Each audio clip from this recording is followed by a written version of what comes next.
The Lankavatara Sutra, Chapter 1. Om. Salutation to the Triple Treasure. Salutation to all the Buddhas and Bodhisattvas. Here is, carefully written down, the Lankavatara Sutra, in which the Lord of the Dharma discourses on the egolessness of all things. Thus have I heard. The Blessed One once stayed in the castle of Lanka, which is situated on the peak of Mount Malaya, on the great ocean, and which is adorned with flowers made of jewels of various kinds. He was with a large assembly of bhikshus, and with a great multitude of bodhisattvas who had come together from various Buddha lands. The Bodhisattva Mahasattvas, headed by the Bodhisattva Mahamati, were all perfect masters of the various samadhis, the tenfold self-mastery, the 10 powers, and the 6 psychic faculties. They were anointed by the hands of all the Buddhas.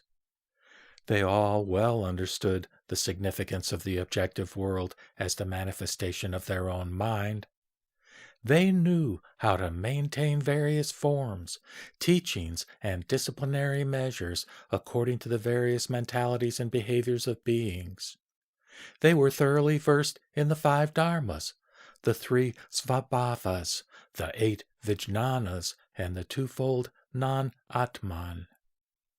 At the time, the Blessed One, who had been preaching in the palace of the king of sea serpents, came out at the expiration of 7 days and was greeted by an innumerable host of Nagakanyas, including Sakra and Brahma, and, looking at Lanka on Mount Malaya, smiled and said, "By the Tathagatas of the past, who were arhats and fully enlightened ones, this truth was made the subject of their discourse.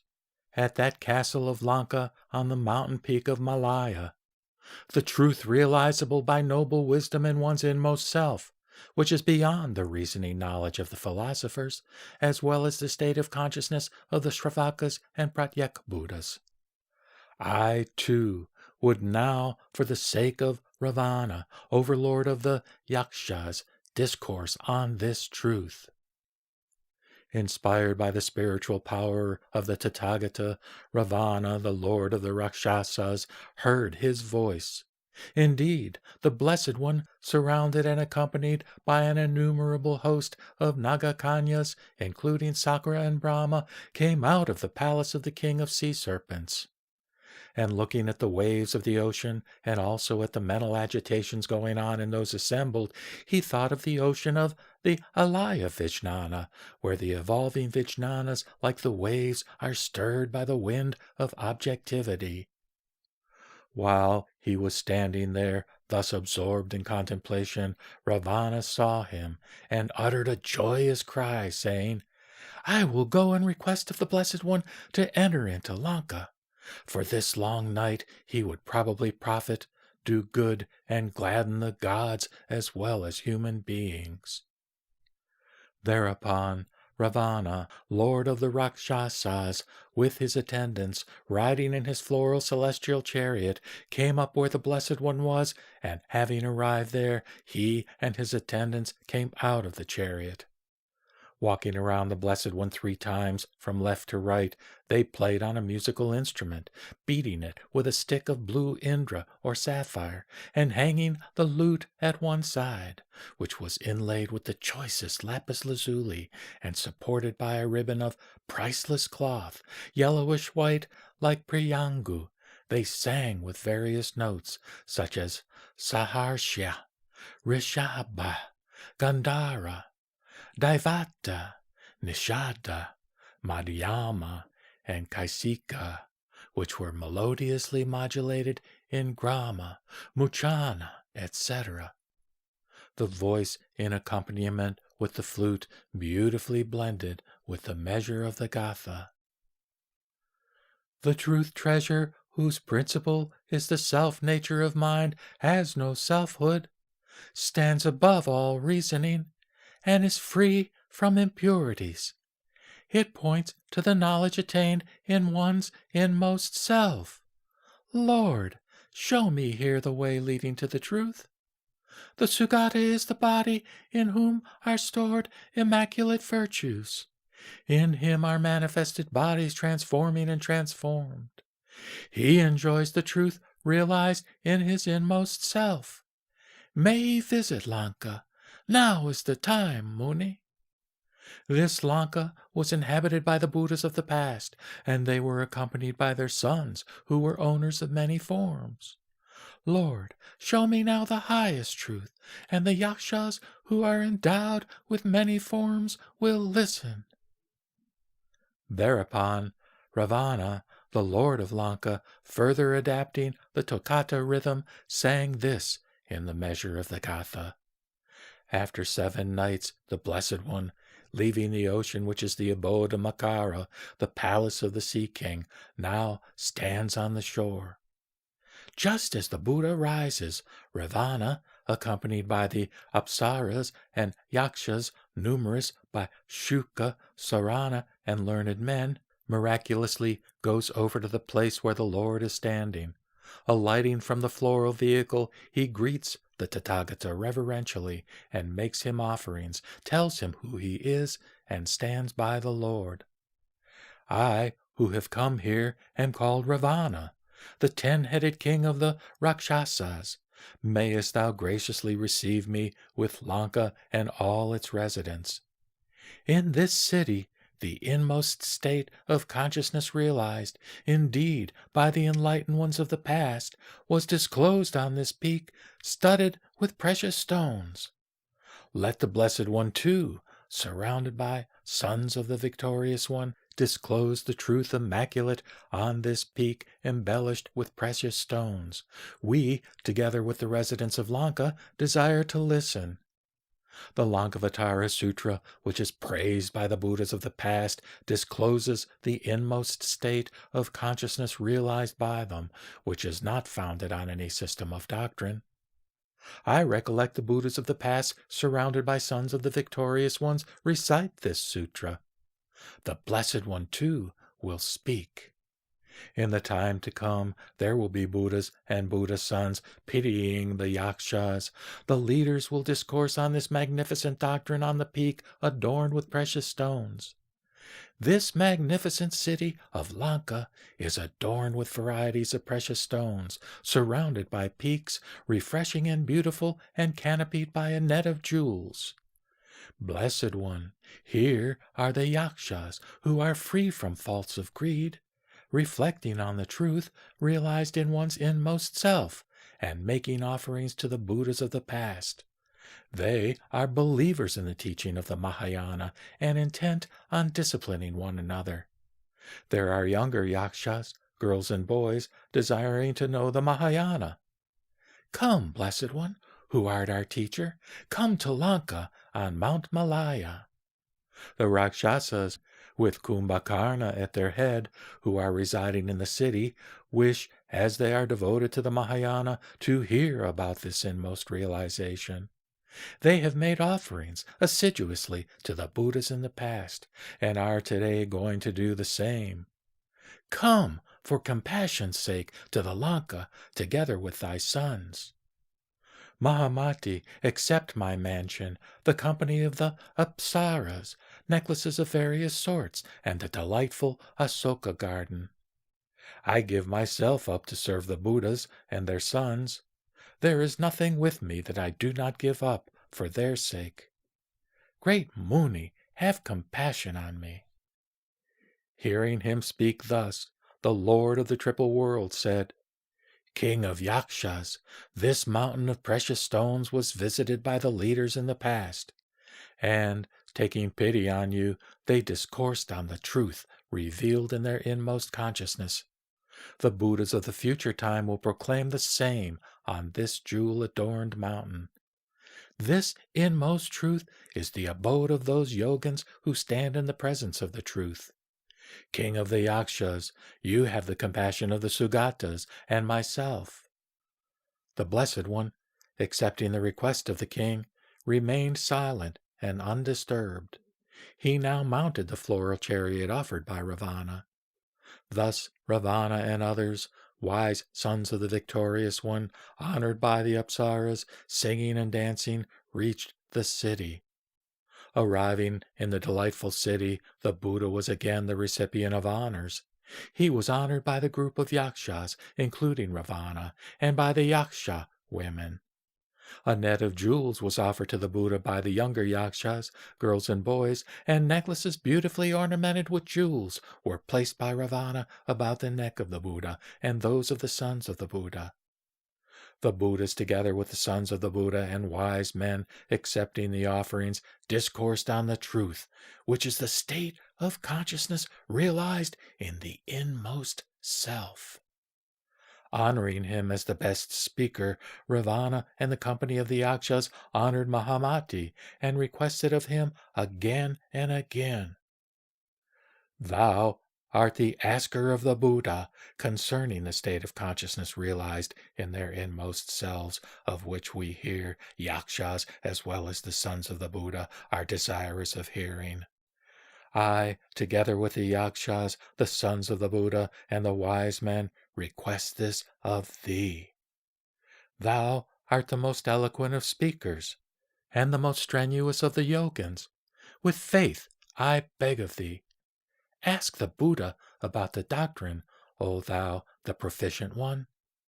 Free from the faults of the philosophers and Pratyeka Buddhas and Shravakas is the truth of the inmost consciousness, immaculate and culminating in the stage of Buddhahood." Thereupon the Blessed One created jewel-adorned mountains and other objects magnificently embellished with jewels in an immense number. On the summit of each mountain the Buddha himself was visible, and Rāvaṇa, the yakshas, also was found standing there. Thus the entire assembly was seen on each mountain peak, and all the countries were there, and in each there was a leader. Here also was the king of the Rakshasas, and the residents of Lanka, and the Lanka created by the Buddha, rivaling the real one. Other things were there too. The Asoka with its shining woods, and on each mountain peak Mahamati was making a request of the Buddha, who discoursed for the sake of the yakshas on the truth leading to the inmost realization. On the mountain peak he delivered a complete sutra with an exquisite voice, varied in hundreds of thousands of ways. After this, the teacher and the sons of the Buddha vanished away in the air, leaving Rāvaṇa and the yakshas himself standing above in his mansion. Thought he, "How is this? What means this? And by whom was it heard? What was it that was seen, and by whom was it seen? Where is the city, and where is the Buddha? Where are those countries, those jewel-shining Buddhas, those Sugatas? Is it a dream, then, or a vision? Or is it a castle conjured up by the Gandharvas? Or is it dust in the eye, or a fata morgana, or the dream child of a barren woman, or the smoke of a fire wheel, that which I saw here?" Then Rāvaṇa reflected, "This is the nature as it is, dharmata of all things, which belongs to the realm of the mind, and it is not comprehended by the ignorant, as they are confused by every form of imagination. There is neither the seer nor the seen, neither the speaker nor the spoken. The form and usage of the Buddha and his Dharma, they are nothing but discrimination. Those who see things such as were seen before do not see the Buddha. Even when discrimination is not aroused, one does not see the Buddha. The Buddha, being fully enlightened, is seen where the world itself is not evolved." The Lord of Lanka was then immediately awakened from his reflection, feeling a revulsion or power of vritti in his mind, and realizing that the world was nothing but his own mind. He was settled in the realm of non-discrimination, was urged by the stock of his past good deeds, acquired the cleverness of understanding all the texts, obtained the faculty of seeing things as they are, was no more dependent upon others, observed things excellently with his own wisdom, gained the insight that was not of discursive reasoning, was no more dependent upon others, became a great yogin of the discipline, was able to manifest himself in all excellent forms, got thoroughly acquainted with all skillful means, had the knowledge of the characteristic aspects of every stage by which he would surmount it skillfully, was delighted to look into the self-nature of Citta, Manas, Manovijnana, got a view whereby he could cut himself loose from the triple continuation, had the knowledge of disposing of every argument of the philosophers on causation, thoroughly understood the Tathagata Garbha, the stage of Buddhahood, the inmost self, found himself abiding in the Buddha knowledge, when suddenly a voice was heard from the sky saying, "It is to be known by one's self." Well done, Lord of Lanka. Well done indeed, Lord of Lanka, for once more the yogin is to discipline himself as thou doest. The Tathagatas in all things are to be viewed as they are viewed by thee. Otherwise viewed, it is nihilism. All things are to be comprehended by transcending the Citta, Manas, and Vijnana, as is done by thee. Thou shouldest look inwardly and not become attached to the letter and a superficial view of things. Thou shouldest not fall into the attainments, conceptions, experiences, views, and samadhis of the Shravakas, Pratyeka Buddhas, and philosophers. Thou shouldest not have any liking for small talk and witticism. Thou shouldest not cherish the notion of self-substance, nor have any thought for the vainglory of rulership, nor dwell on such dhyanas as belong to the 6 dhyanas, etc. Lord of Lanka, this is the realization of the great yogins: to destroy the discourses advanced by others, to crush mischievous views in pieces, to keep themselves properly away from ego-centered notions, to cause a revulsion in the depths of the mind fittingly by means of an exquisite knowledge. Such are the sons of the Buddha who walk in the way of the Mahayana. In order to enter upon the stage of self-realization as attained by the Tathagatas, the discipline is to be pursued by thee. Lord of Lanka, conducting thyself in this manner, let thee be further purified in the way thou hast attained. By disciplining thyself well in samadhi and samapatti, follow not the state realized and enjoyed by the Shravakas, Pratyeka Buddhas, and philosophers, which rises from the imagination of those who discipline themselves according to the practices of the puerile philosophers.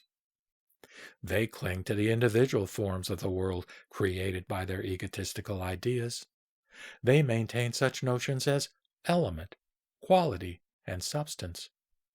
They cling tenaciously to views originating from ignorance. They become confused by cherishing the idea of birth where prevails emptiness. They cling to discrimination as real. They fall into the way of thinking where obtains the dualism of qualifying and qualified. Lord of Lanka, this is what leads to various excellent attainments. This is what makes one grow aware of the inmost attainment. This is the Mahayana realization. This will result in the acquirement of an excellent condition of existence. Lord of Lanka, by entering upon the Mahayana discipline, the veils of ignorance are destroyed, and one turns away from the multitudinous waves of the Vijnana and falls not into the refuge and practices of the philosophers. Lord of Lanka, the philosophers' practice starts from their own egotistic attachments. Their ugly practice arises from adhering to dualistic views concerning the self-nature of the Vijnanas. Well done, Lord of Lanka. Reflect on the significance of this as you did when seeing the Tathagata before, for this indeed is seeing the Tathagata. At that time it occurred to Rāvaṇa, I wish to see the Blessed One once again, who has all the disciplinary practices at his command. who has turned away from the practice of the philosophers, who is born of the state of realization in the inmost consciousness, and who is beyond the dualism of the transformed and the transforming. He is the knowledge realized by the yogins. He is the realization attained by those who enjoy the perfect bliss of the samadhi, which they gain by coming to an intuitive understanding through meditation. May I see thus again the compassionate one, by means of his miraculous powers, in which the fuel of passion and discrimination is destroyed, who is surrounded by sons of the Buddha, who has penetrated into the minds and thoughts of all beings, who moves about everywhere, who knows everything, who keeps himself away from work and form. Seeing him, may I attain what I have not yet attained, retain what I have already gained. May I conduct myself with non-discrimination, abide in the joy of samadhi and samapati, and attain the ground where the Tathagatas walk, and in these make progress. At that moment, the Blessed One, recognizing that the Lord of Lanka is to attain the Anupatika Dharmakashanti, showed his glorious compassion for the 10-headed one by making himself visible once more on the mountain peak studded with many jewels and enveloped in a network of jewels. The 10-headed King of Lanka saw the splendor again, as seen before on the mountain peak.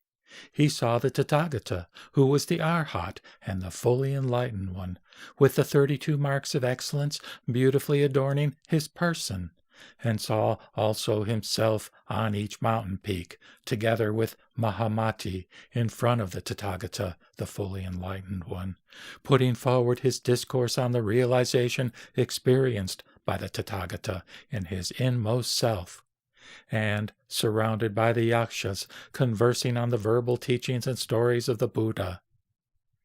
Those Buddha lands were seen with the leaders.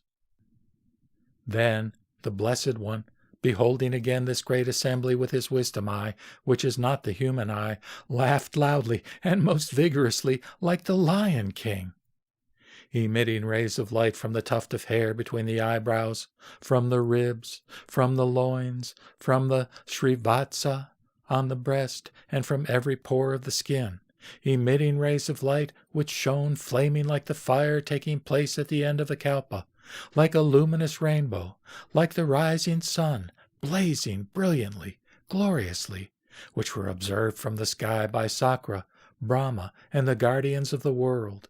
The one who sat on the peak of Lanka, vying with Mount Sumeru, laughed the loudest laugh.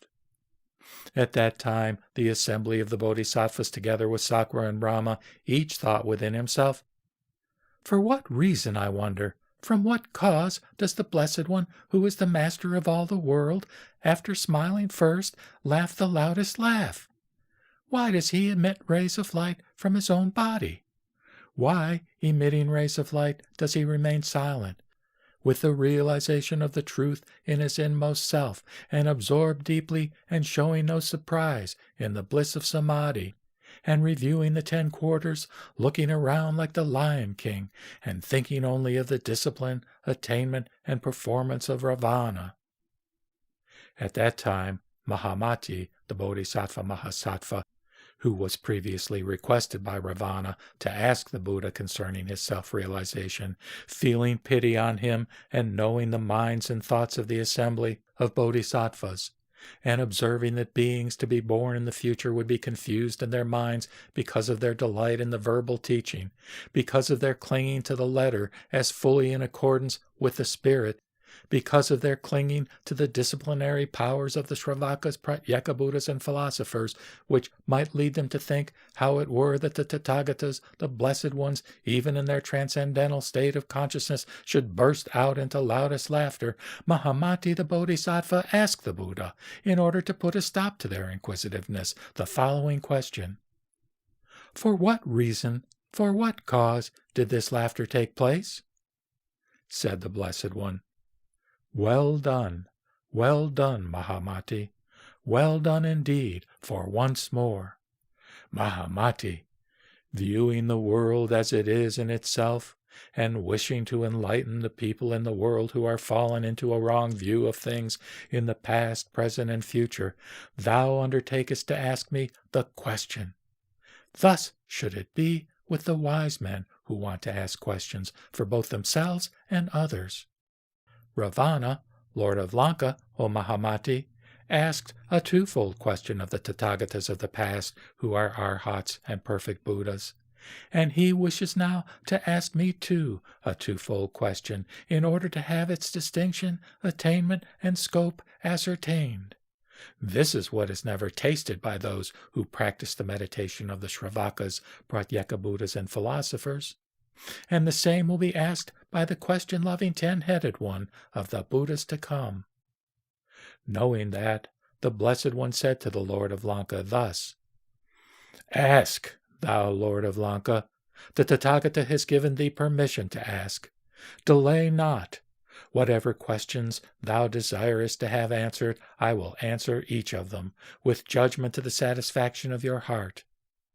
Keeping thy seat of thought free from false discrimination, observe well what is to be subdued at each stage. Ponder things with wisdom. Seeing into the nature of the inner principle in thyself, abide in the bliss of samadhi.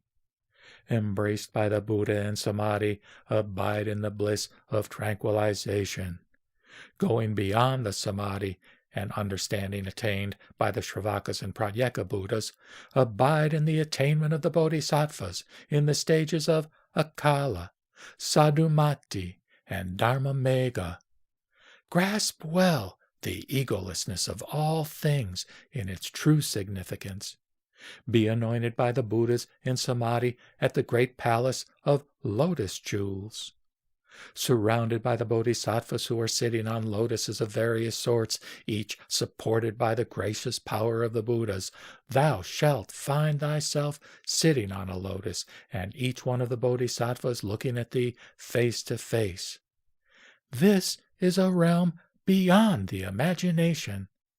Thou shouldest plan out an adequate plan, and establish thyself at a stage of discipline by planning out such a plan as shall include all kinds of skillful means, so that thou comest to realize that realm which is beyond imagination, and thou shouldest attain the stage of Tathagatahood, in which one is able to manifest oneself in various forms, and which is something never seen before by the Shravakas, Pratyeka Buddhas, philosophers, Brahma, Indra, Upendra, and others. At that moment, the Lord of Lanka, being permitted by the Blessed One, rose from his seat on the peak of the jewel mountain, which shone like the jewel lotus, immaculate and shining in splendor. He was surrounded by a large company of celestial maidens, and all kinds of garlands, flowers, perfumes, incense, unguents, umbrellas, banners, flags, necklaces, half-necklaces, diadems, tiaras, and other ornaments whose splendor and excellence were never heard of or seen before, were created. Music was playing, surpassing anything that could be had by the gods, nagas, yakshas, rakshasas, gandharvas, kinnaras, maharagas, and men. Musical instruments were created equal to anything that could be had in all the world of desire, and also such superior musical instruments were created as were to be seen in the Buddha lands. The Blessed One and the Bodhisattvas were enveloped in a net of jewels. A variety of dresses and high banners was made rising high in the air, as high as 7 tala trees, to greet the Buddha, showering great clouds of offerings, playing music which resounded all around, and then, descending from the air, the Lord of Lanka sat down on the peak of the jewel mountain, ornamented with magnificent jewel lotus, whose splendor was second only to the sun and lightning. Sitting, he made curtsy, smiling first to the Blessed One for his permission, and proposed him a twofold question. It was asked of the Tathagatas of the past, who were Arhats, fully enlightened ones, and it was solved by them. Blessed One, now I ask of thee. the request will certainly be complied with by thee as far as verbal instruction is concerned, as it was by Buddhas of the past. Blessed One, duality was discoursed upon by the transformed Tathagatas and Tathagatas of transformation, but not by the Tathagatas of silence. The Tathagatas of silence are absorbed in the blissful state of samadhi. They do not discriminate concerning this state, nor do they discourse on it. Blessed One, thou assuredly wilt discourse on this subject of duality. Thou art thyself a master of all things, an arhat, a Tathagata. The sons of the Buddha and myself are anxious to listen to it. The Blessed One said, Lord of Lanka, tell me what you mean by duality. The Lord of the Rakshasas, who was renewed in his ornaments, full of splendor and beauty, with a diadem, bracelet, and necklace strung with vajra thread, said, It is said that even dharmas are to be abandoned, and how much more adharmas. Blessed One, why does this dualism exist that we are called upon to abandon? What are adharmas, and what are dharmas? How can there be a duality of things to abandon? A duality that arises from falling into discrimination, from discriminating self-substance where there is none, from the idea of things created and uncreated. Because the non-differentiating nature of the alaya vijnana is not recognized? Like the seeing of a hair circle as really existing in the air, the notion of dualism belongs to the realm of intellection, not exhaustively purgated. This being the case as it should be, how could there be any abandonment of dharmas and adharmas? Said the Blessed One, Lord of Lanka, seest thou not that the differentiation of things, such as is perceived in jars and other breakable objects whose nature it is to perish in time, takes place in a realm of discrimination cherished by the ignorant? This being so, is it not to be so understood? It is due to discrimination cherished by the ignorant that there exists differentiation of dharma and adharma. Noble wisdom, or Arya Jnana, however, is not to be realized by seeing things this way. Lord of Lanka, let it be so with the ignorant who follow the particularized aspect of existence, that there are such objects as jars, etc., but it is not so with the wise. One flame of uniform nature rises up depending on houses, mansions, parks, and terraces, and burns them down, while a difference in the flames is seen according to the power of each burning material, which varies in length, magnitude, etc. This being so, why is it not to be so understood? The duality of dharma and adharma thus comes into existence.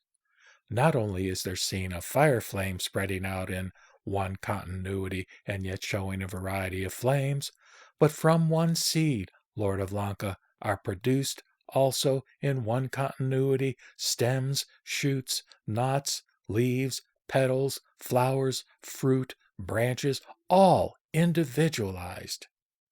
As it is with every external object from which grows a variety of objects, so also with internal objects. From ignorance there develop the skandhas, dhatus, ayatanas, with all kinds of objects accompanying, which grow out in the triple world, where we have, as we see, happiness, form, speech, and behavior, each differentiating infinitely. The oneness of the Vijnana is grasped variously according to the evolution of an objective world. Thus there are seen things inferior, superior, and middling, things defiled and free from defilement, things good and bad. Not only, Lord of Lanka, is there such a difference of conditions in things generally, there is also seen a variety of realizations attained innerly by each yogin as he treads the path of discipline which constitutes his practice. How much more difference in dharma and adharma do we not see in a world of particulars which is evolved by discrimination? Indeed we do. Lord of Lanka, The differentiation of dharma and addharma comes from discrimination. Lord of Lanka, what are dharmas? That is, they are discriminated by the discriminations cherished by the philosophers, Shravakas, Pratyeka Buddhas, and ignorant people. They think that the dharmas headed by quality and substance are produced by causes. These are the notions to be abandoned. Such are not to be regarded as real because they are appearances, or lakshana. It comes from one's clinging to appearances that manifestations of his own mind are regarded as reality or dharmata. Such things as jars, etc., are products of discrimination conceived by the ignorant. They exist not. Their substances are not attainable. The viewing of things from this viewpoint is known as their abandonment. What then are adharmas? Lord of Lanka, dharmas are unattainable as to their selfhood. They are not appearances born of discrimination. They are above causality. There is in them no such dualistic happening as is seen as reality and non-reality. This is known as the abandoning of dharmas. What again is meant by the unattainability of dharmas? That is, it is like the horns of a hare, or an ass, or a camel, or a horse, or a child conceived by a barren woman. They are dharmas, the nature of which is unattainable. They are not to be thought of as real because they are appearances. They are only talked about in popular parlance if they have any sense at all. They are not to be adhered to, as in the case of jars, etc. As these unrealities are to be abandoned as not comprehensible by the mind or vijnana, so are things, or bhavha, of discrimination also to be abandoned. This is called the abandoning of dharmas and addharmas. Lord of Lanka, your question as to the way of abandoning dharmas and addharmas is hereby answered. Lord of Lanka, thou sayest again that thou hast asked this question of the Tathagatas of the past, who were arhats and fully enlightened ones, and that it was solved by them. Lord of Lanka, that which is spoken of as the past belongs to discrimination. As the past is thus a discriminated idea, even so are the ideas of the future and the present. Because of reality, or dharmata, the Tathagatas do not discriminate. They go beyond discrimination and futile reasoning. They do not follow the individuation aspect of forms or rupa, except when reality is disclosed for the edification of the unknowing and for the sake of their happiness. It is by transcendental wisdom, or prajna, that the Tathagata performs deeds transcending forms. Therefore, what constitutes the Tathagatas in essence as well as in body is wisdom, or jnana. They do not discriminate, nor are they discriminated. Wherefore, do they not discriminate the manas? Because discrimination is of the self, of soul, of personality. How do they not discriminate? The manovijnana is meant for the objective world where causality prevails as regards forms, appearances, conditions, and figures. Therefore, discrimination and non-discrimination must be transcended. Lord of Lanka, beings are appearances. They are like figures painted on the wall. They have no sensibility or consciousness. Lord of Lanka, all that is in the world is devoid of work and action because all things have no reality, and there is nothing heard, nothing hearing. Lord of Lanka, all that is in the world is like an image magically transformed. This is not comprehended by the philosophers and the ignorant. Lord of Lanka, he who thus sees things is the one who sees truthfully. Those who see things otherwise walk in discrimination. As they depend on discrimination, they cling to dualism. It is like seeing one's own image reflected in a mirror, or one's own shadow in the water, or in the moonlight, or seeing one's shadow in the house, or hearing an echo in the valley. People grasping their own shadows of discrimination uphold the discrimination of dharma and adharma, and, failing to carry out the abandonment of the dualism, they go on discriminating and never attain tranquility. By tranquility is meant oneness, and oneness gives birth to the highest samadhi, which is gained by entering into the womb of Tathagatahood, which is the realm of noble wisdom realized in one's inmost self. The first chapter, called Rāvaṇa asking for instruction. Chapter 2. At that time, Mahamati, the Bodhisattva Mahasattva, who had visited all the Buddha lands together with all the Bodhisattvas, rose from his seat by the power of the Buddhas, drawing his upper garment over one shoulder, placing his right knee on the ground, and with folded hands, turning in the direction of the Blessed One, respectfully saluted him and praised him with the following verses. As thou reviewest the world with thy transcendental knowledge and compassion, it is to thee like an ethereal flower, of which one cannot say whether it is born or destroyed, as the category of being and non-being is inapplicable to it. As thou reviewest all things with thy transcendental knowledge and compassion, they are to thee like visions. They are beyond the reach of intellectual grasp, as the category of being and non-being is inapplicable to them. As thou reviewest the world with thy transcendental knowledge and compassion, it is to thee always like a dream, of which one cannot say whether it is permanent or destructible, as the category of being and non-being is inapplicable to it. In the Dharmakaya, whose self-nature is like a vision or a dream, what is there to praise? When no thought arises as to the existence or as to not having self-nature, then there is praise. Of a thing whose appearance is not visible because of it being beyond the senses and their objects, how can it be praised or blamed, O Muni? With thy transcendental knowledge and compassion, which are above form, thou comprehendest the egolessness of things and persons, and art thyself always clean and free from the hindrances of passion and knowledge. Thou dost not vanish in nirvana, nor is nirvana abiding in thee, for it transcends the duality of knowing and known, and of being and non-being. Those who see the Muni, so serene and beyond birth and death, will be cleansed of attachment, stainless both in this world and in the other. At that time, Mahamati, the Bodhisattva Mahasattva, praising the Blessed One with verses such as these, made his own name known to the Blessed One. I am Mahamati, Blessed One, and am well versed in the Mahayana. I wish to ask 108 questions of thee, who art most eloquent.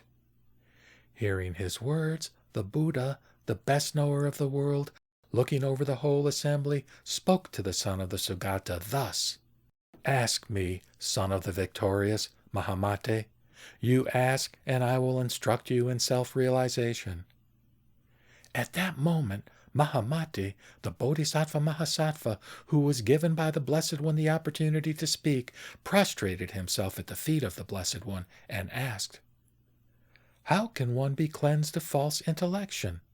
Whence does it arise? How can one perceive errors? Whence do they arise? Whence come lands, transformations, appearances, and philosophers? Wherefore is the state of imagelessness and gradations, and whence are the sons of the victorious? Where is the way of emancipation? Who is in bondage? By what is he redeemed? What is the mental state of those who practice the dhyanas? Whence is the triple vehicle? What is that which is born of causation? What is effect? What is cause, or that which works? Whence the doctrine of duality? Whence does it arise?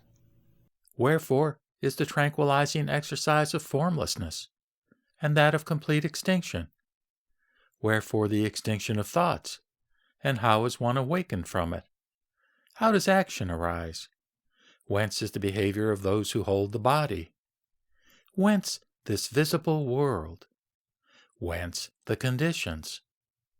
Whence the entrance upon the stages? Who is it that breaks through this triple existence? What is the abode? What is the body? Where does that which is abiding arise? Whence comes the son of the Buddha? Who attains the psychic faculties, the self-masteries, the samadhis? How is the mind tranquilized? Pray tell me, O bull-like victor. What is the alaya, and whence the manavijnana? How does the visible world rise? How does it cease from being visible? Whence are families and no families? What is meant by mind only? The setting up of marks, and whence the doctrine of egolessness? Why is there no being? What kind of teaching is in accordance with popular thinking? How can one cease cherishing eternalism and nihilism? How is it that you do not differ from the philosophers as regards appearance? Tell me, whence is the rise of the Nyaya school, its future? What is meant by emptiness? What do you understand by momentary destruction? Whence is the womb, and whence is the stability of the world? Why is the world like a vision and a dream? How does it resemble the city of the Gandharvas? Why is it to be regarded as like a mirage, or like the moon reflected in water? Pray, tell me. What are the elements of enlightenment? Whence are the constituents of enlightenment? Wherefore is a revolution, and the disturbance of a kingdom? And how does the realistic view of existence take its rise? What is meant by the world being above birth and death, or being like the flower in the air? How do you understand it? Why do you regard it as being beyond words? How is it not subject to discrimination? How is it like the sky? Of how many sorts is suchness? How manifold is the mind? How many paramitas are there? Whence is the gradation of the stages? What is the state of imagelessness? Wherefore is the twofold egolessness? How is one cleansed of the hindrance of knowledge? Of how many kinds is knowledge? O leader, how many moral precepts are there, and forms of being? Whence are the families born of gold and jewel and pearl? Of whom is speech born? Whence is the differentiation of beings? Whence are the sciences, offices, arts, and by whom are they made manifest? Of how many sorts are gathas?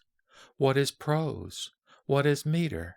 Of how many sorts is reasoning and exegesis? How many varieties of food and drink are there? Whence does sexual desire originate?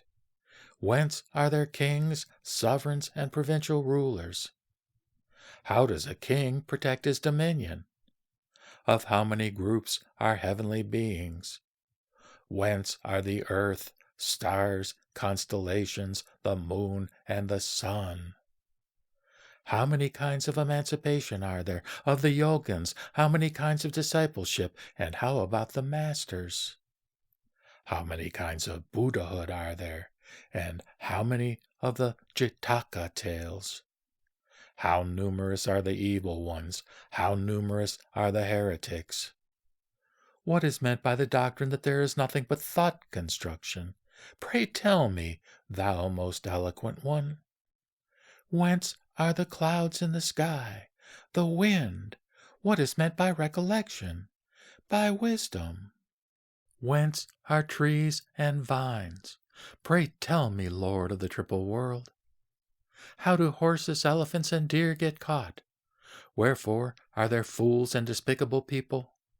Pray tell me, thou charioteer of the mind. Wherefore are the 6 seasons mentioned? What is meant by the Ichantika, or one who is without Buddha nature? Pray tell me, whence is the birth of a man, of a woman, of a hermaphrodite? How does one retrograde in the yoga exercises? How does one make progress in them? How many exercises are there, and how are men kept abiding in them? Pray tell me. Beings are born in the various paths of existence. What are their specific marks and forms? How is abundance of wealth acquired? Pray tell me, thou who art like the sky. Whence the Sakya family, and the one born of Ikshvaku? Whence is the Rishi long penance? What is taught by him? How is it that thou art thus apparent everywhere in every land, surrounded by such bodhisattvas of such various names and forms? Why is meat not to be eaten? Why is it forbidden? Whence was the carnivorous race born? Who eats meat?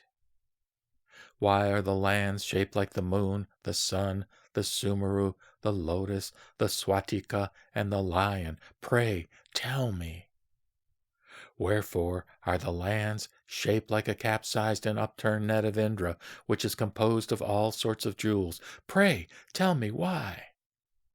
Wherefore are the lands shaped in the form of a lute or a drum, like various flowers and fruits, like the sun and the moon, which are so stainless? Pray tell me. Whence are the Buddhas of transformation? Whence are the Buddhas of maturity or recompense? Whence are the Buddhas who are endowed with transcendental knowledge of suchness? Pray tell me. Why does not one attain enlightenment in the world of desire? Pray tell me. What is the meaning of your being enlightened in the Akanistha by shaking off all the passions? After my passing, who will be the upholder of the discipline or doctrine? How long should the teacher abide? How long should the teaching continue? How many sorts of established truths are there, and how many of philosophical views? Whence is morality, and what constitutes the being of a bhikshu? Pray tell me. What is meant by a state of revulsion or turning back? Whence is a state of imagelessness which is realized by the Pratyeka Buddhas, Bodhisattvas, and Shravakas? By whom are the psychic powers of this world attained? What are the superworldly ones? By what means does the mind enter upon the 7 stages? Pray tell me. How many kinds of brotherhood are there, and how does a dissension take place in a brotherhood? Whence are medical treatises for beings? Pray tell me. You say that you are among the Buddhas Kasyapa, Krachuchanda, and Kanakamuni. Tell me wherefore so, O great Muni? Whence is the doctrine that there is no ego soul in beings? Whence is the doctrine of eternity and of annihilation? Wherefore do you not everywhere announce the doctrine of mind only as the truth? What is meant by the forest of men and women, and by the forest of Karitaki and Amali? Whence are the mountains Kailasa, Chakravarta, and Vajrasamhana? Among these, whence are the mountains decorated with various sorts of jewels, and filled with rishis and gandharvas? Pray tell me. Hearing this, which constitutes the wonderful doctrines of the Mahayana, and also the most excellent heart of the Buddhas, the great hero, the Buddha, the one most excelled in the knowledge of the world, spoke thus: Well done, O Mahaprajna Mahamati. Listen well, and I will tell you in order regarding your questions. Birth, no birth, nirvana, emptiness, transmigration, having no self-nature, Buddhas, sons of the Paramitas, the Shravakas, Bodhisattvas, the philosophers, those who are capable of formless deeds, the Meru, oceans, mountains, islands, lands, the earth, the stars, the sun, the moon, the philosophers, the asura, emancipations, the self-masteries, the psychic faculties, the dhyanas, the samadhis, the extinctions, the supernatural powers, the elements of enlightenment and the paths, dhyanas, the unmeasurables, the aggregates or skandhas, and the comings and goings, samapatis, the extinctions, the stirrings of mind, explanations in words, the sita, manas, and vijnanas, egolessness, the five dharmas, self-nature, the discriminating, the discriminated, the visible world, dualism, whence are they? Various forms of vehicles, families, those born of gold, jewels, and pearls, the achantika, the original elements, the wandering about, one Buddhahood, knowledge, the known, the marching, the attainment, and the existence and non-existence of beings. How are horses, elephants, deer caught?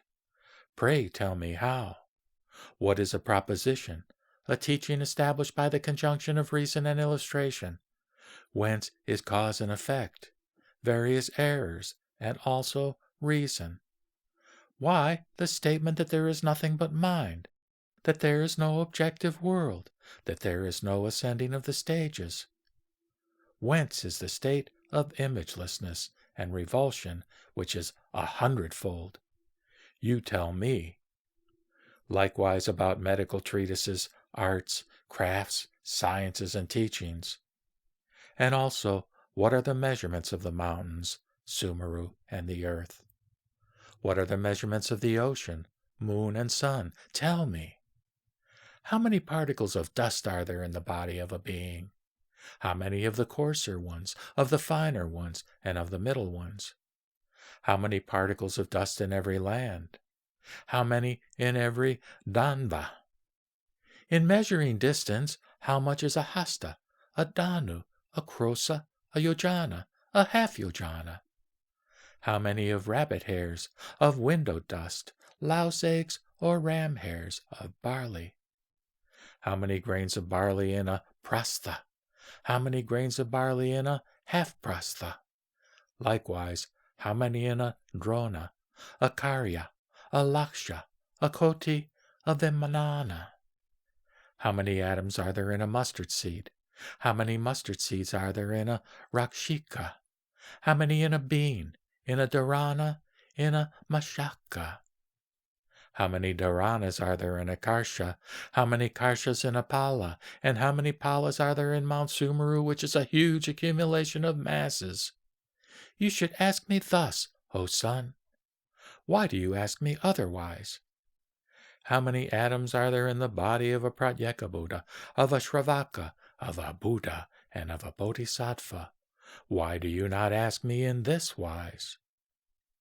How many atoms are there at the top of a flame? How many atoms are there in the wind? How many in each sense organ? How many in a pore of the skin, in the eyebrows? Whence are these men of immense wealth, kings, great sovereigns? How is the kingdom taken care of by them, and how about their emancipation? Tell whence is prose and meter. Why is sexual desire universally cherished? Whence the variety of foods and drinks? Whence the man-woman forest? Wherefore are the mountains of Vajrasamhana? Tell me whence, wherefore? Are they like a vision, a dream, and a fata morgana? Whence is the arising of clouds? And whence do the seasons arise? Whence is the nature of taste? Whence is woman, man, and hermaphrodite?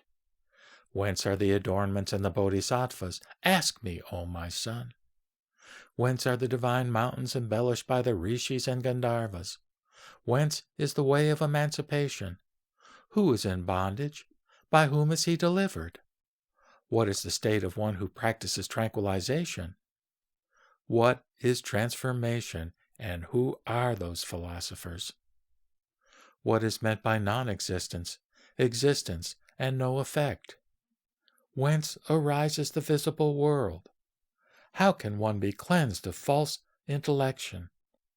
When does false intellection arise? Whence arises action, and whence its departure? Tell me, how does the extinction of thought take place, and what is meant by a samadhi? Who is the one who breaks through the triple world? What is the position? What is the body? Wherefore the doctrine that beings have no ego soul? What is meant by a teaching in accordance with the world? Do you ask me about the marks? Do you ask me about egolessness? Do you ask me about the womb? About the Nyaya philosophers, O son of the victor?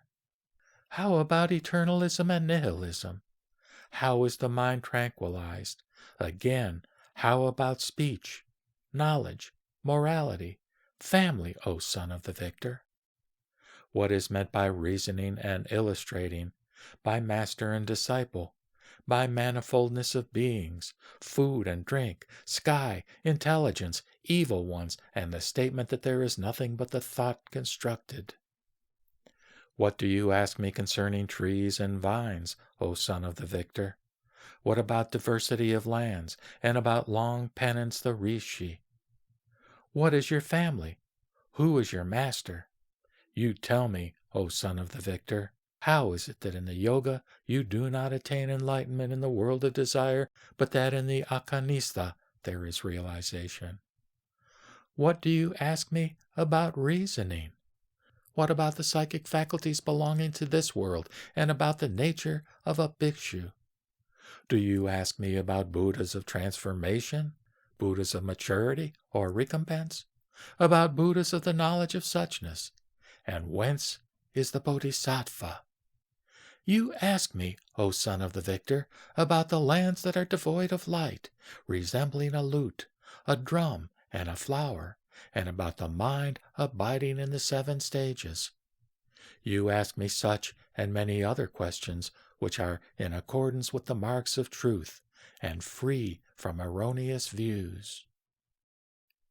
I will instruct you as regards realization and its teaching. Listen to me intently. I will give you an explanation of the statements, O son. Listen to me in regard to the 108 statements as recounted by the Buddhas. At that moment, Mahamati, the Bodhisattva Mahasattva, said to the Blessed One, "What is meant by the 108 statements?" The Blessed One said, "A statement concerning birth is no statement concerning birth. A statement concerning eternity is no statement concerning eternity.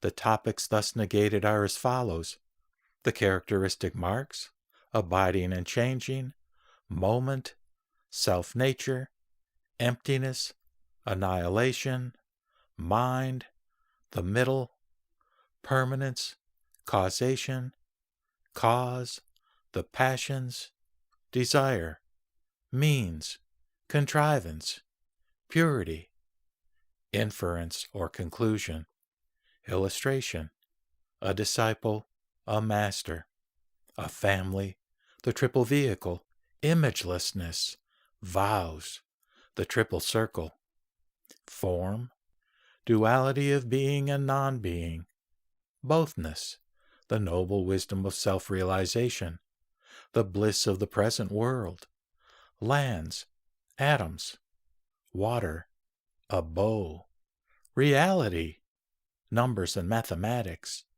the psychic powers, the sky, clouds, the arts and crafts and sciences, the wind, the earth, thinking, thought constructions, self-nature, the aggregates, being, insight, nirvana, that which is known, the philosophers, disorder, a vision, a dream, a mirage, a reflection, a circle made in the dark by a firebrand, the city of the Gandharvas, the heavens, food and drink, sexuality, the paramitas, morality, the moon and the sun and stars, truth, effect, annihilation and origination, medical treatment, the characteristic marks, the limbs, arts, and sciences,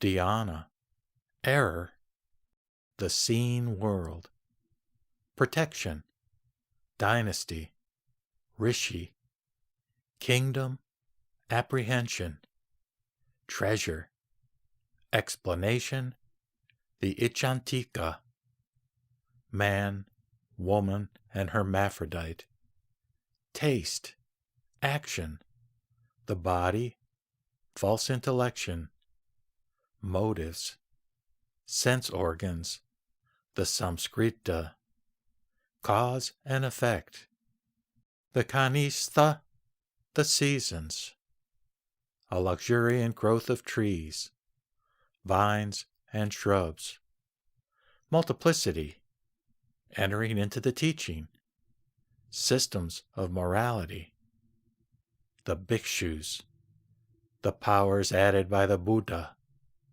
the lutes. These are the 108 statements recounted by the Buddhas of the past. At that moment, Mahamati, the Bodhisattva Mahasattva, said again to the Blessed One, "In how many ways, Blessed One, does the rise, abiding, and ceasing of the Vijnanas take place?" The Blessed One replied, "There are 2 ways, Mahamati, in which the rise, abiding, and ceasing of the Vijnana take place, and this is not understood by the philosophers. That is to say, the ceasing takes place as regards continuation and form. In the rise of the Vijnanas, also, these 2 are recognizable, the rise as regards continuation, and the rise as regards form. In the abiding also, these 2 are discernible, the one taking place as regards continuation, and the other as regards form. Further, 3 modes are distinguishable in the Vijnanas. 1, the Vijnana as evolving. 2, the Vijnana as producing effects. And 3, the Vijnana as remaining in its original nature. Further, Mahamati, in the Vijnanas, which are said to be 8, 2 functions generally are distinguishable, the perceiving and the object discriminating. As a mirror reflects forms, Mahamati, the perceiving Vijnana perceives objects. Mahamati, between the 2, the perceiving Vijnana and the object discriminating Vijnana, there is no difference. They are mutually conditioning. Then, Mahamati, the perceiving Vijnana functions because of transformations taking place in the mind, by reason of a mysterious habit energy, while, Mahamati, the object discriminating Vijnana functions because of the mind's discriminating and objective world and because of the habit energy accumulated by erroneous reasoning since beginningless time. Again, Mahamati, by the cessation of all the sense Vijnanas is meant the cessation of the alaya Vijnanas variously accumulating habit energy which is generated when unrealities are discriminated. This, Mahamati, is known as the cessation of the form aspect of the Vijnanas. Again, Mahamati, the cessation of the continuation aspect of the Vijnanas takes place in this wise. That is to say, Mahamati, when both that which supports the Vijnanas and that which is comprehended by the Vijnanas cease to function. By that which supports the Vijnanas is meant the habit energy or memory which has been accumulated by erroneous reasoning since beginningless time. And by that which is comprehended by the Vijnanas is meant the objective world perceived and discriminated by the Vijnanas, which is, however, no more than mind itself. Mahamati, it is like a lump of clay and the particles of dust making up its substance. They are neither different nor not different. Again, it is like gold and various ornaments made of it. If Mahamati, the lump of clay is different from its particles of dust. No lump will ever come out of them.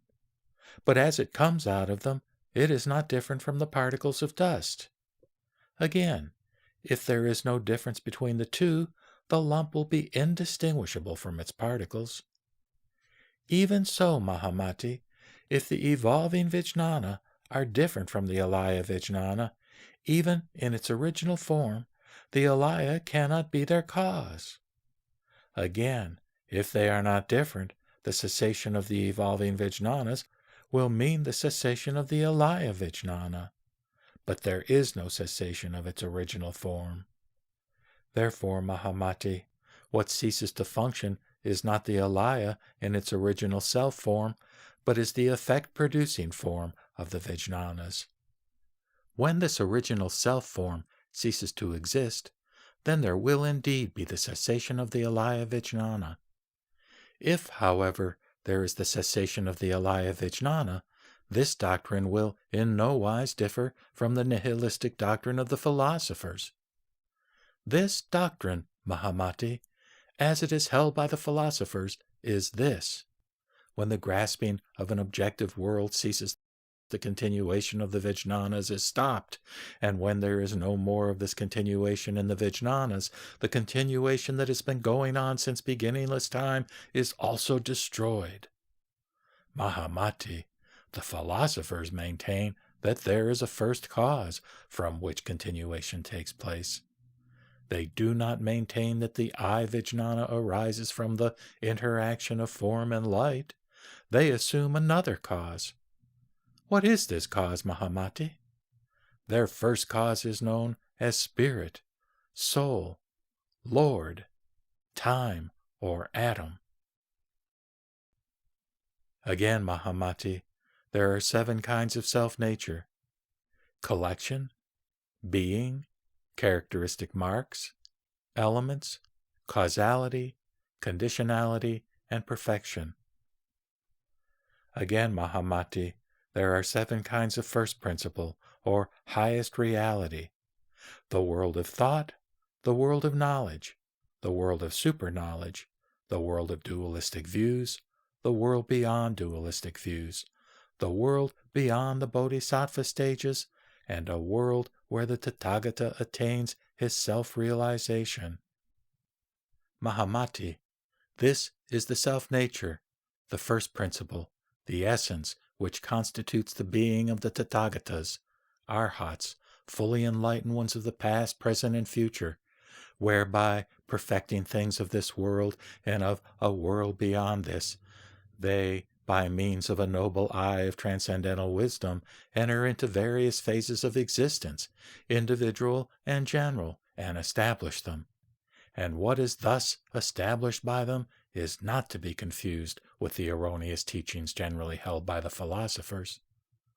Mahamati, what are these erroneous teachings accepted generally by the philosophers?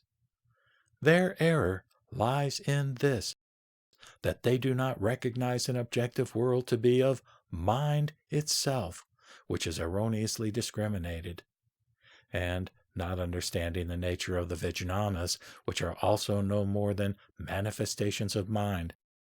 Like simple-minded ones that they are, they cherish the dualism of being and non-being, where there is but one self-nature and one first principle. Again, Mahamati, my teaching consists in the cessation of sufferings arising from the discrimination of the triple world, in the cessation of ignorance, desire, deed, and causality, and in the recognition that an objective world, like a vision, is the manifestation of mind itself. Mahamati, there are some Brahmins and Shrammanas who assume something out of nothing, saying that there exists a substance which is bound up in causation and abides in time, and that the skandhas, dhatus, ayatanas have their genesis and continuation in causation, and, after thus existing, pass away.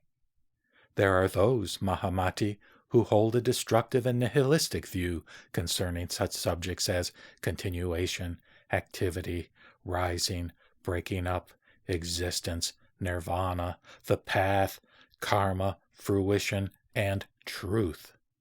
Why? Because they have not attained an intuitive understanding of the truth, because they have no fundamental insight of things. Mahamati, it is like a jar broken in pieces, which is unable to function as a jar. Again, it is like a burnt seed, which is incapable of sprouting. Even so, Mahamati, their skandhas, dhatus, and ayatanas, which they regard as subject to changes, are really incapable of uninterrupted transformation, because their views do not originate from the perception of an objective world as a manifestation of mind itself, which is erroneously discriminated. If again, Mahamati, something comes out of nothing, and there is the rise of the Vijnanas by reason of a combination of the three effect-producing causes, we can say the same of a non-existing thing. That is, a tortoise would grow hair, and sands produce oil. As this is impossible, this proposition does not avail. It ends in affirming nothing. And, Mahamati, it follows that deed, work, and cause of which they speak will be of no use, and so also with their reference to being and non-being. Mahamati, when they argue that there is a combination of the three effect-producing causes, they do this by the principle of cause and effect, which is to say, by the principle that something comes out of something, and not of nothing. And thus there are such things as past, present, and future, and being and non-being.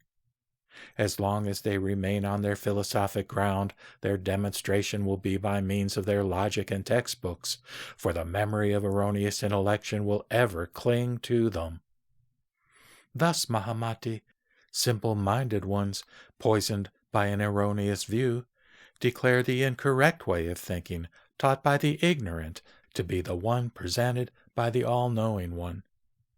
Again, Mahamati, there are some Brahmins and Sramanas who, recognizing that the external world, which is of mind itself, is seen as such, owing to the discrimination and false intellection practiced since beginningless time, know that the world has no self-nature and has never been born. It is like a cloud, a ring produced by a firebrand, the castle of the Gandharvas, a vision, a mirage, the moon as reflected in the ocean, and a dream. That mind in itself has nothing to do with the discrimination and causation discourses of imagination and terms of qualification. That body, property, and abode are objectifications of the alaya vijnana, which is in itself above the dualism of subject and object. That the state of imagelessness, which is in compliance with the awakening of mind itself, is not affected by such changes as arising, abiding, and destruction. The Bodhisattva Mahasattvas, Mahamati, will before long attain to the understanding that nirvana and samsara are one.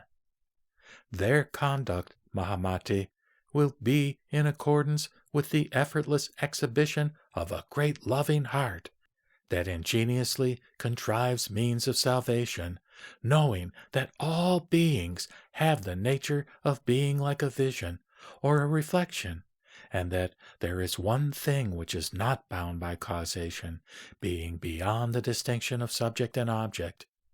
And further, seeing that there is nothing outside mind, and in accordance with the position of unconditionality, they will by degrees pass through the various stages of bodhisattvahood, and will experience the various states of samadhi, and will, by virtue of their faith, understand that the triple world is of mind itself.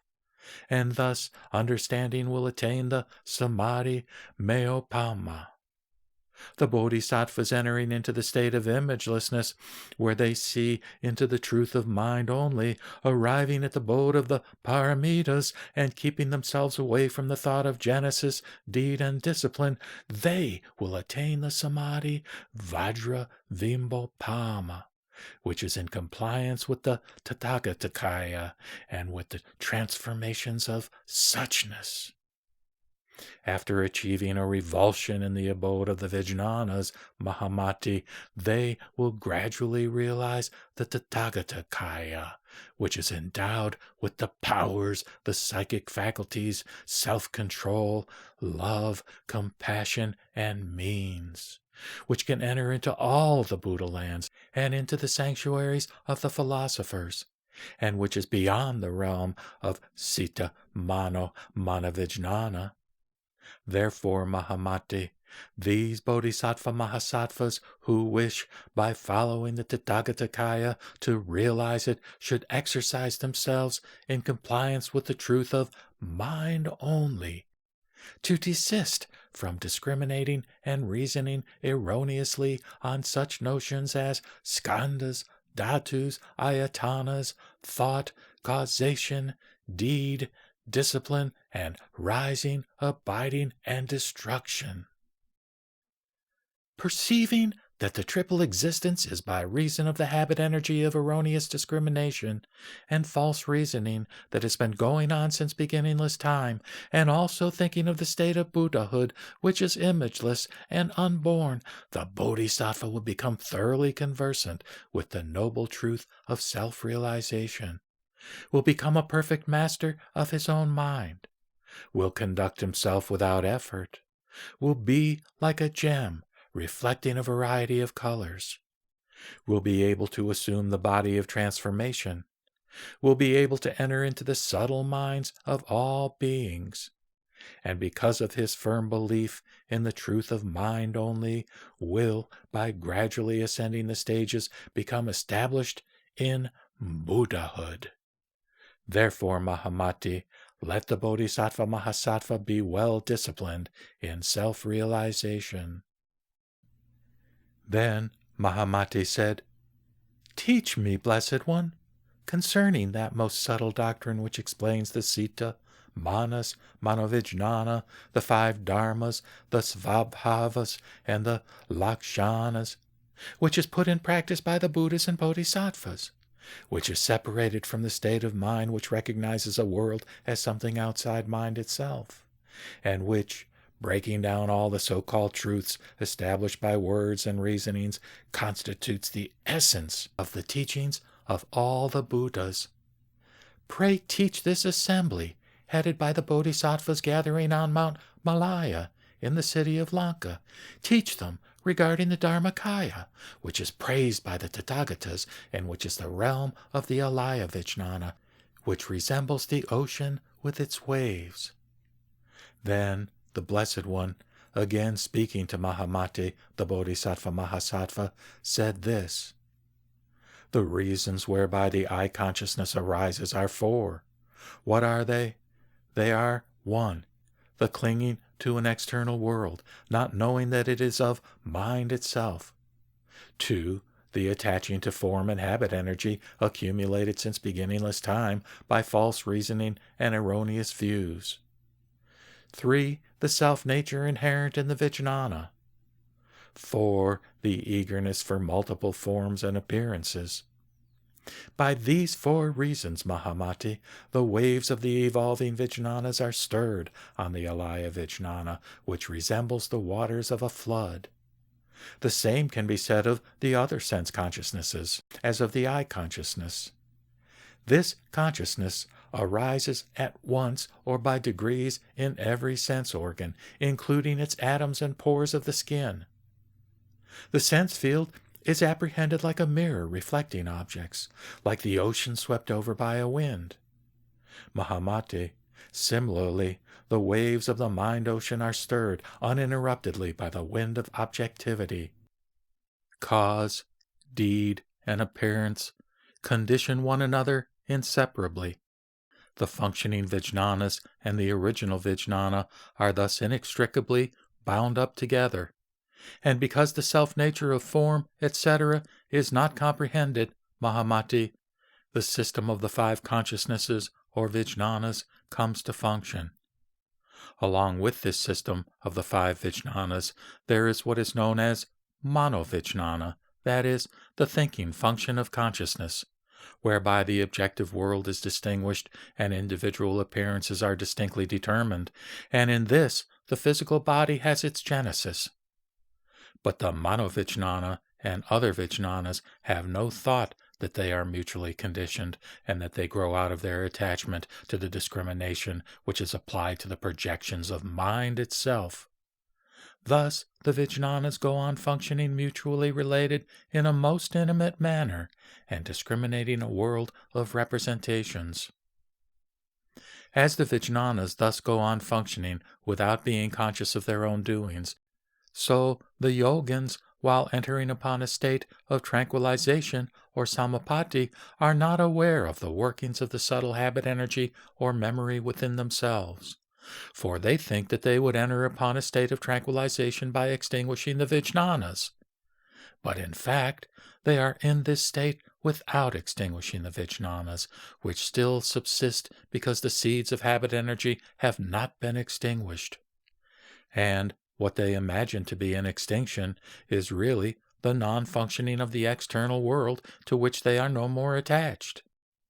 So it is, Mahamati, with the subtle working of the alaya vijnana, which, except for the Tathagata and those bodhisattvas who are established on the stages, is not easy to comprehend, especially by those who practice the discipline belonging to the Shravakas, Pratyeka Buddhas, and philosophers.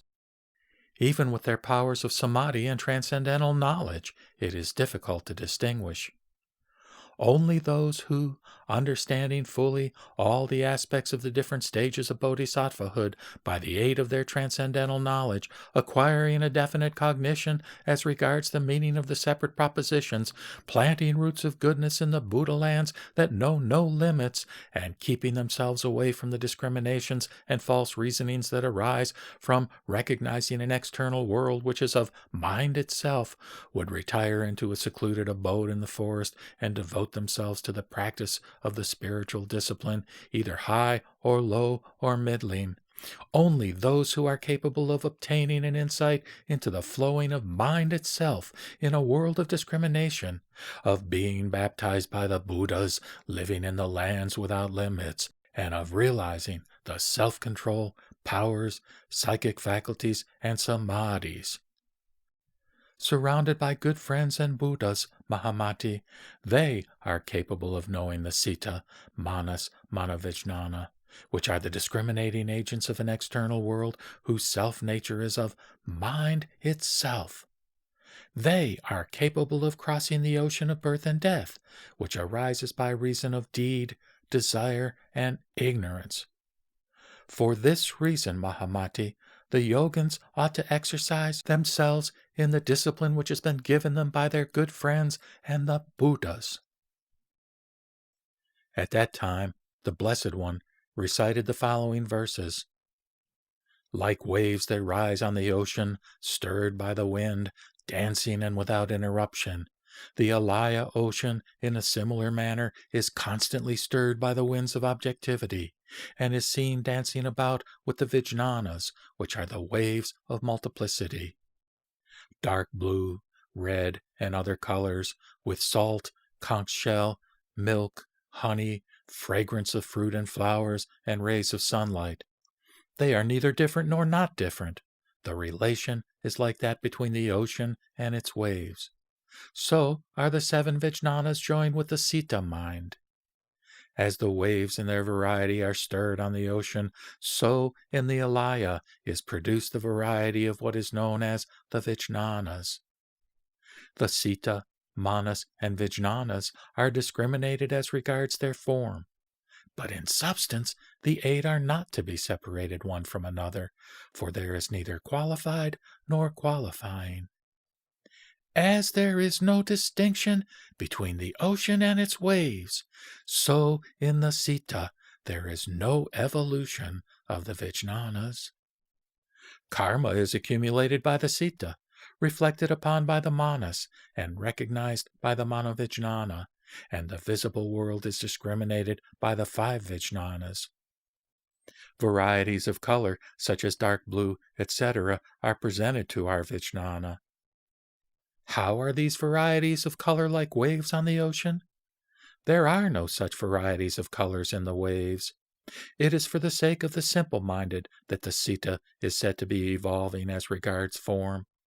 There is no such evolving in the citta itself, which is beyond comprehension. Where there is comprehension, there is that which comprehends, as in the case of waves and ocean.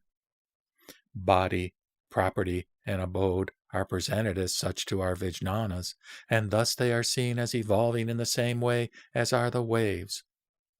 The ocean is manifestly seen dancing in the state of waveness. How is it that the evolving of the alaya is not recognized by the intellect, even as the ocean is? That the alaya is compared to the ocean is only for the sake of the discriminating intellect of the ignorant. The likeness of the waves in motion is only brought out by way of illustration. As the waves appear instantly on the ocean, or images in a mirror or a dream, so the mind is reflected in its own sense fields. Owing to a deficiency in conditions, the evolution of the vijnanas takes place by degree.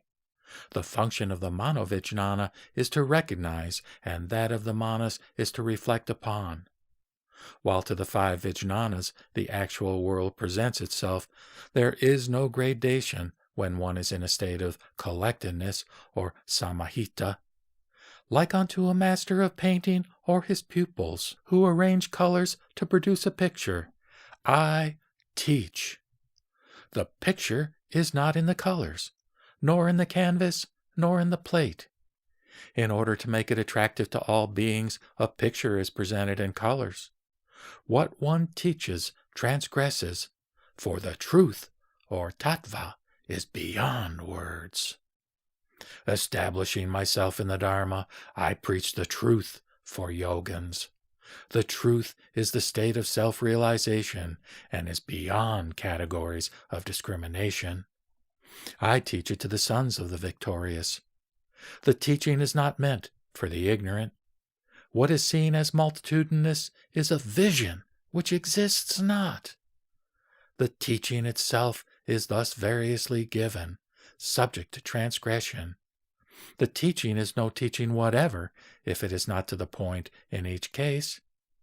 According to the nature of a disease, the healer gives its medicine. Even so, the Buddhas teach beings in accordance with their mentalities. This is indeed not a mental realm to be reached by the philosophers and the Shravakas. What is taught by the leaders is the realm of self-realization. Further, Mahamati, if the Bodhisattva should wish to understand that an external world to be subsumed under categories of discrimination, such as the grasping subject and the grasped object is of mind itself, let him be kept away from such hindrances as turmoil, social intercourse, and sleep. Let him be kept away from the treatises and writings of the philosophers, from things belonging to the vehicles of Shravakahood and Pratyeka Buddhahood. Let the Bodhisattva Mahasattva be thoroughly acquainted with objects of discrimination which are to be seen as of mind itself. Further, Mahamati, when the Bodhisattva Mahasattva establishes himself in the abode where he has gained a thorough understanding of mind by means of his transcendental knowledge, he should later discipline himself in the cultivation of noble wisdom in its triple aspect. What are the 3 aspects of noble wisdom, Mahamati, in which he has to discipline himself later? They are 1. Imagelessness, 2. The power added by all the Buddhas by reason of their original vows, and 3. The self-realization attained by noble wisdom. Having mastered them, the yogin should abandon his knowledge of mind, gained by means of transcendental wisdom, which still resembles a lame donkey, and, entering upon the 8th stage of bodhisattvahood, he should further discipline himself in these 3 aspects of noble wisdom. Then again, Mahamati, the aspect of imagelessness comes forth when all things belonging to the Shravakas and Pratyeka Buddhas and philosophers are thoroughly mastered. Again, Mahamati, as to the power added, it comes from the original vows made by all the Buddhas. Again, Mahamati, as to the self-realization aspect of noble wisdom, it arises when a bodhisattva, detaching himself from viewing all things in their phenomenality, realizes the samadhi body, whereby he surveys the world as like unto a vision, and further goes on to the attainment of the Buddha stage. Mahamati, this is the triplicity of the noble life. Furnished with this triplicity, noble ones will attain the state of self-realization, which is the outcome of noble wisdom. For this reason, Mahamati, you should cultivate noble wisdom in its triple aspect. At that moment, Mahamati, the Bodhisattva Mahasattva, knowing what was going on in the minds of the bodhisattvas who were gathered there, and empowered by the power added to him by all the Buddhas, asked the Blessed One concerning the doctrine known as examining into the reality of noble wisdom. Tell me, Blessed One, the doctrine of examining into the reality of noble wisdom, depending on which the 108 statements are to be distinguished. The doctrine depending on which the Tathagatas, Arhats, fully enlightened ones will analyze and disclose the nature and course of false imagination for the sake of the Bodhisattva Mahasattvas who have fallen into the way of looking at things from their aspects of generality and individuality. Thus, the bodhisattvas will be instructed in the analysis and thorough examination of false imagination, and thereby they will have the passage purified which leads to the egolessness of things and persons, and get an illumination on the stages of bodhisattvahood. And further, going beyond the bliss of the tranquilizations belonging to all the Shravakas, Pratyeka Buddhas, and philosophers, will attain the Dharmakaya of the Tathagata, which belongs to the realm and course of Tathagatahood, transcending thought, and in which there is no arising of the 5 dharmas. That is to say, they will attain the Tathagata body, which is the dharma intimately bound up with the understanding born of transcendental knowledge, and which, entering into the realm of Maya, reaches all the Buddha lands, the heavenly mansions of Tushita, and the abode of the Akanistha. Said the Blessed One, Mahamati, there are some philosophers who are addicted to negativism, according to whose philosophy view the non-existence of the hare's horns is ascertained by means of the discriminating intellect which affirms that the self-nature of things ceases to exist with the destruction of their causes. And they say that all things are non-existent, just like the hare's horns. Again, Mahamati, there are others who, seeing distinctions existing in things as regards the elements, qualities, atoms, substances, formations, and positions, and, attached to the notion that the hare's horns are non-existent, assert that the bull has horns. There are, Mahamati, those who have fallen into the dualistic way of thinking, being unable to comprehend the truth of mind only. They desire to discriminate a world which is of mind itself. Mahamati, body, property, and abode have their existence only when measured in discrimination. The hare's horns neither are or are not. No discrimination is to be made about them. So it is, Mahamati, with all things of which neither being nor non-being can be predicated. Have no discrimination about them. Again, Mahamati, those who have gone beyond being and non-being no more cherish the thought that the hare has no horns, for they never think that the hare has no horns because of mutual reference. Nor do they think that the bull has horns because no ultimate substance is to be obtained, however minutely the analysis of the horns may go on, even to the subtlest particles known as atoms. That is, the state in which noble wisdom is realized is beyond being and non-being. At that time, Mahamati, the Bodhisattva Mahasattva, said to the Blessed One, Is it not this way, Blessed One, that seeing how discrimination takes place, we proceed to refer this to the non-arising of discrimination and infer that the horns exist not? The Blessed One said, No, indeed, Mahamati.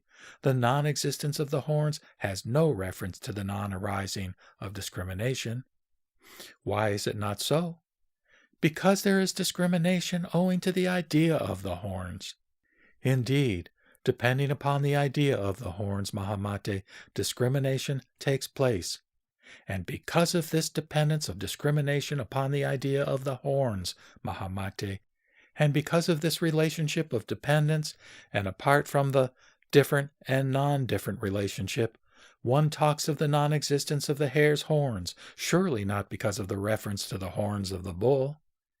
If again, Mahamati, discrimination is different from the hare's horns, it will not take place by reason of the horns, and therefore the one is not different from the other. But if it is not different, there is a discrimination taking place by reason of the horns, and therefore the one is different from the other. However minutely the atoms are analyzed, no horn substance is obtainable. The notion of the horns itself is not available when thus reasoned. As neither of them, that is, the bulls nor the hares, are existent, in reference to what should we talk of non-existence? Therefore, Mahamati, the reasoning by reference as regards the non-existence of the hare's horns is of no avail. The non-existence of the hare's horns is asserted in reference to their existence on the bull. But really, a horn itself has no existence from the beginning. Have therefore no discrimination about it. Mahamati, the dualism of being and non-being as held by the philosophers does not obtain, as we see in the reasoning of horns. Again, Mahamati, there are other philosophers affected with erroneous views who are attached to such notions as form, cause, and figure. Not fully understanding the nature of space, and seeing that space is disjoined from form, they proceed to discriminate about their separate existences. But Mahamati, space is form. And Mahamati, as space penetrates into form, form is space. To establish the relation of supporting and supported, Mahamati, there obtains the separation of the two, space and form. Mahamati, when the elements begin to evolve a world, they are distinguishable from one another. They do not abide in space, and space is not non-existent in them. It is the same with the hare's horns, Mahamati, whose non-existence is asserted in reference to the bull's horns. But, Mahamati, when the bull's horns are analyzed to their minutest atoms, which in turn are further analyzed, there is, after all, nothing to be known as atoms. The non-existence of what has to be affirmed in reference to what? As to the other things, too, this reasoning from reference does not hold true. At that time, again, the Blessed One said this to Mahamati, the Bodhisattva Mahasattva. Mahamati, you should discard the views and discriminations that are concerned with the horns of a hare and a bull, with space and form. And also, Mahamati, let you and other bodhisattvas reflect on the nature of discrimination which they have of the mind itself, and let them go into all the bodhisattva lands where they should disclose the way of disciplining themselves in the manifestation of mind itself. Then, at that time, the Blessed One recited these verses. The world as we see it exists not. Pluralities of things rise from the mind being seen externally. Body, property, and abode are manifested to us as of the alaya vijnana. The leaders talk about the sita, manas, manavijnana, and the triple svabhava, the 5 dharmas, and the twofold egolessness and purification. Long and short, etc., exist mutually bound up. When existence is asserted, there is non-existence. and where non-existence is asserted, there is existence. Analyzed down to atoms, there is indeed no form to be discriminated as such. What can be established is the truth of mind only, which is not believed by those who cherish erroneous views. This does not belong to the realm of the theoreticians, nor to that of the Shravaka. The Buddhas disclose the way of self-realization. At that time, again, Mahamate the Bodhisattva made a request of the Blessed One regarding the purification of the outflow which comes from recognizing an objective world which is of mind itself, saying, "How, O Blessed One, is the outflow purified that takes place from recognizing an external world which is of mind itself? Is the purification instantaneous or gradual?" Replied the Blessed One, "The outflow that takes place from recognizing an external world which is of mind itself is gradually purified and not instantaneously. Mahamati, it is like the amara fruit, which ripens gradually and not instantaneously. In the same way, Mahamati, the purification of beings is gradual and not instantaneous. Mahamati, it is like the potter making pots, which is done gradually and not instantaneously. In the same way, Mahamati, the purification of beings by the Tathagata is gradual and not instantaneous. Mahamati, it is like grass, shrubs, herbs, and trees that grow up gradually from the earth and not instantaneously. In the same way, Mahamati, the purification by the Tathagata of beings is gradual and not instantaneous. Mahamati, it is like the mastery of comedy, dancing, singing, music, lute playing, writing, and other arts, which is gained gradually and not instantaneously. In the same way, Mahamati, the purification by the Tathagatas of all beings is gradual and not instantaneous. Mahamati, it is like a mirror, indiscriminately and instantaneously reflecting in it forms and images. In the same way, Mahamati, the purification by the Tathagata of all beings is instantaneous, who makes them free from discrimination and leads them to the state of imagelessness. Mahamati, it is like the sun or the moon revealing all forms instantaneously by illuminating them with its light.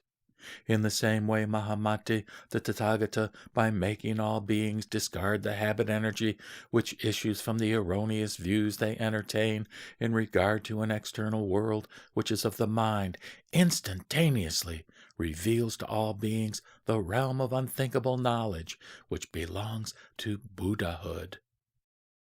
It is like the alaya vijnana, making instantaneously a world of body, property, and abode, which is what is seen of mind itself.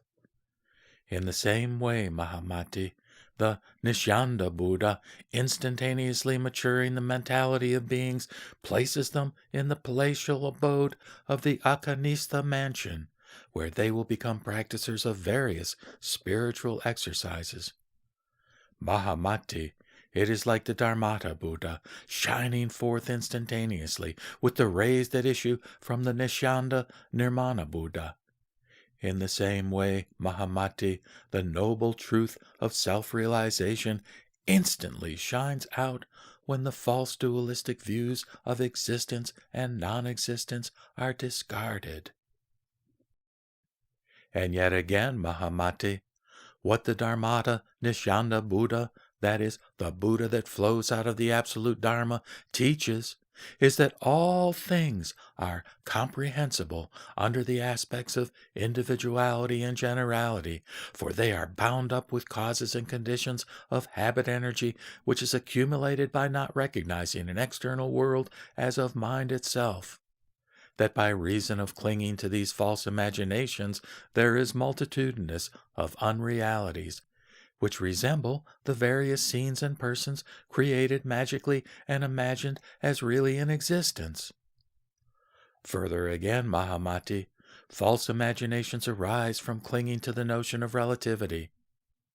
To illustrate, when the magician, depending upon grass, wood, shrubs, and creepers, exercises his art, all beings and forms take shape, magically created persons are produced, which appear endowed with individuality and material body, and they are variously and fanciful discriminated. While they are thus manifesting themselves, Mahamati, there is no substantiality in them. Likewise, Mahamati, based on the notion of relativity, the false imagination recognizes a variety of appearances which are distinguished by a discriminating mind.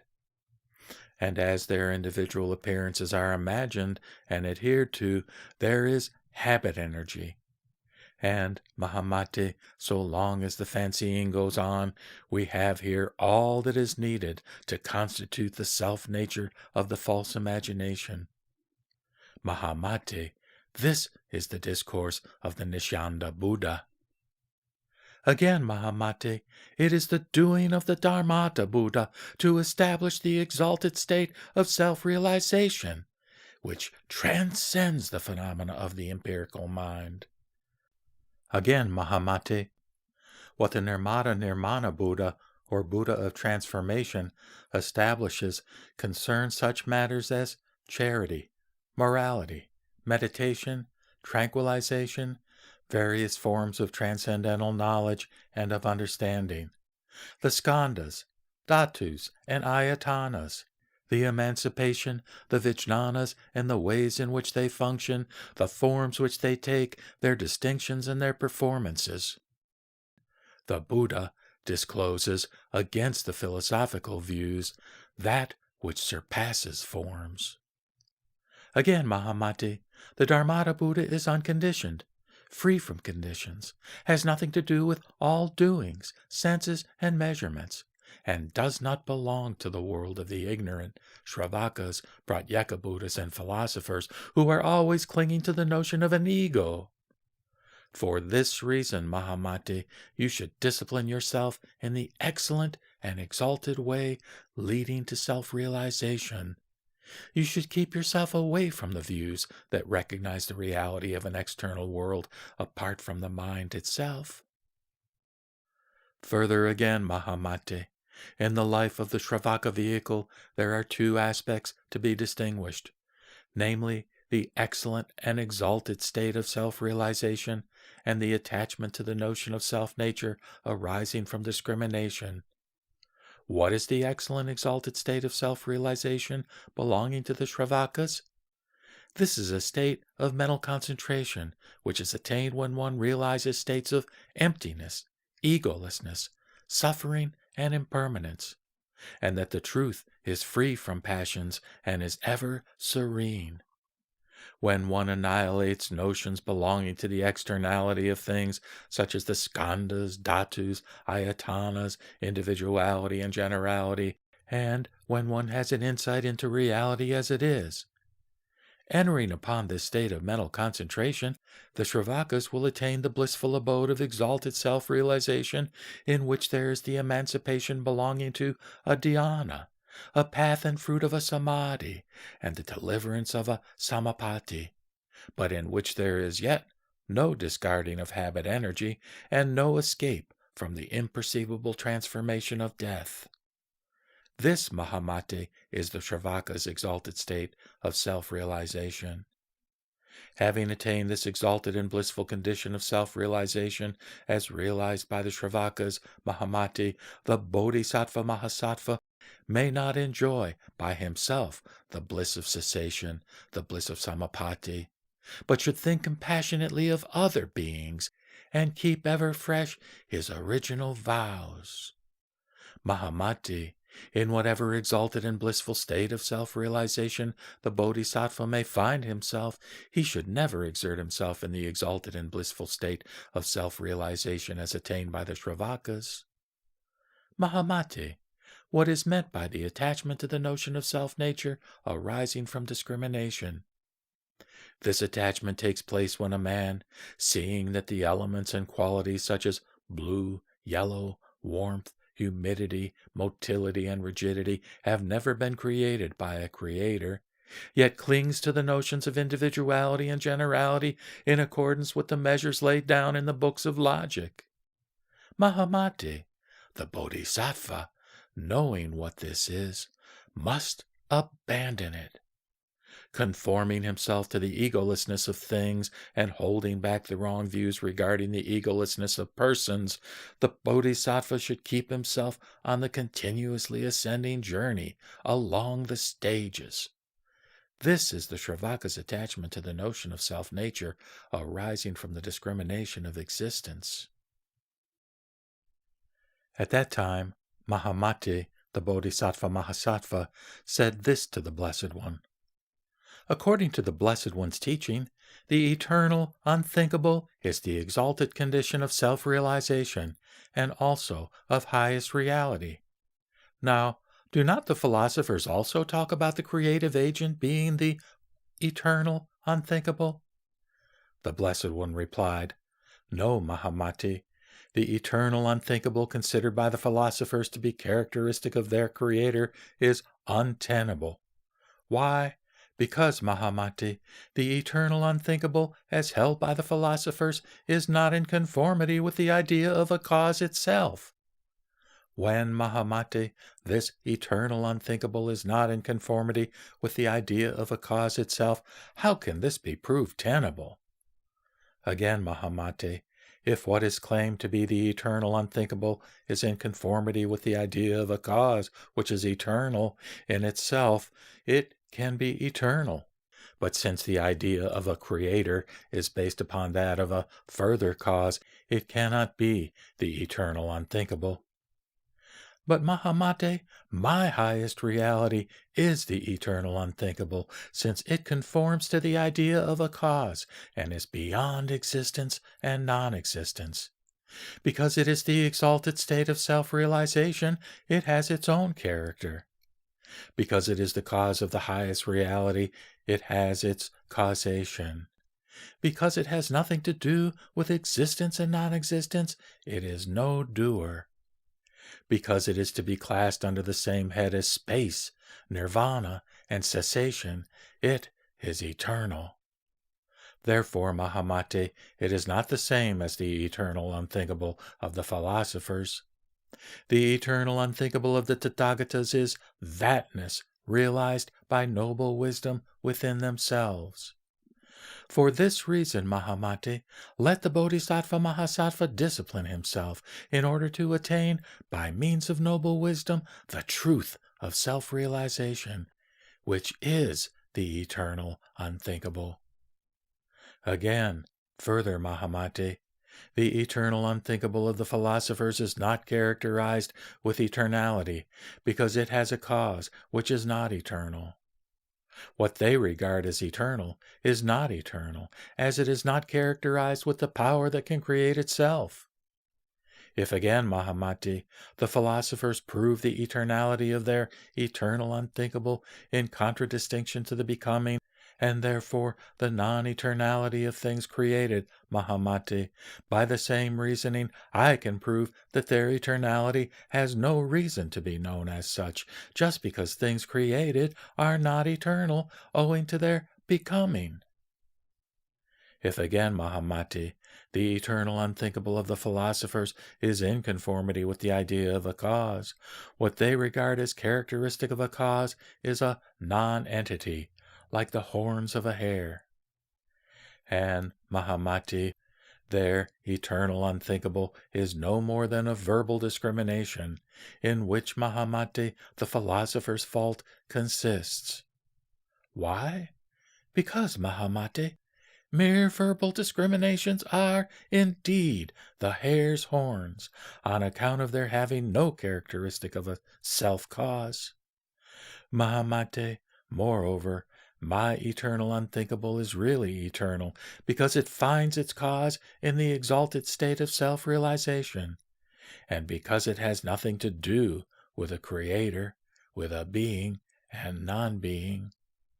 Its eternality is not derived from the reasoning which is based upon the external notion of being and non-being, of eternity and non-eternity. If the eternal unthinkable is eternal in consideration of the non-existence and eternality of external things, we can say of this kind of the eternal unthinkable that the philosophers do not know what is meant by characteristically self-caused. As they are outside the state of self-realization attainable by noble wisdom, Mahamati, their discourse is not to the point. Further, Mahamati, those who, afraid of sufferings arising from the discrimination of birth and death, seek for nirvana, do not know that birth and death and nirvana are not to be separated the one from the other.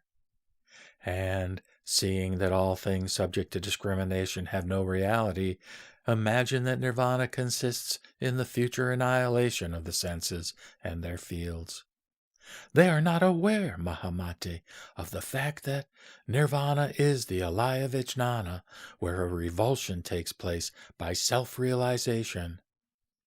Therefore, Mahamati, those who are stupid talk of the trinity of vehicles, and not of the state of mind only, where there are no images.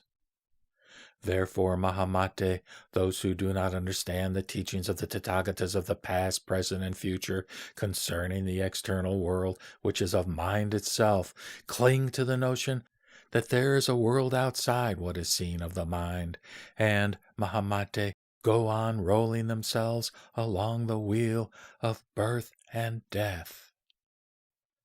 Further, Mahamati, according to the teaching of the Tathagatas of the past, present, and future, all things are unborn. Why? Because they have no reality, being manifestations of mind itself. And, Mahamate, as they are not born of being and non-being, they are unborn. Mahamate, all things are like the horns of the hare, horse, donkey, or camel. But the ignorant and simple-minded, who are given up to their false and erroneous imaginations, discriminate things where they are not. Therefore, all things are unborn. That all things are in their self-nature unborn, Mahamate, belongs to the realm of self-realization attained by noble wisdom, and does not belong essentially to the realm of dualistic discrimination cherished by the ignorant and simple-minded. The self-nature and the characteristic marks of body, property, and abode evolve when the alaya vijnana is conceived by the ignorant as grasping and grasped, and then they fall into a dualistic view of existence, where they recognize its rise, abiding, and disappearance, cherishing the idea that all things are born and subject to discrimination as to being and non-being. Therefore, Mahamati, you should discipline yourself therein, that is, in self-realization. Again, further, Mahamati, there are 5 groups of people, each of whom attains its own spiritual insight. What are the 5? They are 1. The group of people whose insights belong to the Shravaka vehicle. 2. The group of people whose insight belongs to the Pratyeka vehicle. 3. The group of people whose insight belongs to the Tathagata vehicle. 4. The group of indefinite character. And 5. The group of people to whom no insight is possible. Mahamati, how does one know the group of people whose insight belongs to the Shravaka vehicle?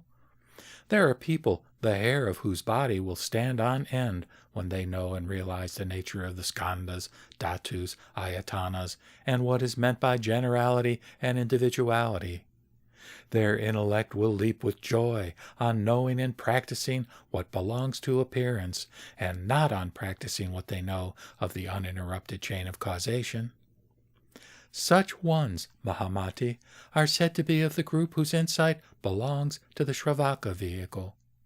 Having had an insight into their own vehicle, they abide at the 5th or 6th stage, where they do away with the rising of the passions, but not with the habit energy. They have not yet passed beyond the inconceivable transformation death, and their lion roar is, quote, "My life is destroyed, my morality is established," etc., close quote. They will then discipline themselves in the egolessness of persons and finally gain the knowledge of nirvana. Again, Mahamati, there are others who, believing in such things as ego, being, vital principle, nourisher, supreme spirit, or personal soul, will seek nirvana in them. Again, Mahamati, there are still others who, seeing that all things exist by depending upon causes, will recognize in this the way to nirvana. But, Mahamati, as they have no insight into the egolessness of things, there is no emancipation for them. This, Mahamati, is where those of the Shravaka vehicle and the philosophers make the mistake in their insight by regarding non-deliverance as deliverance. Therefore, Mahamati, you ought to discipline yourself in order to escape this wrong view. Now, Mahamati, they belong to the group of the Pratyeka Buddha vehicle, who will shed tears and feel the hair of their body stand on end when the Pratyeka Buddha's insight is shown to them.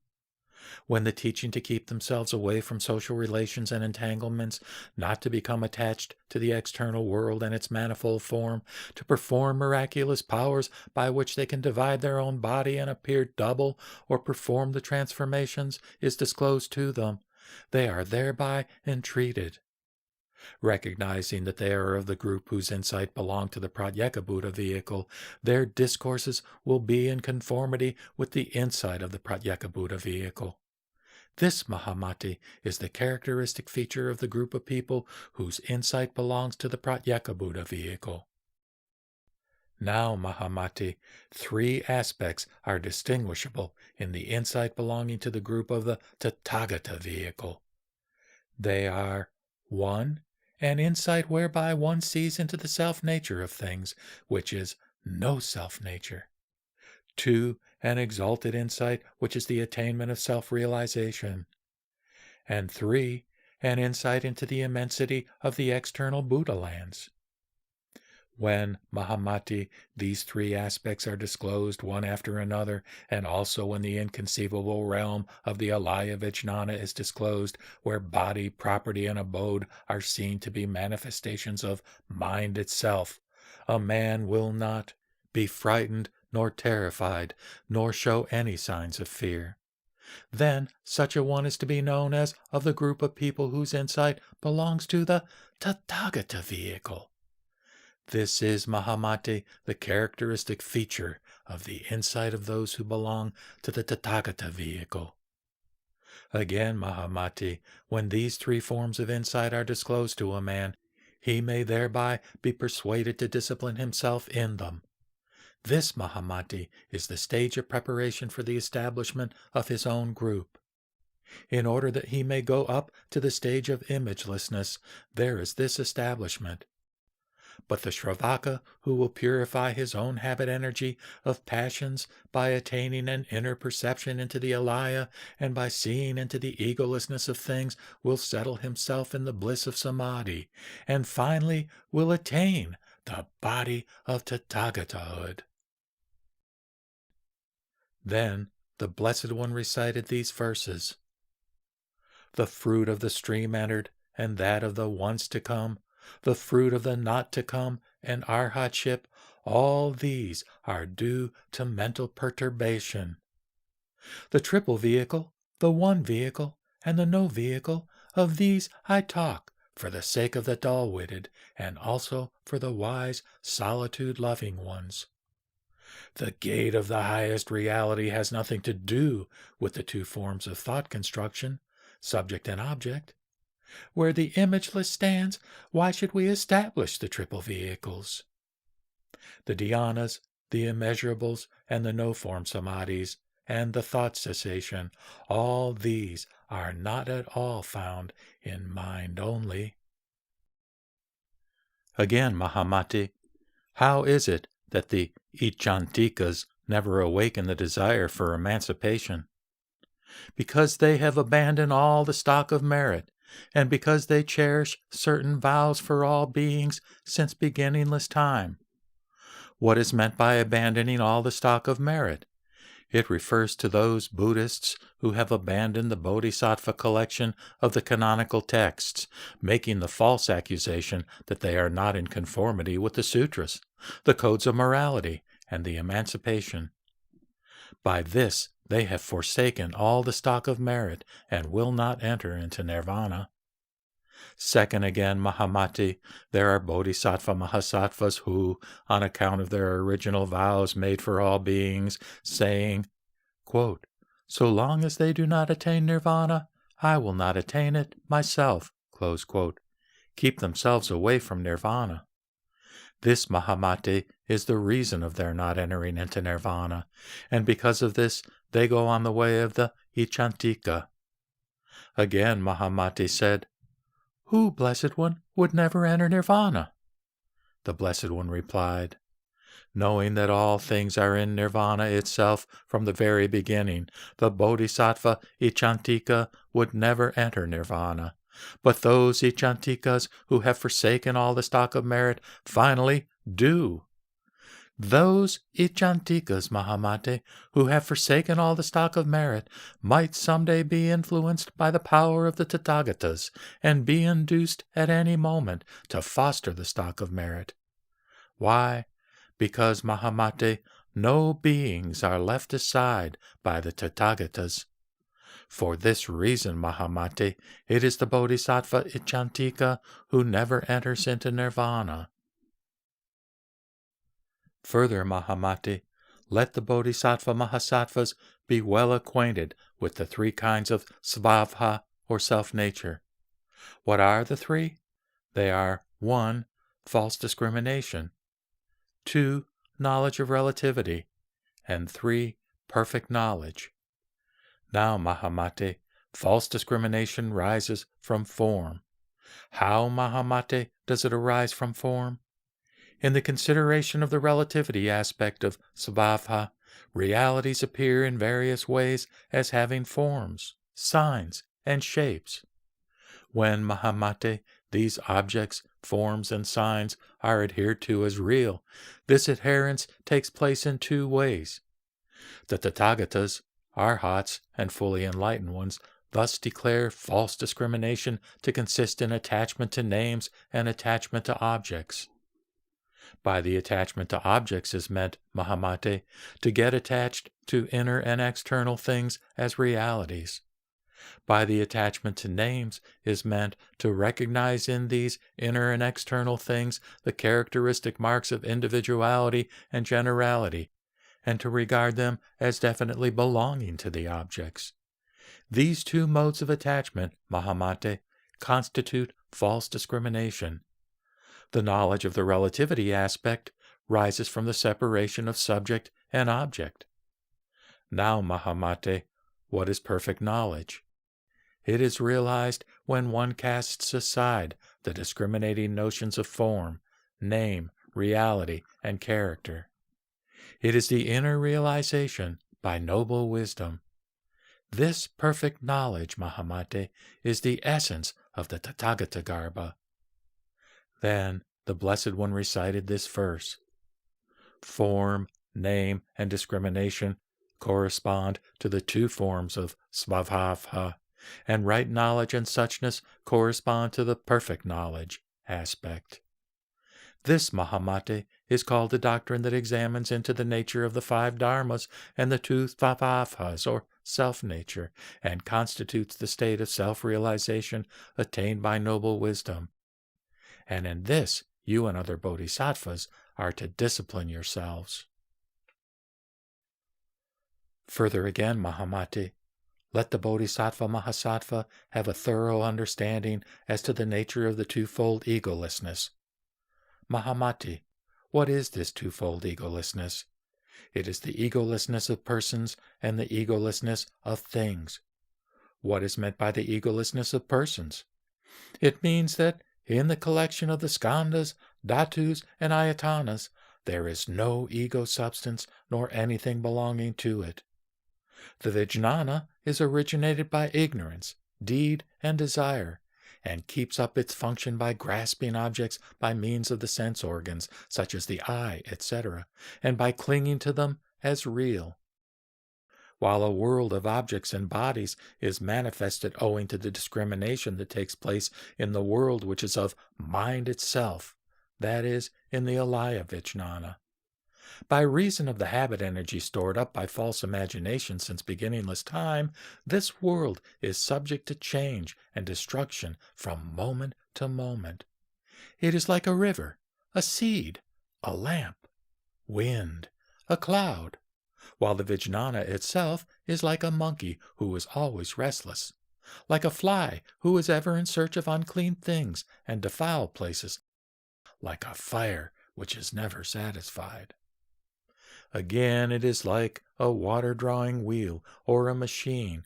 It, that is the vijnana, goes on rolling the wheel of transmigration, carrying varieties of bodies and forms, resuscitating the dead like the demon Vitala, causing the wooden figures to move about as a magician moves them. Mahamati, a thorough understanding concerning these phenomena, is called comprehending the egolessness of persons. Now, Mahamate, what is meant by the egolessness of things? It is to realize that the skandhas, dhatus, and ayatanas are characterized with the nature of false discrimination. Mahamati, since the skandhas, dhatus, and ayatanas are destitute of an ego substance, being no more than an aggregation of the skandhas and subject to the conditions of mutual origination which are causally bound up with the string of desire and deed, and since thus there is no creating agent in them, Mahamate, the skandhas are even destitute of the marks of individuality and generality, and the ignorant, owing to their erroneous discrimination, imagine here the multiplicity of phenomena. The wise, however, do not. Recognizing, Mahamate, that all things are devoid of the sita, manas, manovijnana, the 5 dharmas, and the 3 svabhavas, the Bodhisattva Mahasattva will well understand what is meant by the egolessness of things. Again, Mahamate, when the Bodhisattva Mahasattva has a good understanding as regards the egolessness of things, before long he will attain the first stage of Bodhisattvahood when he gets a definite cognition of the imageless. When a definite acquisition is obtained regarding the aspect of the stages of Bodhisattvahood, the Bodhisattva will experience joy, and gradually and successively going up the scale will reach the 9th stage, where his insight is perfected, and finally the 10th stage, known as Great Dharma Mega. Establishing himself here, he will be seated in the great jewel palace, known as Great Lotus Throne, which is in the shape of a lotus and is adorned with various sorts of jewels and pearls. He will then acquire and complete a world of Maya nature, surrounded by bodhisattvas of the same character, and anointed like the son of the Chakravarti by the hands of the Buddhas coming from all Buddha lands. He will go beyond the last stage of bodhisattvahood, attain the noble truth of self-realization, and become a Tathagata, endowed with the perfect freedom of the Dharmakaya, because of his insight into the egolessness of things. This, Mahamati, is what is meant by the egolessness of all things, and in this you and other Bodhisattva Mahasattvas should well exercise yourselves. At that time, Mahamati, the Bodhisattva Mahasattva, said this to the Blessed One: "Pray, teach me about making an assertion and refuting it, so that I and other bodhisattvas, getting rid of the erroneous views that may arise from assertion and refutation, may at once realize supreme enlightenment. Having been enlightened, they would keep themselves away from the eternalistic assertions as well as from the nihilistic refutations, and leave your enlightenment eye unrefuted." Then the Blessed One again, understanding the request of Mahamate the Bodhisattva Mahasattva, recited this verse: "Assertions and refutations are not to be found in the mind only. The ignorant, who understand not that the mind is seen in the form of body, property, and abode, wander about with assertions and refutations. At that moment the Blessed One said this to elucidate the meaning of this verse. Mahamati, there are 4 forms of assertion made concerning things not in existence. What are the 4? 1. The assertion about individual marks that are non-existent. 2. The assertion about philosophical views which are non-existent, that is, not true. 3. The assertion about a cause which is not existent. And 4. The assertion about objects that are non-existent. These, Mahamati, are the 4 assertions. Again, Mahamati, what is meant by the refutation? It means not examining properly, because of ignorance, any assertions based on errors. This, Mahamati, is what characterizes assertion and refutation. Further, Mahamati, what are the characteristics of the assertion made about individual marks that have no existence? It concerns the marks of individuality and generality in the skandhas, dhatus, and ayatanas, which do not really exist.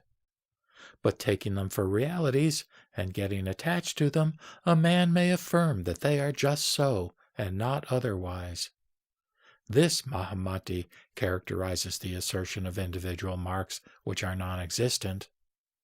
This assertion and discrimination, Mahamati, concerning individual marks that are not existent, rises from one's attachment to the habit energy which is amassed since beginningless time by varieties of erroneous views issuing from false imagination. This, Mahamati, characterizes the assertion of individual marks which are non-existent. Again, Mahamati, by the assertion of philosophical views which are non-existent, that is, not true, is meant that in the skandhas, dhatus, and ayatanas, some philosophers assume the existence of an ego, a being, a soul, a living being, a nourisher, or a spirit. This is said, Mahamati, to be the assertion of some philosophical views which are non-existent, that is, not true. Again, Mahamati, by the assertion of a cause that is non-existent is meant that some philosophers assume the causeless birth of a first vijnana, which later comes to have a maya-like non-existence. That is to say, the originally unborn vijnana begins to function under the conditions of I, form, light, and memory. The functioning goes on for a while and then ceases.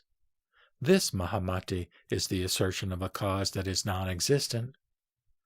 Again, Mahamati, the assertion about objects that are non-existent is an assertion arising from the attachment to such non-working existences as space, cessation, and nirvana. These, Mahamati, are neither existent nor non-existent. For all things are devoid of the alternatives of being and non-being, and are to be known, Mahamati, as the horns of a hare, a horse, or a camel, or like a hairnet. They are discriminated as realities by the ignorant, who are addicted to assertions and refutations, as their intelligence has not penetrated into the truth that there is nothing but what is seen of the mind itself. It is otherwise with the wise. This, Mahamati, is the characteristic point of the assertion about objects which are non-existent. For this reason, Mahamati, one should avoid the views based on assertion and refutation. Further, Mahamati, the bodhisattvas who are thoroughly acquainted with the nature of the Citta, Manas, and Manavijnana, of the 5 dharmas, of the 3 svabhavas, and of the twofold egolessness, will assume various personalities for the sake of benefiting others, just like the imagination that evolves from the seed of the relativity knowledge, and again like the mysterious gem that reflects varieties of colors. Going over to all the Buddha lands and assemblages, the bodhisattvas will listen to the Buddhas discourse on the nature of all things which are like a vision, a dream, an illusion, a reflection, and a lunar vision in water, and which have nothing to do with birth and death, eternality, and extinction. The bodhisattvas, thus facing the Tathagatas, will listen to their discourses on the truth that does not belong to the Shravaka and Pratyeka Buddha vehicle. They will then attain 100,000 samadhis, indeed 100,000 nayutas of kotis of samadhis, and by means of these samadhis they will go around from one country to another. They will do homage to the Buddhas, be born in all the celestial mansions, where they will discourse on the triple treasure, manifesting Buddha bodies, and surrounded by Shravakas and Bodhisattvas, they will, in order to free them from the alternatives of being and non-being, instruct them to understand thoroughly what is meant by an objective world, which is nothing but mind itself, and in which there are no realities. At that time, the Blessed One recited this verse. When those who are born of the Buddha see that the world is no more than mind itself, they will obtain a body of transformation, which has nothing to do with effect-producing words, but which is endowed with the powers, psychic faculties, and self-control. At that time, again, Mahamate the Bodhisattva Mahasattva made a request of the Blessed One. Tell me, Blessed One, how all things are empty, unborn, non-dual, and have no self-nature, so that I and other Bodhisattva Mahasattvas might be awakened in the teaching of emptiness, no birth, non-duality, and the absence of self-nature, and, quitting the discrimination of being and non-being, quickly realize the highest enlightenment, that is, Anuttara Samyak Sambodhi. Then the Blessed One said this to Mahamate the Bodhisattva Mahasattva. Now, Mahamate, listen well and reflect well upon what I tell you. Replied Mahamate the Bodhisattva Mahasattva, I will indeed, Blessed One. The Blessed One said, Emptiness, emptiness indeed. Mahamate, it is a term whose self-nature is false imagination. Because of one's attachment to false imagination, Mahamate, we have to talk of emptiness, no birth, non-duality, and absence of self-nature. In short, then, Mahamate, there are 7 kinds of emptiness. 1, the emptiness of individual marks. 2, the emptiness of self-nature. 3, the emptiness of no work. 4, the emptiness of work. 5, the emptiness of all things in the sense that they are unpredicable. 6, the emptiness in its highest sense of ultimate reality, realizable only by noble wisdom. And 7, the emptiness of mutuality. Mahamate, what then is the emptiness of individual marks? It is that all things have no such distinguishing marks of individuality and generality. In consideration of mutuality and accumulation, things are thought to be realities, but when they are further investigated and analyzed, Mahamate, they are non-existent and non-predicable with individuality and generality. And because thus no such ideas as self, other, or both hold good, Mahamate, the individual marks no longer obtain. So it is said that all things are empty as to their self-marks. Again, Mahamate, what is meant by the emptiness of self-nature? Mahamate, it is that all things in their self-nature are unborn. Hence the emptiness of self-nature, and it is therefore said that things are empty in their self-nature. Again, Mahamate, what is meant by the emptiness of no work? It is that the skandhas are nirvana itself, and that there is no work doing in them from the beginning. Therefore, one speaks of the emptiness of no work. Again, Mahamate, what is meant by the emptiness of work? It is that the skandhas are devoid of an ego and its belongings, and go on functioning when there is a mutual conjunction of cause and action. Thus one speaks of the emptiness of work. Again, Mahamate, what is meant by the emptiness of all things in the sense that they are unpredicable? It is that the nature of the false imagination is not expressible. Hence the emptiness of all things in the sense of their unpredicability. Thus, one speaks of the emptiness of unpredicability. Again, Mahamate, what is meant by the emptiness in its highest sense of ultimate reality realizable by noble wisdom.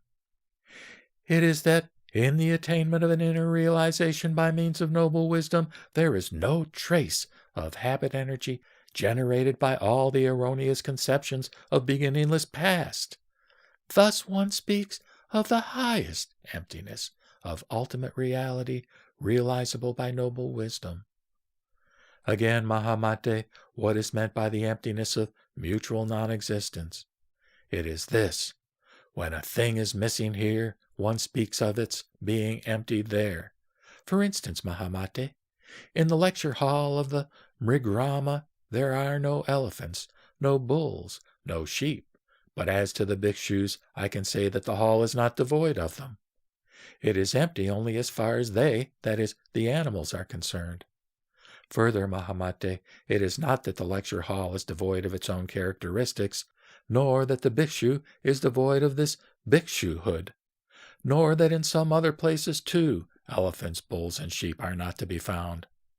Mahamate, here one sees all things in their aspect of individuality and generality, but from this point of view of mutuality, some things do not exist somewhere. Thus one speaks of the emptiness of mutual non-existence. These, Mahamate, are the 7 kinds of emptiness of which mutuality ranks the lowest of all and is to be put away by you. Again, Mahamate, not that things are not born, but that they are not born of themselves, except when seen in the state of samadhi. This is what is meant by, quote, all things are unborn, close quote. To have no self-nature is, according to the deeper sense, to be unborn, Mahamate. That all things are devoid of self-nature means that there is a constant and uninterrupted becoming, a momentary change from one state of existence to another.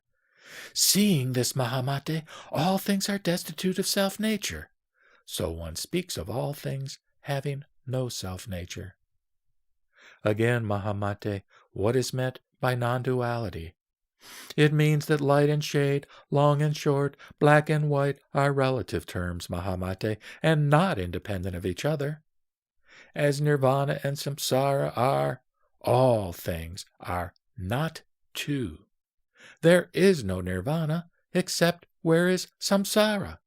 There is no samsara except where is nirvana. For the condition of existence is not of mutually exclusive character. Therefore it is said that all things are non-dual, as are nirvana and samsara. For this reason, Mahamati, you should discipline yourself in the realization of emptiness, no birth, non-duality, and no self-nature. Then, at that time, the Blessed One recited this couplet of verses. I always preach emptiness which is beyond eternalism and nihilism. Samsara is like a dream and a vision, and karma vanishes not. Space, nirvana, and the 2 forms of cessation. Thus the ignorant discriminate the things which are not effect-producing, but the wise stand above being and non-being. At that time again, the Blessed One said this to Mahamate, the Bodhisattva Mahasattva. This teaching of emptiness, no birth, non-duality, and no self-nature is found in all the sutras of all the Buddhas, and this doctrine is recognized in every one of them. However, Mahamate, the sutras are the teaching in conformity with the dispositions of all beings and deviate from the real sense and are not the truth-preserving statement. Mahamate, it is like unto the mirage, which entices the deer with its treacherous springs. The springs are not there, but the deer are attached, imagining them to be real. So with the teachings disclosed in all the sutras. They are for all beings for the gratification of their own discriminating minds. They are not the truth-preserving statements meant for noble wisdom to grasp. For this reason, Mahamate, be in conformity with the sense, and be not engrossed in the word teaching. At that time, Mahamate, the Bodhisattva Mahasattva, said this to the Blessed One. Now the Blessed One makes mention of the Tathagatagarbha in the sutras, and verily it is described by you as by nature bright and pure, as primarily unspotted, endowed with the 32 marks of excellence, hidden in the body of every being like a gem of great value, which is enwrapped in a dirty garment, enveloped in the garment of the skandhas, dhatus, and ayatanas, and soiled with the dirt of greed, anger, folly, and false imagination, while it is described by the Blessed One to be eternal, permanent, auspicious, and unchangeable. Is not this Tathagatagarbha taught by the Blessed One the same as the ego substance taught by the philosophers? The ego is taught in the systems of the philosophers as an eternal creator, unqualified, omnipresent, and imperishable. The Blessed One replied, No, Mahamate. My Tathagatagarbha is not the same as the ego taught by the philosophers. For what the Tathagatas teach is the Tathagatagarbha in the sense, Mahamate, that it is emptiness, reality limit, nirvana, being unborn, unqualified, and devoid of will effort.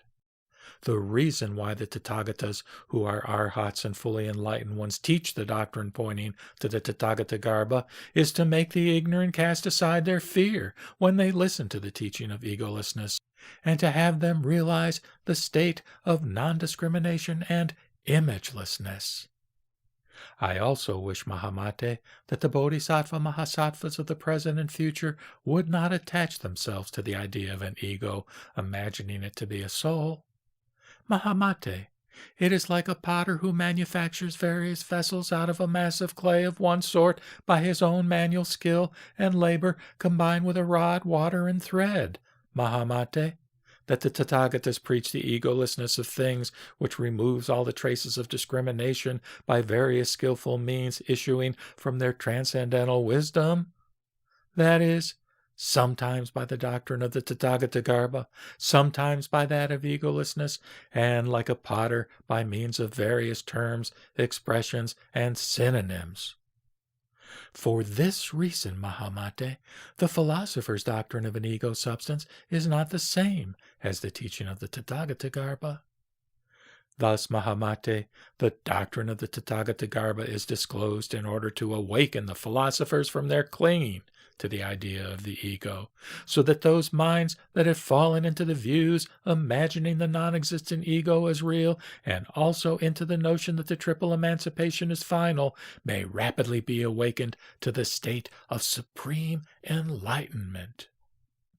Accordingly, Mahamate, the Tathagatas who are arhats and fully enlightened ones disclose the doctrine of the Tathagatagarbha, which is thus not to be known as identical with the philosopher's notion of an ego substance. Therefore, Mahamate, in order to abandon the misconception cherished by the philosophers, you must strive after the teaching of egolessness and the Tathagatagarbha. At that moment, the Blessed One recited this verse. The personal soul, continuity, the skandhas, causation, atoms, the Supreme Spirit, the ruler, the Creator, they are discriminations in the mind only.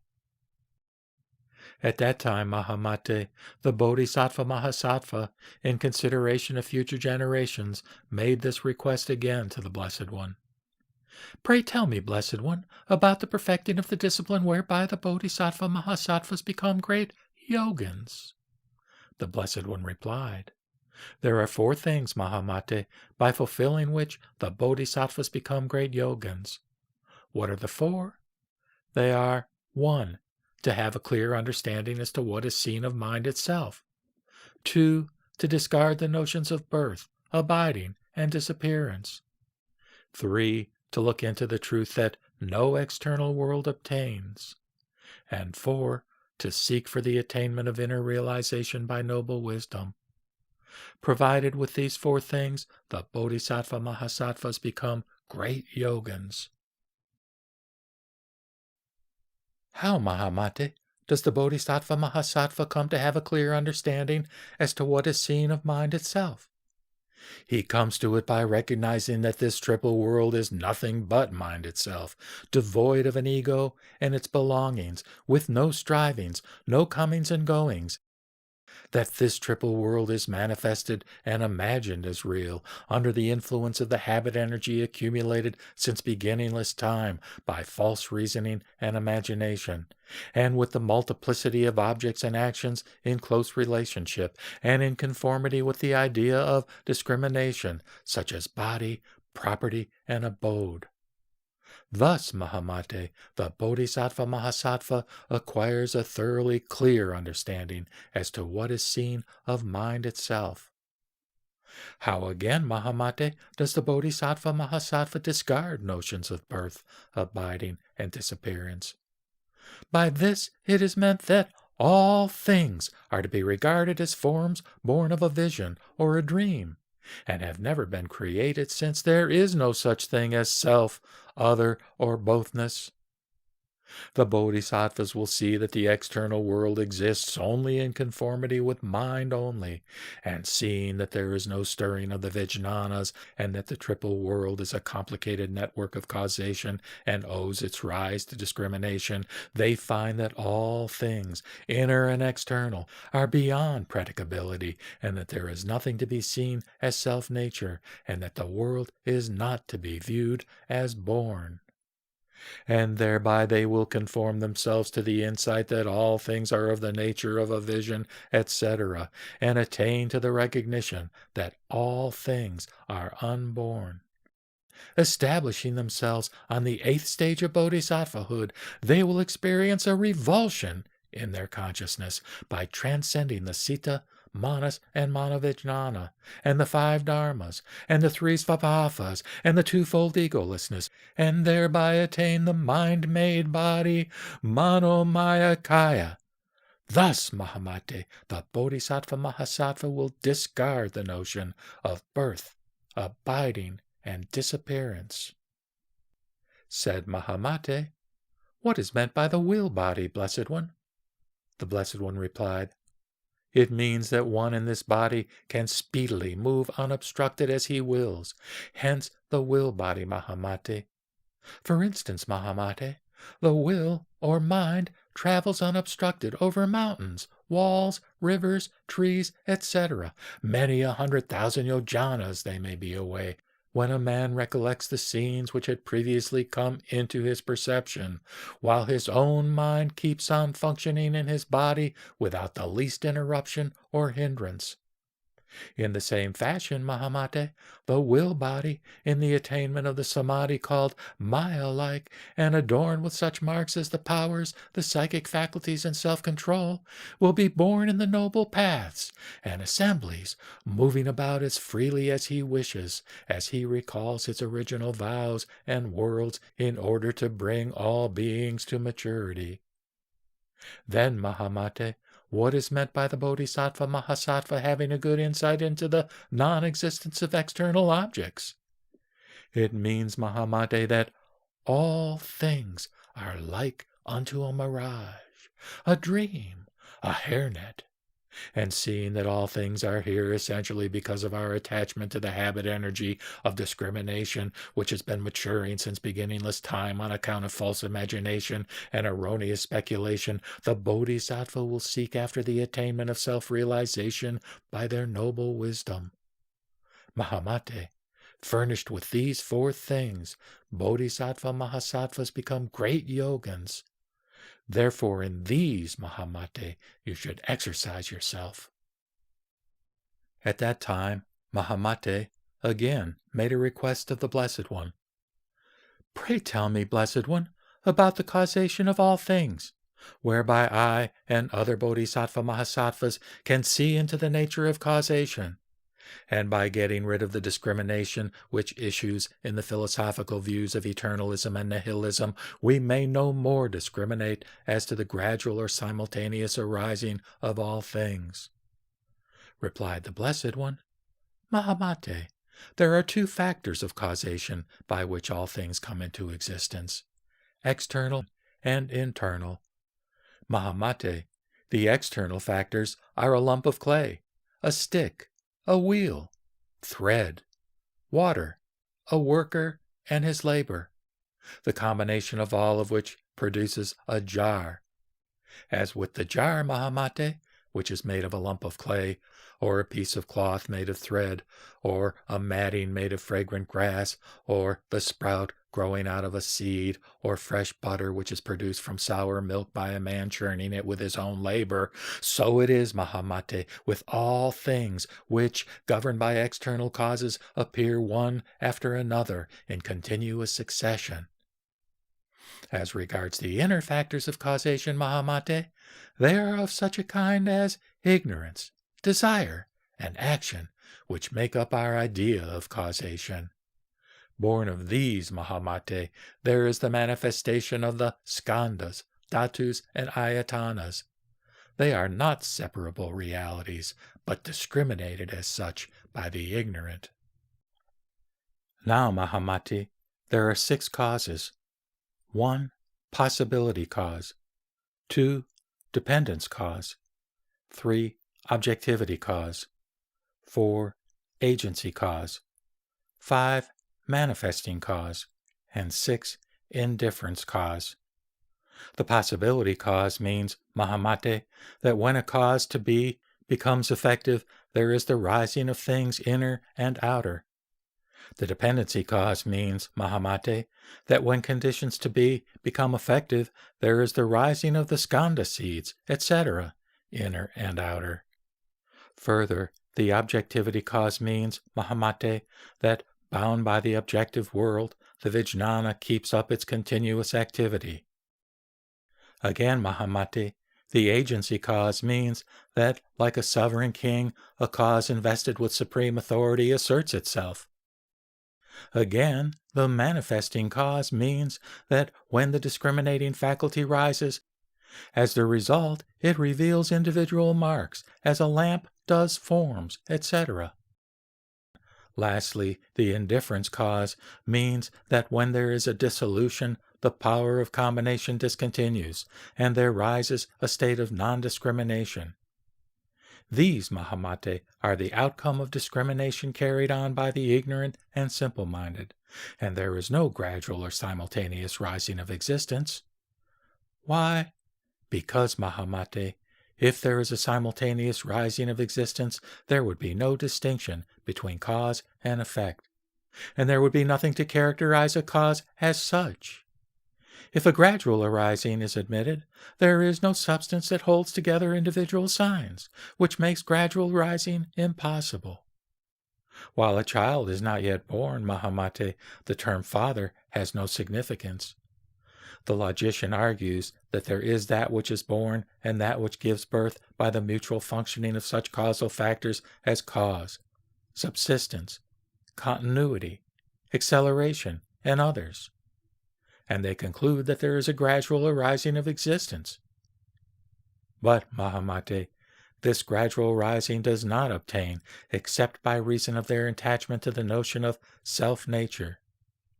When the ideas of body, property, and abode are cherished in what is nothing but the manifestation of mind itself, the external world is perceived under the aspects of individuality and generality, which, however, are not realities. And therefore, Mahamate, neither a gradual nor a simultaneous rising of things is possible. It is only when the vijnana evolves by reasons of discrimination, which discriminates the manifestation of mind itself, that existence is said to come into view. For this reason, Mahamate, you must strive to get rid of notions of gradation and simultaneity in the combination of the causal activities. Thus, it is said, nothing whatever is born or ceases to exist by reason of causation. When causation is discriminated, there is birth and cessation.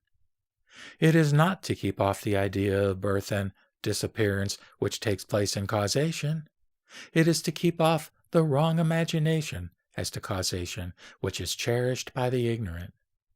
The being and non-being of things subject to causation has no reality. The triple world owes its existence to the mind, put into confusion by reason of habit energy. Not ever being in existence, what things are there that are born? but in causation nothing is lost. When effect-producing objects are regarded as like unto a barren woman's child or a flower in the sky, one perceives that grasping subject and grasped object are in error, and desists from committing the same error. There is nothing that is to be born, nor is there anything that has been born. Even causation is not. It is because of worldly usage that things are talked of as existing. At that moment, again, Mahamate, the Bodhisattva Mahasattva, said this to the Blessed One. Pray tell me, Blessed One, about the teaching known as the essence of discrimination as regards words, whereby, Blessed One, I and other Bodhisattva Mahasattvas, comprehending and becoming well acquainted with the essence of discrimination as regards words, will be thoroughly informed of the signification of two things, expression and expressed, and thereby immediately attaining supreme enlightenment, will explain the signification of these two things, expression and expressed, for the purification of all beings. Replied the Blessed One, Then, Mahamate, listen well and reflect well, for I will tell you about it. Well done, said Mahamate the Bodhisattva Mahasattva, and listened to the Blessed One.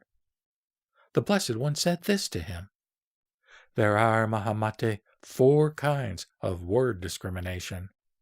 They are 1. Words denoting individual marks. 2. Dream words. 3. Words growing out of the attachment to erroneous speculations and discriminations. And 4. Words growing out of the discrimination that knows no beginning.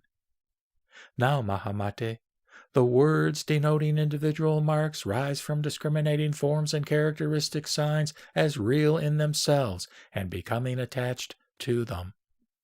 The dream words, Mahamate, rise from the unreal surroundings which reveal themselves before the mind when it recollects its previous experience. The words growing out of the attachment to erroneous speculations and discriminations, Mahamate, rise from recollecting deeds once previously committed. The words growing out of the discrimination that has been functioning since beginningless time, Mahamate, rise from the habit energy, whose seeds have been growing out of the clinging to erroneous speculations and false imaginations since beginningless time. I say, Mahamate, these are the 4 features of word discrimination, which is the answer to your question. At that time, again, Mahamate, the Bodhisattva Mahasattva, requested of the Blessed One to speak on this subject. Pray tell me again, Blessed One, about the conditions whereby the word discrimination manifests itself. Where, whence, how, and by whom do words indicating discrimination take place among the people? Said the Blessed One, Mahamate, the word discrimination goes on taking place by the coordination of the head, chest, nose, throat, palate, lips, tongue, and teeth. Said Mahamate, Again, Blessed One, are words to be considered different or not different from discrimination? Replied the Blessed One, Mahamate, they are neither different nor not different. Why? Because words rise, Mahamate, with discrimination as their cause. If, Mahamate, words are different from discrimination, they cannot have it for cause. Then, if they are not different, words cannot express the sense, which they do. Therefore, words and discrimination are neither different nor not different. Then Mahamate said, Again, Blessed One, are words themselves the highest reality? Or is what is expressed in the words the highest reality? The Blessed One replied, Mahamate, words are not the highest reality, nor is what is expressed in words the highest reality. Why? Because the highest reality is an exalted state of bliss, and as it cannot be entered into by mere statements regarding it, words are not the highest reality. Mahamate, the highest reality is to be attained by the inner realization of noble wisdom. It is not a state of word discrimination. Therefore, discrimination does not express the highest reality. And then, Mahamate, words are subject to birth and destruction. They are unsteady. mutually conditioned and are produced by the law of causation. And again, Mahamate, what is mutually conditioned and produced by the law of causation cannot express the highest reality, because the indications pointing to the distinction between self and not self are non-existent.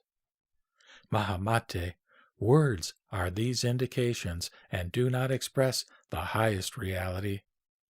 Further, Mahamate, word discrimination cannot express the highest reality, for external objects, with their multitudinous individual marks, are non-existent and only appear before us as something revealed out of mind itself. Therefore, Mahamate, you must try to keep yourself away from the various forms of word discrimination. Thus it is said, in all things there is no self-nature. Words, too, are devoid of reality. As the ignorant understand not what is meant by emptiness, yes, by emptiness they wander about. In all things there is no self-nature. They are mere words of people. That which is discriminated has no reality. Even nirvana is like a dream. Nothing is seen to be in transmigration, nor does anything ever enter into nirvana. As a king or a wealthy householder, giving his children various clay-made animals, pleases them and makes them play with toys, but later gives them real ones, so I, making use of various forms and images of things, instruct my sons and daughters. But the limit of reality can only be realized within oneself. At that time, Mahamate, the Bodhisattva Mahasattva, again said this to the Blessed One. Pray tell me, Blessed One, about the attainment of self-realization by noble wisdom, which does not belong to the path and the usage of the philosophers, which is devoid of all such predicates as being and non-being, oneness and otherness, bothness and non-bothness, existence and non-existence, eternity and non-eternity, which has nothing to do with the false imagination, nor with individuality and generality, which manifests itself as the truth of highest reality, which, going up continuously by degrees the stages of purification, enters upon the stage of Tathagatahood, which because of the original vows unattended by any striving, will perform its works in infinite worlds like a gem, reflecting a variety of colors, and which is manifested when one perceives how signs of individuation arise in all things, as one realizes the course and realm of what is seen of mind itself. And thereby I and other Bodhisattva Mahasattvas are enabled to survey things from the point of view which is not hampered by marks of individuality and generality, nor by anything of the false imagination, and we may quickly attain supreme enlightenment and enable all beings to achieve the perfection of all their virtues. Replied the Blessed One, well done, Mahamate, and again, well done indeed, Mahamate. Because of your compassion for the world, for the benefit of many people, for the happiness of many people, for the welfare, benefit, happiness of many people, both of celestial beings and humankind, Mahamate, you present yourself before me and make this request. Therefore, Mahamate, listen well and truly and reflect, for I will tell you. Assuredly, said Mahamate, the Bodhisattva Mahasattva, and gave ear to the Blessed One. The Blessed One said this to him, Mahamate, since the ignorant and the simple-minded, not knowing that the world is what is seen of mind itself, cling to the multitudinous of external objects, cling to the notions of being and non-being, oneness and otherness, bothness and not bothness, existence and non-existence, eternity and non-eternity, as being characterized by self-nature, which rises from discrimination based on habit energy, they are addicted to false imaginings. Mahamate, it is like a mirage, in which the springs are seen as if they were real. They are imagined so by the animals, who, thirsting from the heat of the season, would run after them, not knowing that the springs are their own mental hallucinations. The animals do not realize that there are no such springs. In the same way, Mahamate, the ignorant and simple-minded, with their minds impressed by various erroneous speculations and discriminations since beginningless time, with their minds burning with the fire of greed, anger, and folly, delighted in a world of multitudinous forms, with their thoughts saturated with the ideas of birth, destruction, and subsistence, not understanding well what is meant by existent and non-existent, by inner and outer, the ignorant and simple-minded fall into the way of grasping at oneness and otherness, being and non-being. Mahamate, it is like the city of the Gandharvas, which the unwitted take for a real city, though it is not so in fact. This city appears in essence owing to their attachment to the memory of a city preserved in seed from beginningless time.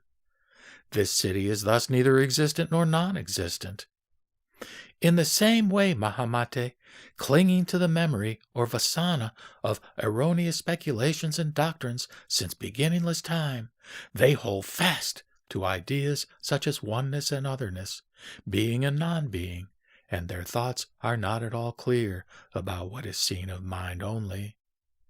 Mahamate, it is like a man or woman who, dreaming in their sleep of a country variously filled with women, men, elephants, horses, cars, pedestrians, villages, towns, hamlets, cows, buffalo, mansions, woods, mountains, rivers, and lakes, enters into its inner apartments and is awakened.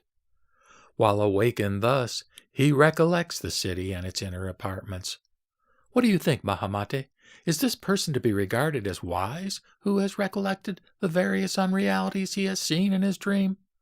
Said Mahamate, Indeed, he is not, Blessed One.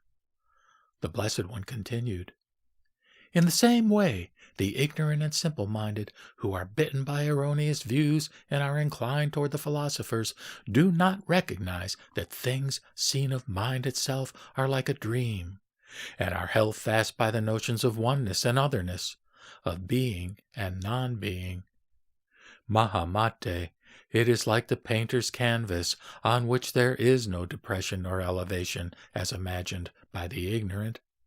In the same way, Mahamate, there may be in the future some people brought up in the habit energy, mentality, and imagination based on the philosopher's erroneous views, clinging to the ideas of oneness and otherness, of bothness and not bothness. They may bring themselves and others to ruin. They may declare those people nihilists who hold the doctrine of no birth apart from the alternatives of being and non-being. They argue against cause and effect. They are followers of the wicked views, whereby they uproot meritorious causes of unstained purity. They are to be kept far away by those whose desires are for things excellent. They are those whose thoughts are entangled in the errors of self, other, and both, in the errors of imagining being and non-being, assertion and refutation, and hell will be their final refuge. Mahamate, it is like the dim-eyed ones who, seeing a hairnet, would exclaim to one another, saying, It is wonderful! It is wonderful! Look, O honorable sirs! And the said hairnet has never been brought into existence. It is, in fact, neither an entity nor a non-entity, because it is seen and not seen. In the same manner, Mahamate, those whose minds are addicted to discrimination of the erroneous views as cherished by the philosophers, and who are also given up to the realistic ideas of being and non-being, oneness and otherness, bothness and non-bothness, will contradict the good Dharma, ending in the destruction of themselves and others. Mahamate, it is like a firebrand wheel, which is no real wheel, but which is imagined to be of such character by the ignorant, and not by the wise. In the same manner, Mahamate, those whose minds have fallen into the erroneous views of the philosophers will falsely imagine in the rise of all beings oneness and otherness, bothness and not bothness. Mahamate, it is like those water bubbles in a rainfall, which have the appearance of crystal gems, and the ignorant, taking them for real crystal gems, run after them. Mahamate, They are no more than water bubbles. They are not gems, nor are they not gems, because of their being so comprehended by one party and being not so comprehended by another.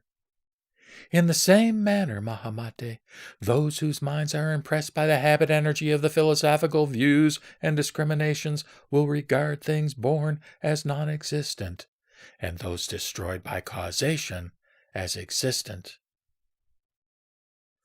Further, Mahamate, by setting up the 3 forms of measure and the 5 members of a syllogism, the philosophers make the discrimination that there is a reality existing by itself, which is attained by the realization of noble wisdom and devoid of the 2 svabhavas. This discrimination, however, is not right. The Buddhist doctrine is this, Mahamate. When a psychological revulsion takes place in the yogins by the transcendence of the Citta, Manas, and Vijnana, they cast off the dualistic discrimination of grasped and grasping in what is seen of mind itself, and, entering the Tathagata stage, attain the realization of noble wisdom. And in this there is no thought of existence and non-existence. Again, Mahamate, if there is the grasping of existence and non-existence in the realm attained by the yogins, there will be in them the grasping of an ego, a nourisher, a supreme soul, or a person. Again, Mahamate, the teaching pointing to self-nature, individuality, and generality of things is that of the transformation Buddha, and not that of the Dharmata Buddha. Again, Mahamate, such teaching is meant for the ignorant, being in conformity with their mentality, their way of thinking and viewing things. Any establishment that favors the way of self-nature fails to reveal the truth of self-realization to be attained by noble wisdom and the blissful abode of the samadhi. Mahamate, it is like the trees reflected in water. They are reflections, and yet are not reflections. The trees are real figures, and yet no figures. In the same manner, Mahamate, those who are impressed by the habit energy of the philosophical views carry on their discrimination regarding oneness and otherness, bothness and not bothness, being and non-being, for their minds are not enlightened as regards what is seen of mind only. Mahamate, it is like a mirror, reflecting all colors and images as afforded by the conditions and without discrimination. And they are neither images nor not images, because they are seen as images and also as not images. And, Mahamati, they are discriminated forms of what is seen of mind itself, which are known to the ignorant as images. In the same manner, Mahamati, oneness and otherness, bothness and not bothness are reflected images of self-mind, while they appear as if real. Mahamate, it is like an echo giving the sound of a human voice, of a river, or of the wind. It is neither existent nor non-existent, because it is heard as a voice and yet is not a voice. In the same way, Mahamati, the notions of being and non-being, oneness and otherness, bothness and not bothness are the discriminations of self-mind and habit energy. Mahamate, it is like a mirage, which in conjunction with the sun appears with its flowing waves on the earth where there are no grass, shrubs, vines, and trees. They are neither existent nor non-existent, according to the desire for them or its absence. In the same way, Mahamati, the discriminating Vijnana of the ignorant, which is impressed with the habit energy of false imaginations and speculations since beginningless time, is stirred like a mirage, even in the midst of reality revealed by means of noble wisdom, by the waves of birth, subsistence, and destruction, of oneness and otherness, bothness and not bothness, being and not being. Mahamate, it is like Pisaka, who, by means of his spell, makes a corpse or a wooden image throb with life, though it has no power of its own. But here the ignorant cling to the non-existent, imagining them to have the power of movement. In the same way, Mahamati, the ignorant and simple-minded, committing themselves to the erroneous philosophical views, are thoroughly devoted to the ideas of oneness and otherness. But their assertion is not at all well grounded. For this reason, Mahamati, in order to attain the noble reality attainable within yourself, you should cast off the discriminations leading to the notions of birth, abiding, and destruction, of oneness and otherness, bothness and not bothness, being and non-being. Therefore it is said, the skandhas, of which the Vijnana is the fifth, resemble the reflections of the trees in water. They are to be regarded as maya and a dream. They are so by thought construction. Make no discriminations.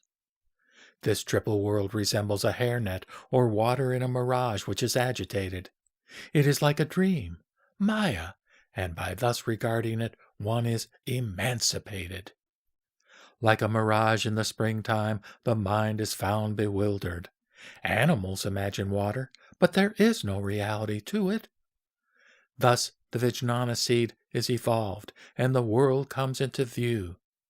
The ignorant imagine it is born, just like the dim-eyed ones perceive things in the darkness. Since beginningless time, the ignorant are found transmigrating through the paths, enwrapped in their attachment to existence. As a wedge is induced by another wedge, they are led to the abandonment of their wrappage.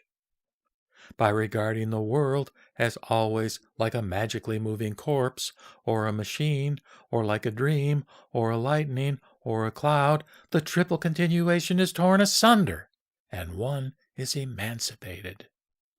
There is here nothing of thought construction. It is like an image in the air. When they thus understand all, there is nothing to know. Here is nothing but thought construction and name. You seek in vain for individual signs. The skandhas are like a hairnet wherein discrimination goes on. A world of multitudes is a hairnet, a vision, a dream, and the city of the Gandharvas. It is a wheel made by a firebrand, a mirage. It is a non-entity, only an appearance to people. Eternity and non-eternity, oneness too, bothness and not bothness as well. These are discriminated by the ignorant, who are confused in mind and bound up by errors since beginningless time. In a mirror, in water, in an eye, in a vessel, and on a gem, images are seen. But in them there are no images, that is, realities, anywhere to take hold of. Like a mirage in the air, so is a variety of things, mere appearance. They are seen in diversity of forms, but are like a child in a barren woman's dream. Further, Mahamati, the religious teaching of the Tathagatas is free from the four statements. That is, it is devoid of oneness and otherness, of bothness and not bothness, is free from being and not being, assertion and refutation. The religious teaching of the Tathagatas is headed by the Four Noble Truths, the 12-fold chain of origination, and the 8-fold path leading to emancipation. The religious teaching of the Tathagatas, Mahamati, is not fastened to these ideas. Prakriti, Isvara, causelessness, spontaneity, atoms, time, and self-nature.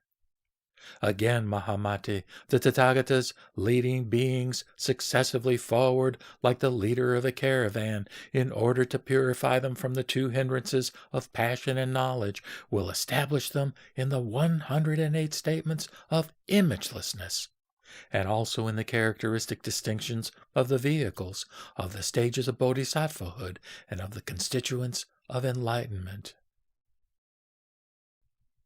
Further, Mahamati, there are 4 kinds of dhyanas. What are the 4? They are 1. The dhyana practiced by the ignorant. 2. The dhyana devoted to the examination of meaning. 3. The dhyana with tathata, or suchness, for its object. and 4. The dhyana of the Tathagatas. What is meant by the dhyana practiced by the ignorant? It is the one resorted to by the yogins exercising themselves in the discipline of the Shravakas and Pratyeka Buddhas, who, perceiving that there is no ego substance, that things are characterized with individuality and generality, that the body is a shadow and a skeleton which is transient, full of suffering, and is impure, persistently clinging to these notions, which are regarded as just so and not otherwise, and who, starting from them, successively advance until they reach the cessation, where there are no thoughts. This is called the dhyana practiced by the ignorant. Mahamati. What then is the dhyana devoted to the examination of meaning? It is the one practiced by those who, having gone beyond the egolessness of things, individuality and generality, the untenability of such ideas as self, other, and both, which are held by the philosophers, proceed to examine and follow up the meaning of the various aspects of the egolessness of things and the stages of bodhisattvahood. This is the dhyana devoted to the examination of meaning. What, Mahamati, is the dhyana with tathata for its object? When the yogins recognize that the discrimination of the two forms of egolessness is mere imagination, and that where he or she establishes himself in the reality of suchness, there is no rising of discrimination, I call it the dhyana with tathata for its object. What, Mahamate, is the dhyana of the Tathagata? When the yogin, entering upon the stage of Tathagatahood and abiding in the triple bliss which characterizes self-realization attained by noble wisdom, devotes himself for the sake of all beings to the accomplishment of incomprehensible works, I call it the dhyana of the Tathagatas. Therefore it is said, there are the dhyana for the examination of meaning, the dhyana practiced by the ignorant, the dhyana with tathata for its object, and the pure dhyana of the Tathagata. The yogin, while in his exercise, sees the form of the sun or the moon or something looking like a lotus or the underworld or various forms like sky, fire, etc. All these appearances lead him or her to the way of the philosophers. They throw him down into the state of Shravakahood, into the realm of the Pratyeka Buddhas. When all these are tossed aside and there is a state of imagelessness, then a condition in conformity with tathata presents itself, and the Buddhas will come together from their various countries and with their shining hands will stroke the head of this benefactor. At that time, Mahamati, the Bodhisattva Mahasattva, again said this to the Blessed One. Thou speakest of nirvana, Blessed One. What is meant by this term, nirvana? Replied the Blessed One.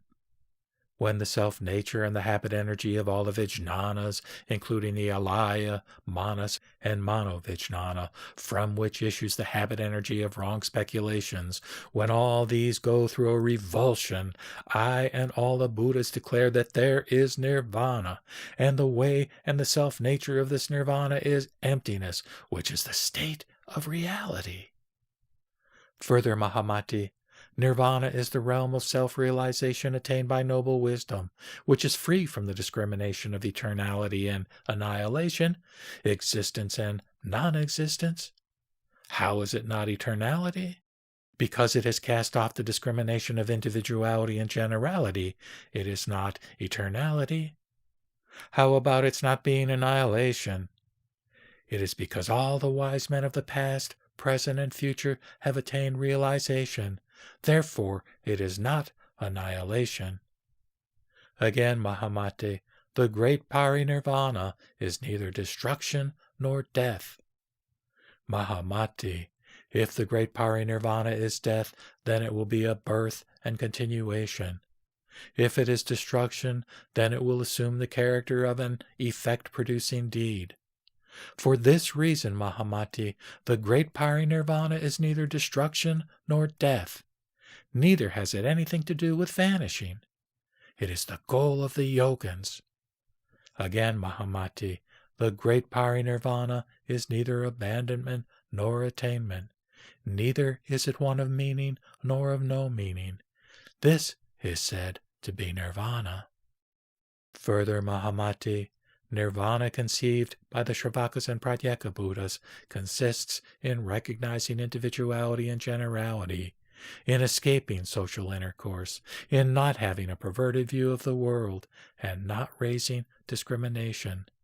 This is their notion of nirvana. Further, Mahamati, there are two kinds of characteristic signs of self-nature. What are these two kinds? They are the attachment to words as having self-nature, and the attachment to objects as having self-nature.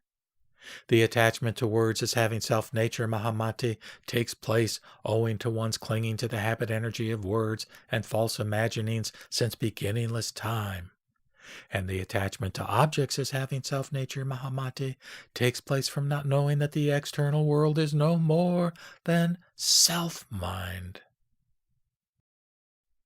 Further, Mahamati, there are two kinds of the sustaining power which issues from the Tathagatas, who are arhats and fully enlightened ones. And sustained by this power, the bodhisattvas would prostrate themselves at their feet and ask them questions.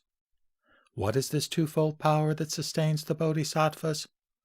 The one is the power by which they are sustained to go through the samadhis and samapatis, while the other is the power whereby the Buddhas manifest themselves in person before the bodhisattvas and baptize them with their own hands. Then, Mahamati, sustained by the power of the Buddhas, the bodhisattva mahasattvas at their first stage will attain the bodhisattva samadhi known as the light of Mahayana, which belongs to the bodhisattva mahasattvas. They will immediately see the Tathagatas, arhats, fully enlightened ones, appearing before them personally, who come from all the different abodes in the 10 quarters of the world, and who now, facing the bodhisattvas, will impart to them their sustaining power displayed with the body, mouth, and words. Mahamati, as is the case with Vajragarbha, the bodhisattva mahasattva, and with other bodhisattva mahasattvas who are in possession of similar character and virtue, so, Mahamati, with the bodhisattvas at the first stage, they will attain the Tathagata's power by sustaining them in their samadhis and samapatis.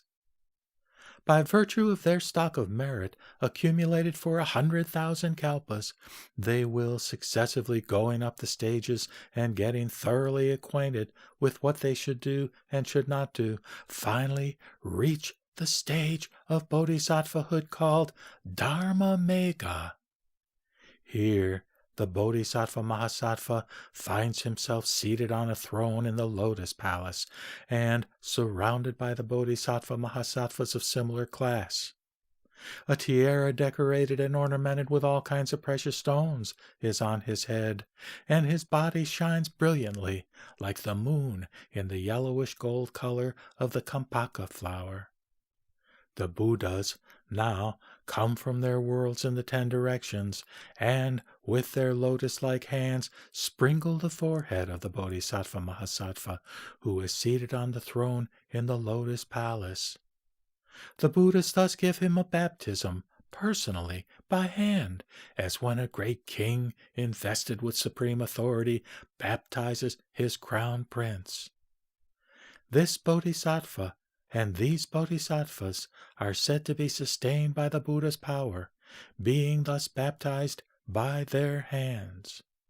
Mahamati, this is the twofold sustaining power imparted to the bodhisattva mahasattvas, who, sustained by this twofold sustaining power, personally come into the presence of all the Buddhas. In no other way are the Tathagatas, arhats, fully enlightened ones, to be interviewed. Further, Mahamati, whatever samadhis, psychic faculties, and teachings are exhibited by the bodhisattva mahasattvas, they are sustained by the twofold sustaining power of all the Buddhas. If, Mahamati, the bodhisattva mahasattvas show their eloquence without the Buddha's sustaining power, the ignorant and simple-minded will also show their eloquence, but the latter do not. Why?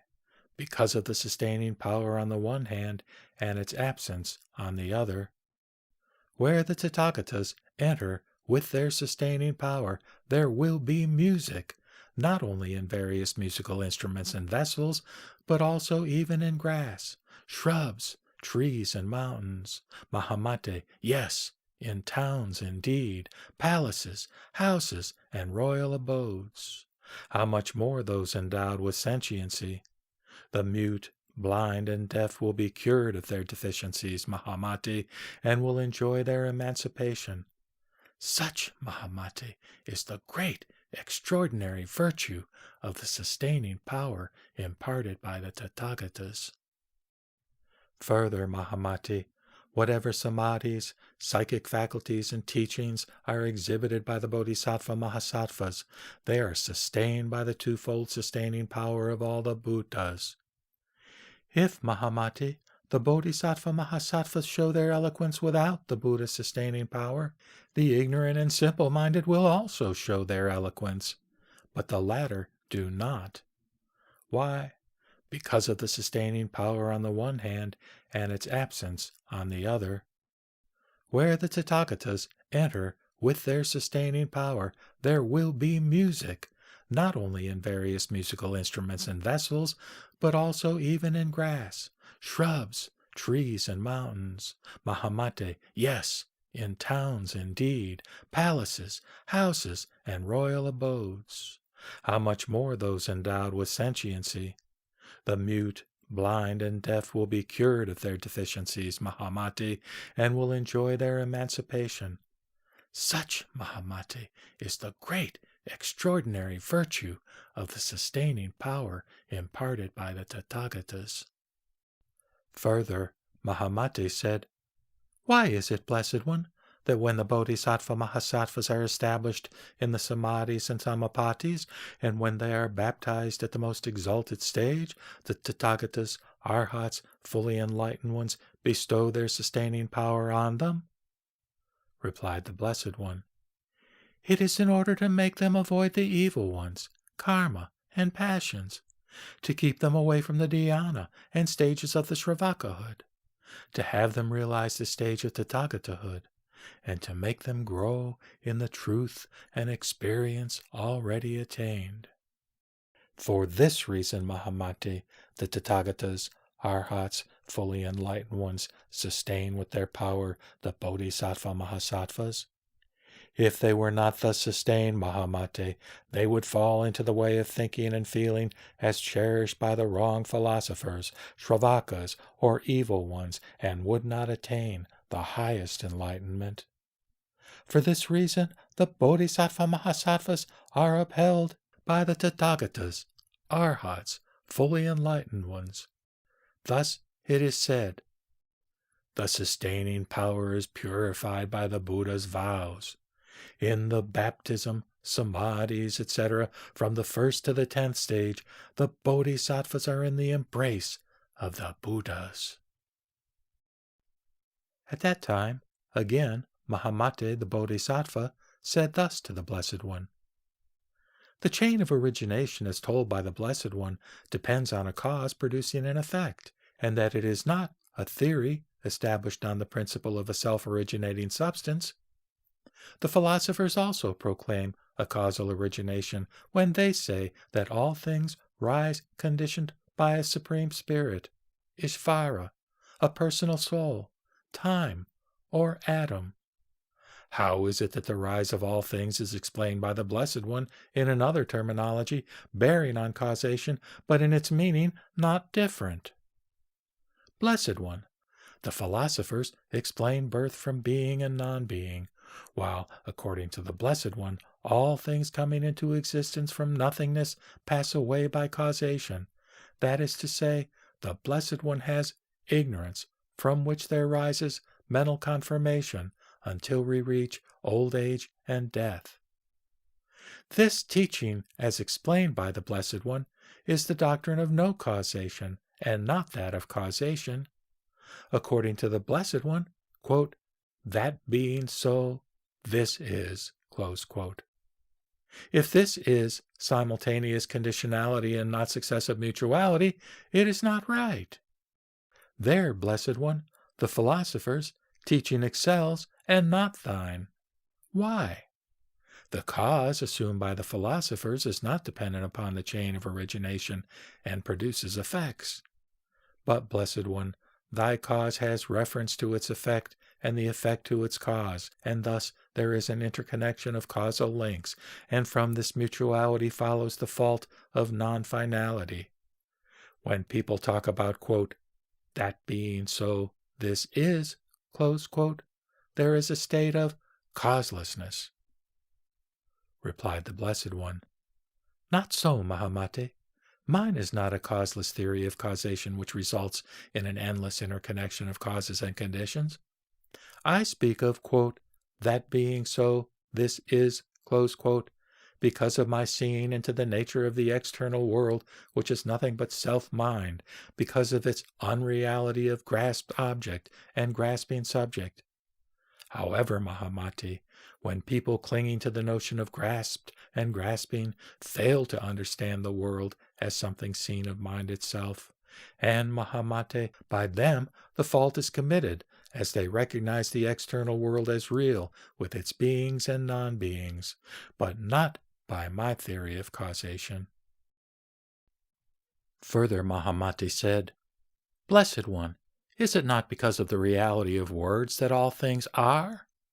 If not for words, Blessed One, there would be no rising of things. Hence, Blessed One, the existence of all things is by reason of the reality of words. Said the Blessed One, even when there are no corresponding objects, there are words, Mahamati. For instance, the hare's horns, the tortoise's hair, a barren woman's child, etc.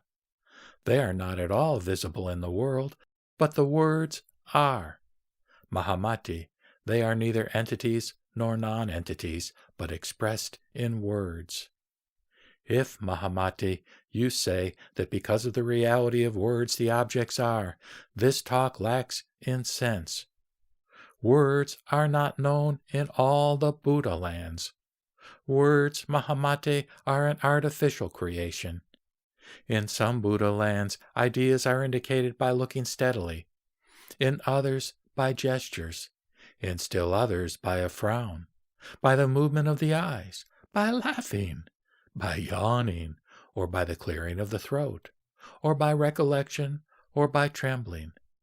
Mahamate, for instance, in the worlds of the steady-looking, and in those of exquisite odors, and in the Buddha land of Samantabhadra the Tathagata, Arhat, fully enlightened one, the Bodhisattvas, by steadily looking without a wink, attain the recognition of all things as unborn, and also various most excellent samadhis. For this reason, Mahamati, the validity of all things has nothing to do with the reality of words. It is observed, Mahamati, even in this world, that in the kingdom of such special beings as ants, bees, etc., they carry on their work without words. Thus it is said, as space, the hare horns, and a barren woman's child are non-entities except as expressed in words, so is this existence imagined.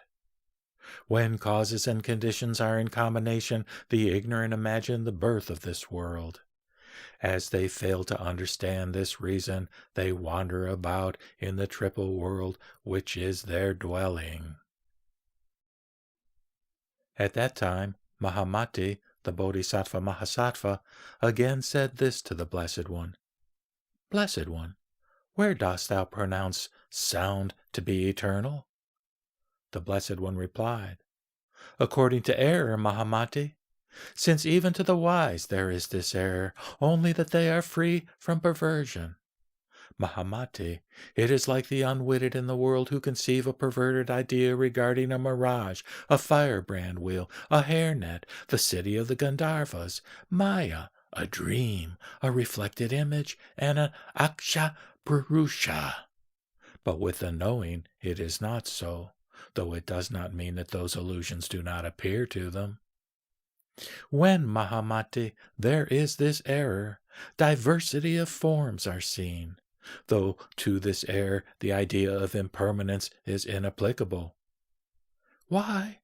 Because it cannot be characterized with the ideas of being and non-being.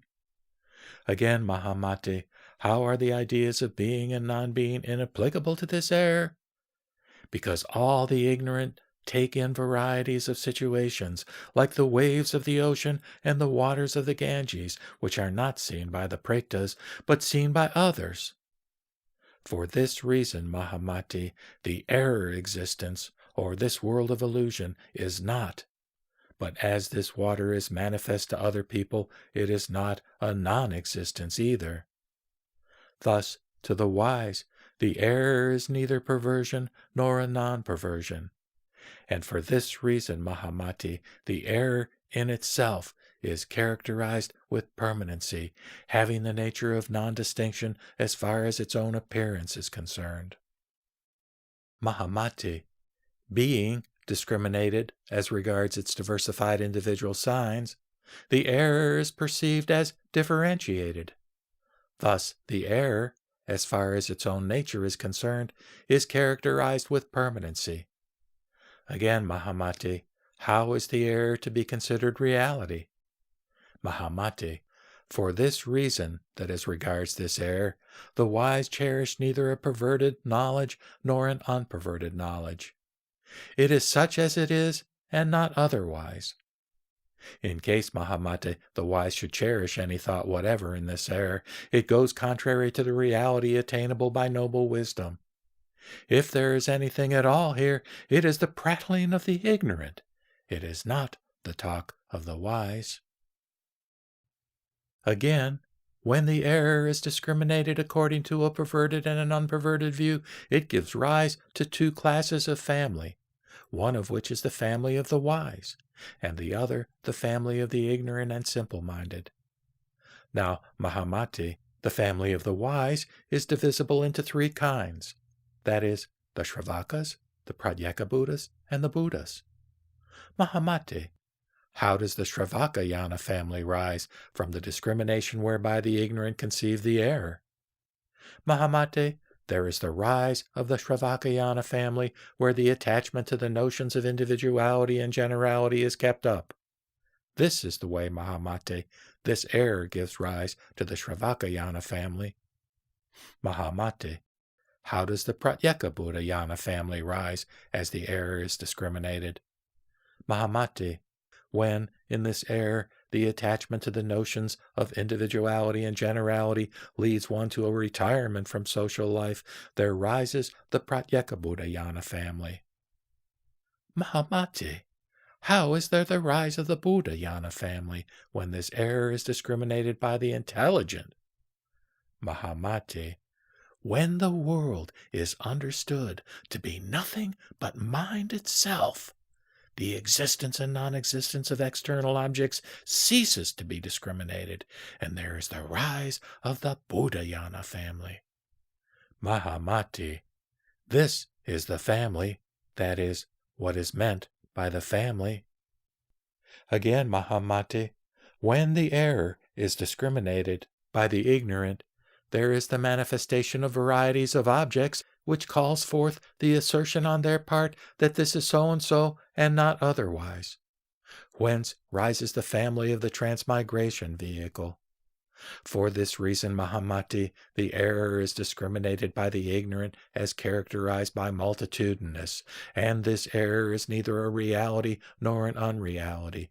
Thus, Mahamati, this error, being discriminated by the wise, turns into tathata, or suchness, with them, by virtue of a revulsion which takes place in them concerning the citta, manas, manavijnana, false reasoning, habit energy, the three svabhas, and the five dharmas. Thus, Mahamati, there is this statement that tathata is mind emancipated. Mahamati, the meaning of this statement is here thus clearly expressed by me. That is, by the discarding of discrimination is meant the abandonment of all discriminations. So much for this statement. Mahamati said, Blessed One, is the error an entity or not? The Blessed One replied, It is like Maya, Mahamati. The error has no character in making for attachment. If, Mahamati, the error had any character in it making for attachment, no liberation would be possible from the attachment to existence. The chain of origination would be understood in the sense of creation as held by the philosophers. Mahamati said, Blessed One, if the error is like Maya, it will thereby be the cause of another error. The Blessed One said, No, Mahamati, Maya cannot be the cause of the error, because of its incapability of producing evils and faults. Again, Mahamati, Maya has no discrimination of itself. It rises when invoked by the magical charm of a certain person. It has in itself no habit energy of evil thoughts and faults that, issuing from self-discrimination, affect it. Therefore, there are no faults in it. This is only due to the confused view fondly cherished by the ignorant regarding mind, and the wise have nothing to do with it. So it is said, The wise do not discriminate error, nor is there any truth in its midst. If truth is in its midst, the error would be truth. If there is the arising of individual forms apart from all error, this will indeed be true error. The defiled is like darkness. Further, Mahamati, Maya is not an unreality, because it has the appearance of reality, and all things have the nature of Maya. Said Mahamati, Is it, Blessed One, that all things are like Maya because Maya is something imagined and clung to as having multitudinousness of individual forms? Or is it due to the incorrect imagining of individual forms? If all things have the likeness of Maya, because Maya is something imagined and clung to as having multitudinousness of individual forms, then see, Blessed One, things are not like Maya. Why? Because forms are seen in the multitudinousness of individual signs, not without due causes. If they ever appear without due causes, assuming the multitudinousness of individual signs and shapes, then they would be like Maya. For this reason, Blessed One, that things are like Maya is not because they, that is, all things in Maya, are both alike in being imagined and clung to as having multitudinousness of individual signs. Said the Blessed One, It is not, Mahamati, that all things are like Maya because they are both alike in being imagined and clung to as having multitudinousness of individual signs, but that all things are like Maya because they are unreal, and like a lightning flash, which is seen as quickly disappearing. Mahamati, a lightning appears and disappears in quick succession, and is manifest to the ignorant. In the same way, Mahamati, all things assume individuality and generality according to the discrimination of the mind itself. When the state of imagelessness is recognized, objects which are imagined and clung to as in possession of individual signs cease to assert themselves. Thus it is said, Maya is not without reality because it has something resembling it. The reality of all things is talked of in a similar manner. They are unreal, like a lightning flash, appearing and disappearing quickly, and therefore they are regarded as resembling Maya. Further, Mahamati said, Now, according to the Blessed One, all things are unborn and resemble Maya.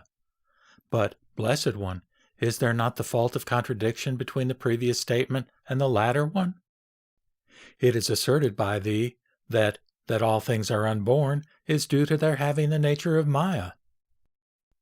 The Blessed One replied, Mahamati, when all things are asserted to be unborn because of their having the nature of Maya, there is no fault of contradiction between my previous statement and my latter one.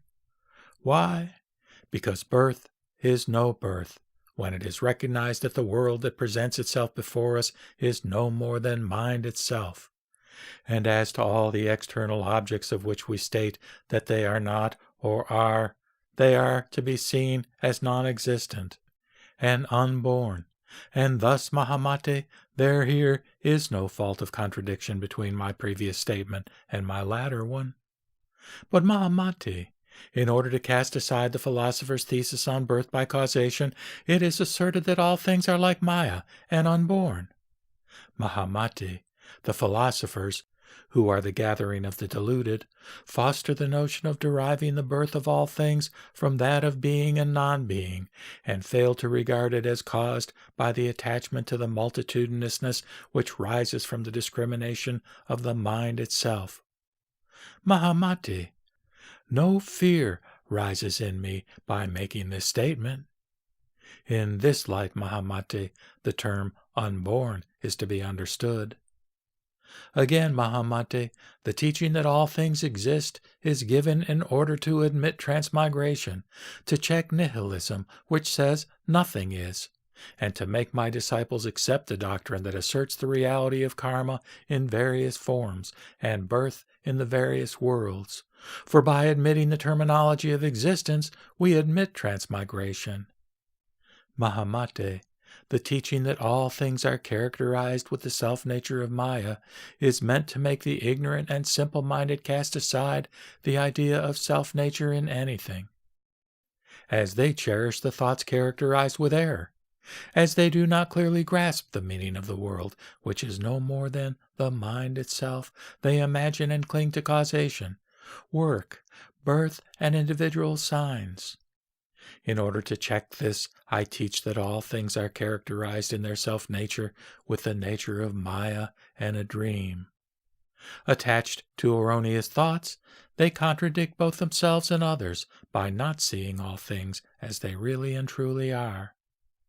Mahamate, to see all things as they really and truly are means to realize that there is nothing to be seen but mind itself. So it is said. In the theory of no birth, causation is not accepted as is maintained by the ignorant. Where existence is accepted, transmigration prevails. Seeing that all things are like Maya, etc., one does not discriminate individual signs. Further, Mahamate, we will explain the characteristics of name body, the sentence body, and the syllable body. For when name body, sentence body, and syllable body are well understood, the Bodhisattva Mahasattva, conformable to the signification of a sentence and a syllable, will quickly realize supreme enlightenment and thereby awaken all beings to it. Mahamate, by name body is meant the object depending on which a name obtains. The body is this object. In another sense, the body means substance. Mahamate, this is the body of a name. By the body of a sentence is meant what it signifies, the real object, determining its sense definitely. In another sense, it completes its reference. Mahamate, this is my teaching as regards the sentence body. By the syllable body is meant that by which names and sentences are indicated. It is a symbol, a sign. In another sense, it is something indicated. Again, Mahamate, the sentence body means the completion of the meaning expressed in the sentence. Again, Mahamate, a name or a letter means each separate letter distinguished as to its self-nature from A to Ha. Again, Mahamate, a syllable is short, long, or lengthy. Again, Mahamate, regarding the sentence body, the idea of it is obtained from the footprints left on the road by elephants, horses, people, deer, cattle, cows, buffaloes, goats, rams, etc. Again, Mahamate, names and syllables belong to the four skandhas, which, being formless, are indicated by names. Thus are names made. By means of the differently characterized names, there are syllables. Thus are syllables made. This, Mahamate, is the meaning of the body of a name, a sentence, and a syllable. You should endeavor to have a thorough understanding of these terms. It is thus said. because of the distinction between name, sentence, and syllable, the ignorant and the dull-witted stick to them like the elephant in deep mud. Further, Mahamate, in the time to come, those wrong-headed ones who are inclined to false speculations owing to their deficiency of knowledge concerning truth and cause may be asked by the wise regarding that which is liberated from the dualistic conceptions of things, such as oneness and otherness, bothness and not bothness. And thus asked, they may answer, saying, "It is no question. It is not at all properly put.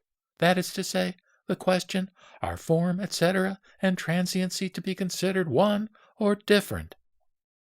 In the same way, nirvana and the skandhas, indices and indicated, qualities and qualified, realities and the elements, seen and seeing, dust and atoms, knowledge and the yogins, are these to be considered one or different?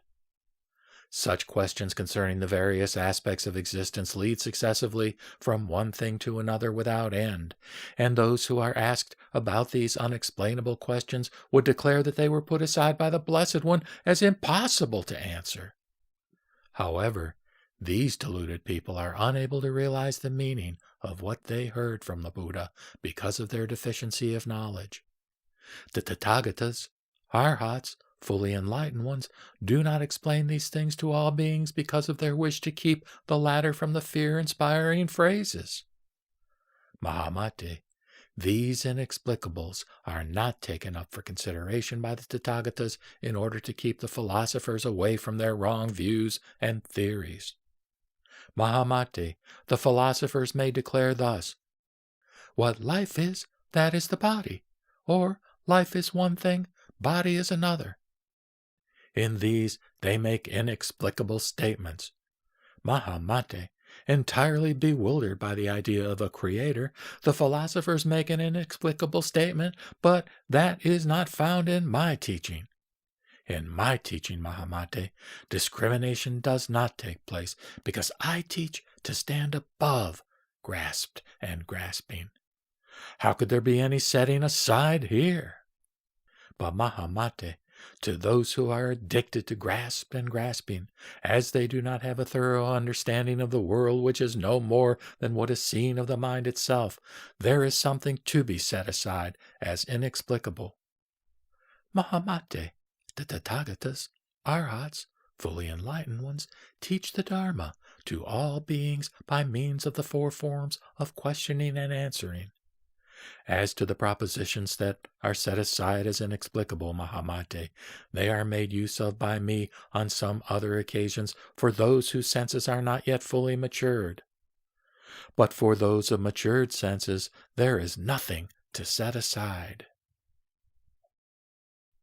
Further, Mahamate, all things being devoid of doing and doer are unborn. As there is no doer, all things are therefore said to be unborn. Mahamate, all things are without self-nature. Why? Because, Mahamate, when they are examined by self-knowledge, there are no such signs obtainable which characterize them with individuality and generality. Therefore, all things are said to have no self-nature. Again, Mahamate, in all things there is no taking birth, no going out.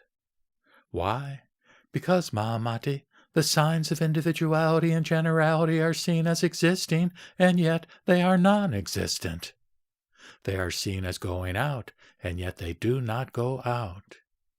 For this reason, Mahamate, all things are neither taking birth, nor are they going out. Again, Mahamate, all things are never annihilated. Why? For this reason, that the individual signs that make up the self-nature of things are non-existent, and all things are beyond reach. Therefore, all things are said never to be annihilated. Again, Mahamate, all things are not eternal. Why?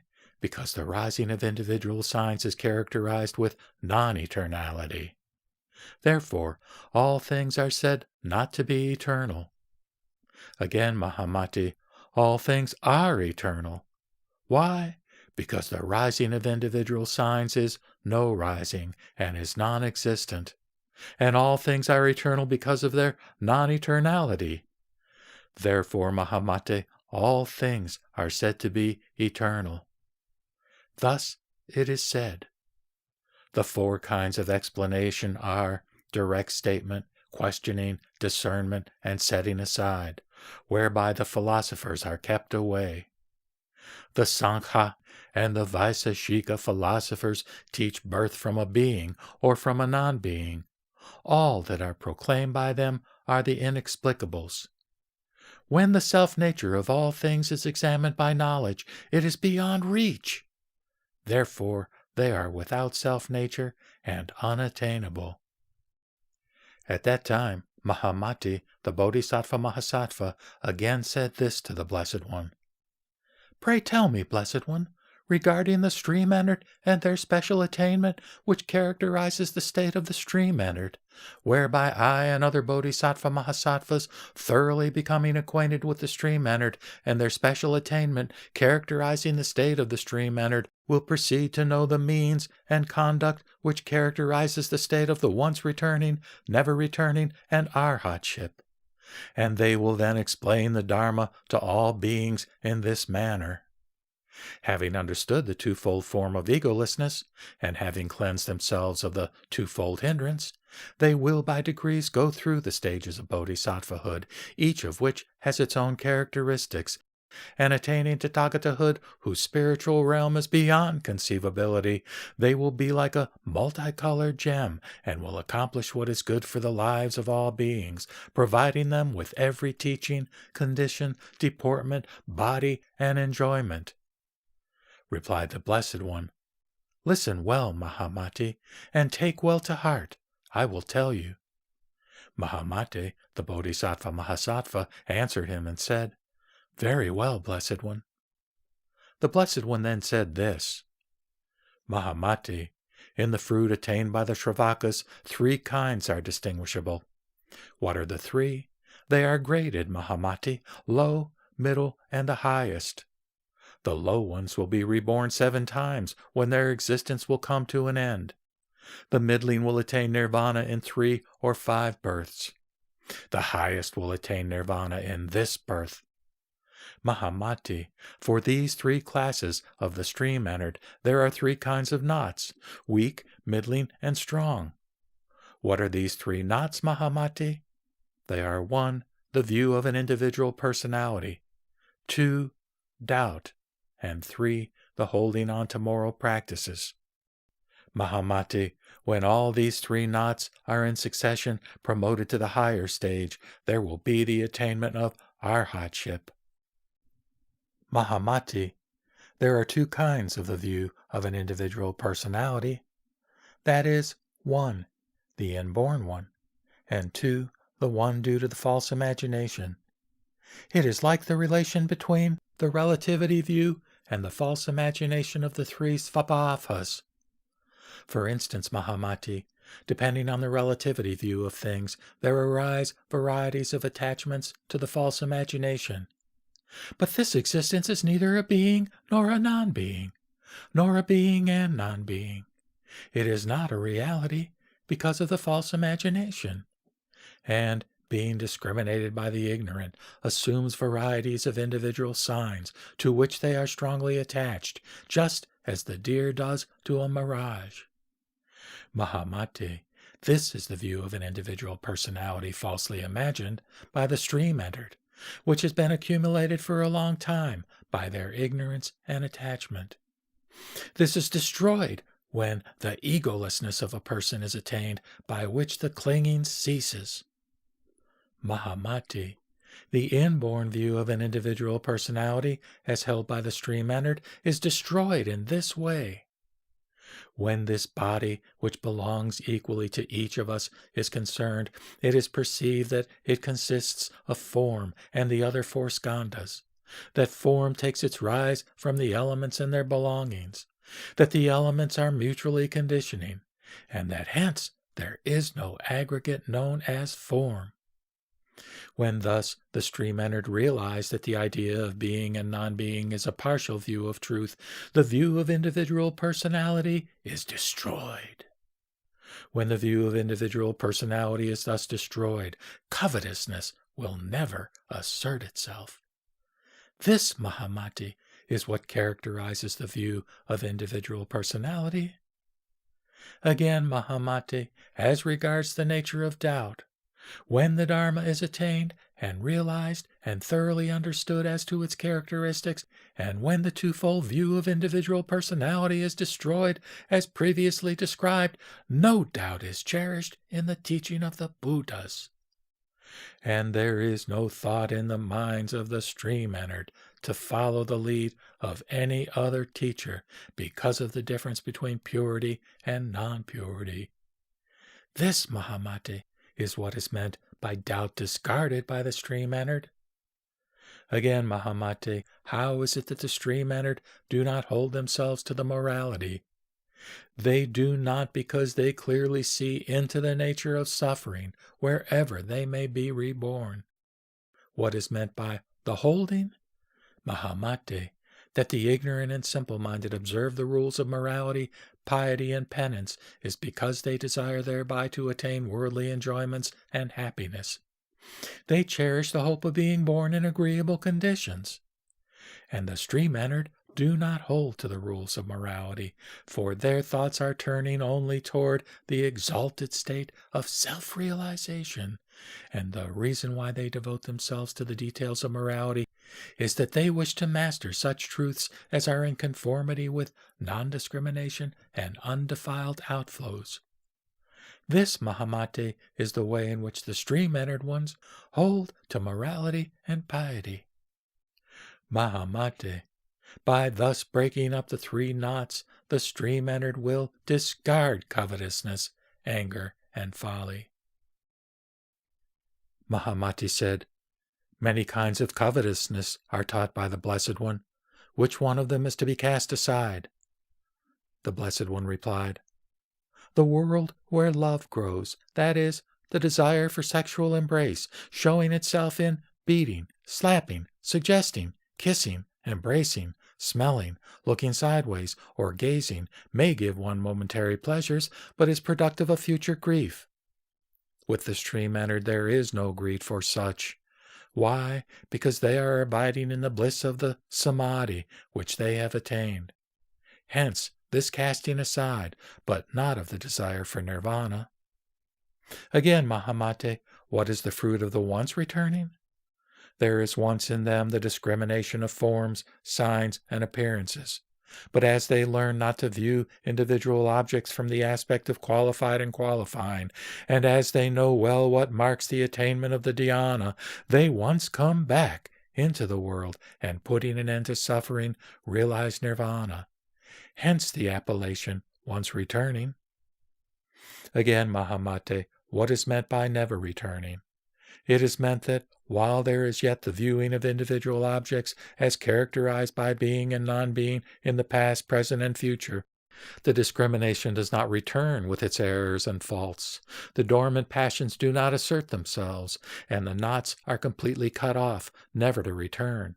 Hence the appellation, never returning. Again, Mahamati, the Arhat is one who has attained the dhyanas, samadhis, emancipations, powers, psychic faculties, and with whom there are no more passions, sufferings, and discriminations.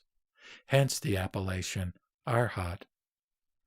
Mahamati said, Now, the Blessed One declares that there are three kinds of Arhats. To which one of the three is this term Arhat to be applied? To one who makes straight away for the path of cessation? Or to one who neglects all his accumulated stock of merit for the sake of his vow to enlighten others? Or one who is a form of the transformation Buddha? Replied the Blessed One, Mahamati, the term Arhat applies to the Shravaka who makes straight away for the path of cessation and to no others. Mahamati, as for the others, they are those who have finished practicing the deeds of a bodhisattva. They are forms of the transformation Buddha. With skillful means, born of their fundamental and original vows, they manifest themselves among the multitudes in order to adorn the assemblages of the Buddhas. Mahamate, here in these paths and abodes of existence, they give out varieties of teachings which are based on discrimination.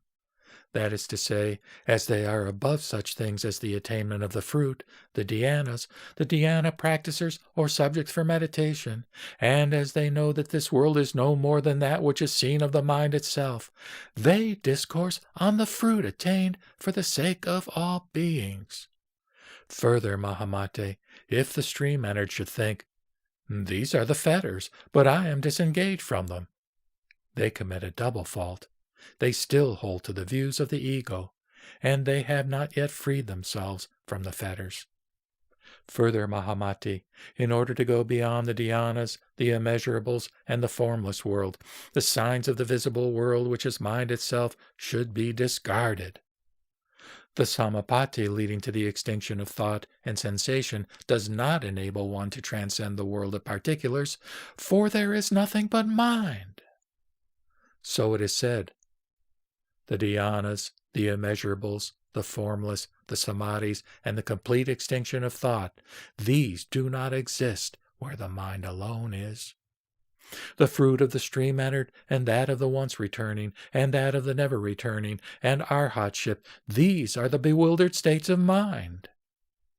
The dhyana practicer, the dhyana, the subject for it, the destruction, the seeing of the truth, these are no more than discriminations. When this is recognized, there is emancipation. Further, Mahamati, there are two kinds of intellect, the intellect as an examining function, and the intellect which functions in connection with the attachment to ideas of discrimination. As for the intellect that examines, Mahamati, it is that active intellect which examines into the self-nature of things, finding it to be devoid of the four propositions and unattainable. This is known as the intellect that examines.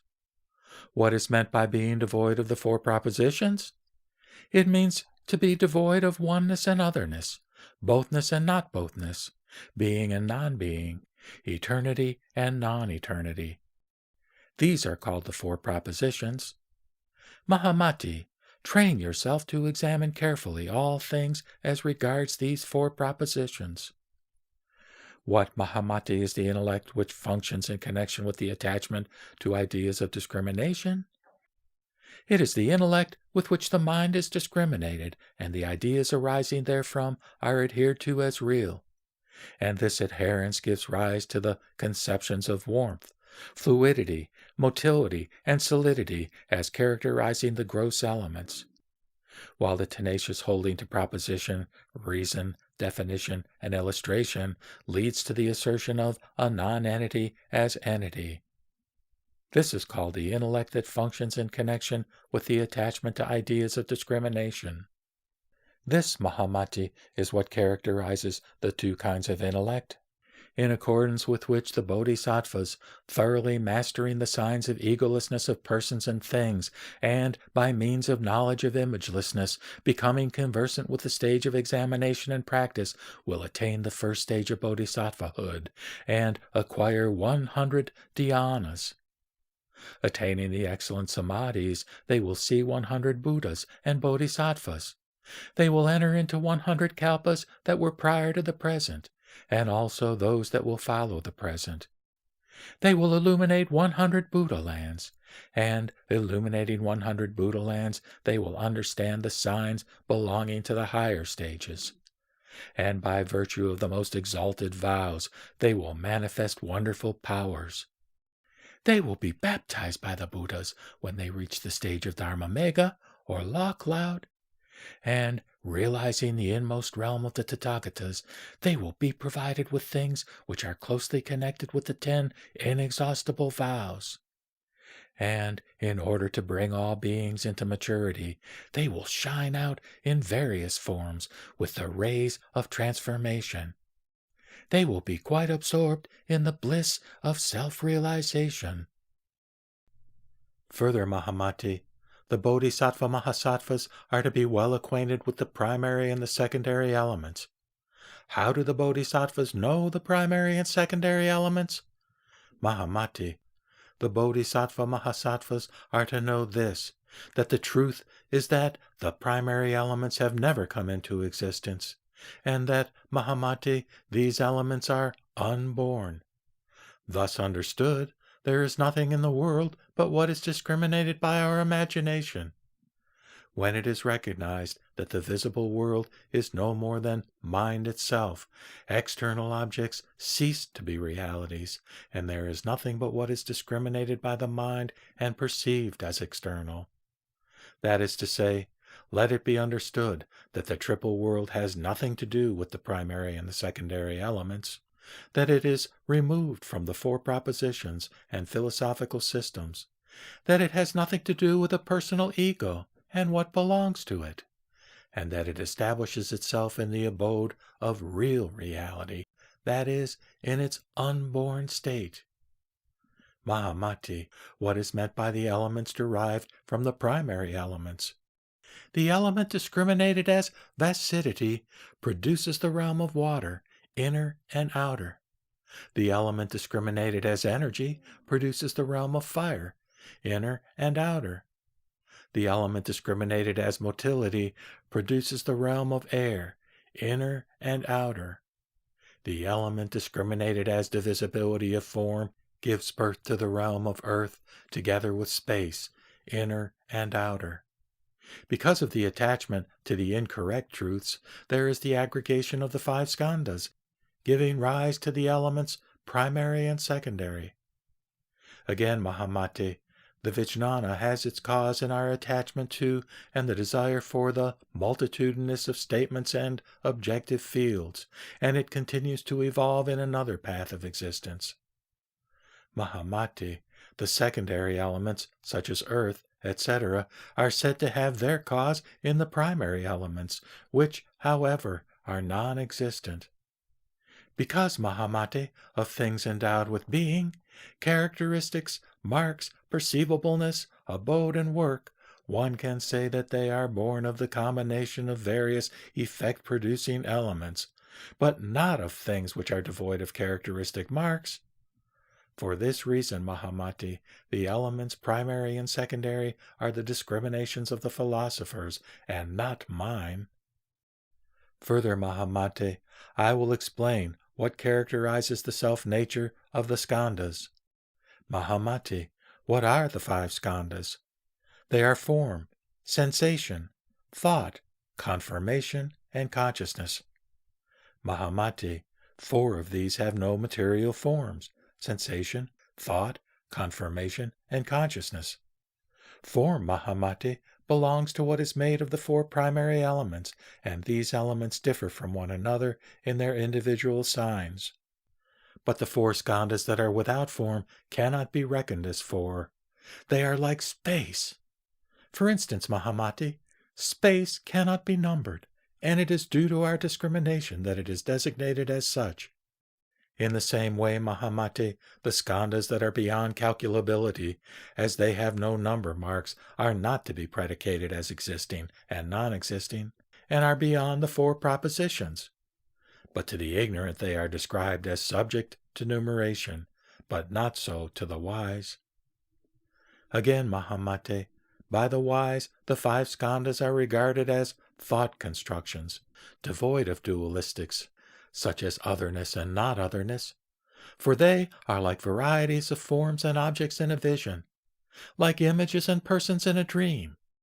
As they have no better substance for their support, and as they obstruct the passage of noble wisdom, there is what is known as the skandha discrimination. This, Mahamati, is what characterizes the self-nature of the skandhas. This discrimination must be discarded by you, and having discarded this, you should declare the truth of solitude.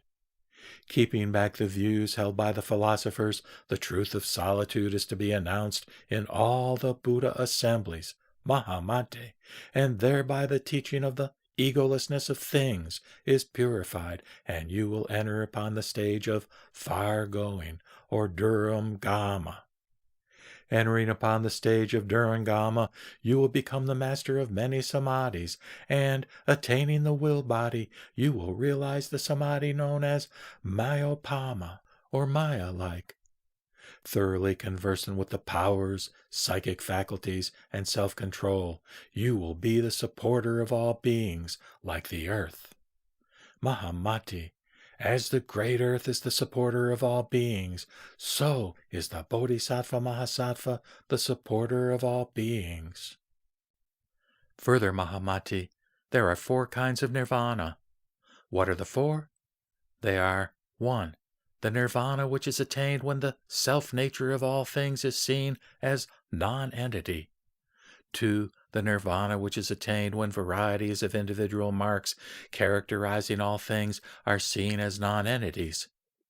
3. The nirvana which is attained when there is the recognition of the non-existence of a being endowed with its own specific attributes. And 4. The nirvana which is attained when there takes place the severance of the bondage conditioning the continuation of individuality and generality of the skandhas. Mahamati, these 4 views of nirvana belong to the philosophers and are not my teaching. According to my teaching, Mahamati, the getting rid of the discriminating manovijnana, this is said to be nirvana. Mahamati said, does not the Blessed One establish 8 vijnanas? The Blessed One replied, I do, Mahamati. Mahamati said, if 8 vijnanas are established, why do you refer to the getting rid of the manovijnana and not the 7 other vijnanas as well? The Blessed One said, with the manovijnana as cause and supporter, Mahamati, there rise the 7 vijnanas. Again, Mahamati, the manovijnana is kept functioning as it discerns a world of objects and becomes attached to it, and by means of manifold habit energy or memory, it nourishes the alaya vijnana. The manas is evolved along with the notion of an ego and its belongings, to which it clings and on which it reflects. It has no body of its own, nor its own marks. The alaya vijnana is its cause and support. Because the world which is the mind itself is imagined real and attached to as such, the whole psychic system evolves mutually conditioning. Like the waves of the ocean, Mahamati, the world which is the mind manifested is stirred up by the wind of objectivity. It evolves and dissolves. Thus, Mahamati, when the manovijnana is got rid of, the 7 vijnanas are also got rid of. So it is said, I enter not into nirvana by means of being, of work, of individual signs. I enter into nirvana when the vijnana which is caused by discrimination ceases. With it, that is, the manovijnana, for its cause and support, the manas secures its use. The vijnana causes the sita to function and is supported by it. Like a great flood where no waves are stirred, because of its being dried up, the vijnana system in its various forms ceases to work when there is the annihilation of the manovijnana. Further, Mahamati, I will tell you about the various features of the false imagination, or parikalpita, and when you and the Bodhisattva Mahasattvas are well acquainted with each of them in its specific form, you will get away from discrimination. And seeing well and knowing the way of inner realization by noble wisdom, and also the ways of speculation by the philosophers, you will cast off discrimination such as grasped and grasping, and will not be induced to discriminate in respect to the multiple aspects of relativity knowledge, or paratantra, as well as the forms of the false imagination. What are the various features of the false imagination, Mahamati? They are the discriminations as regards 1. Words, 2. Meaning, 3. Individual marks, 4. Property, 5. Self-nature, 6. Cause, 7. Philosophical views, 8. Reasoning, 9. Birth, 10. No birth, 11. Dependence, and 12. Bondage and emancipation. These, Mahamate, are the various features of the false imagination. Now, Mahamate, what is the discrimination of words? That is the becoming attached to various sweet voices and singing. This is the discrimination as regards words. What is the discrimination of meaning? It is the discrimination by which one imagines that words rise depending on whatever objects they express, and which subjects one regards as self-existent and belonging to the realization of noble wisdom. What is the discrimination of individual marks?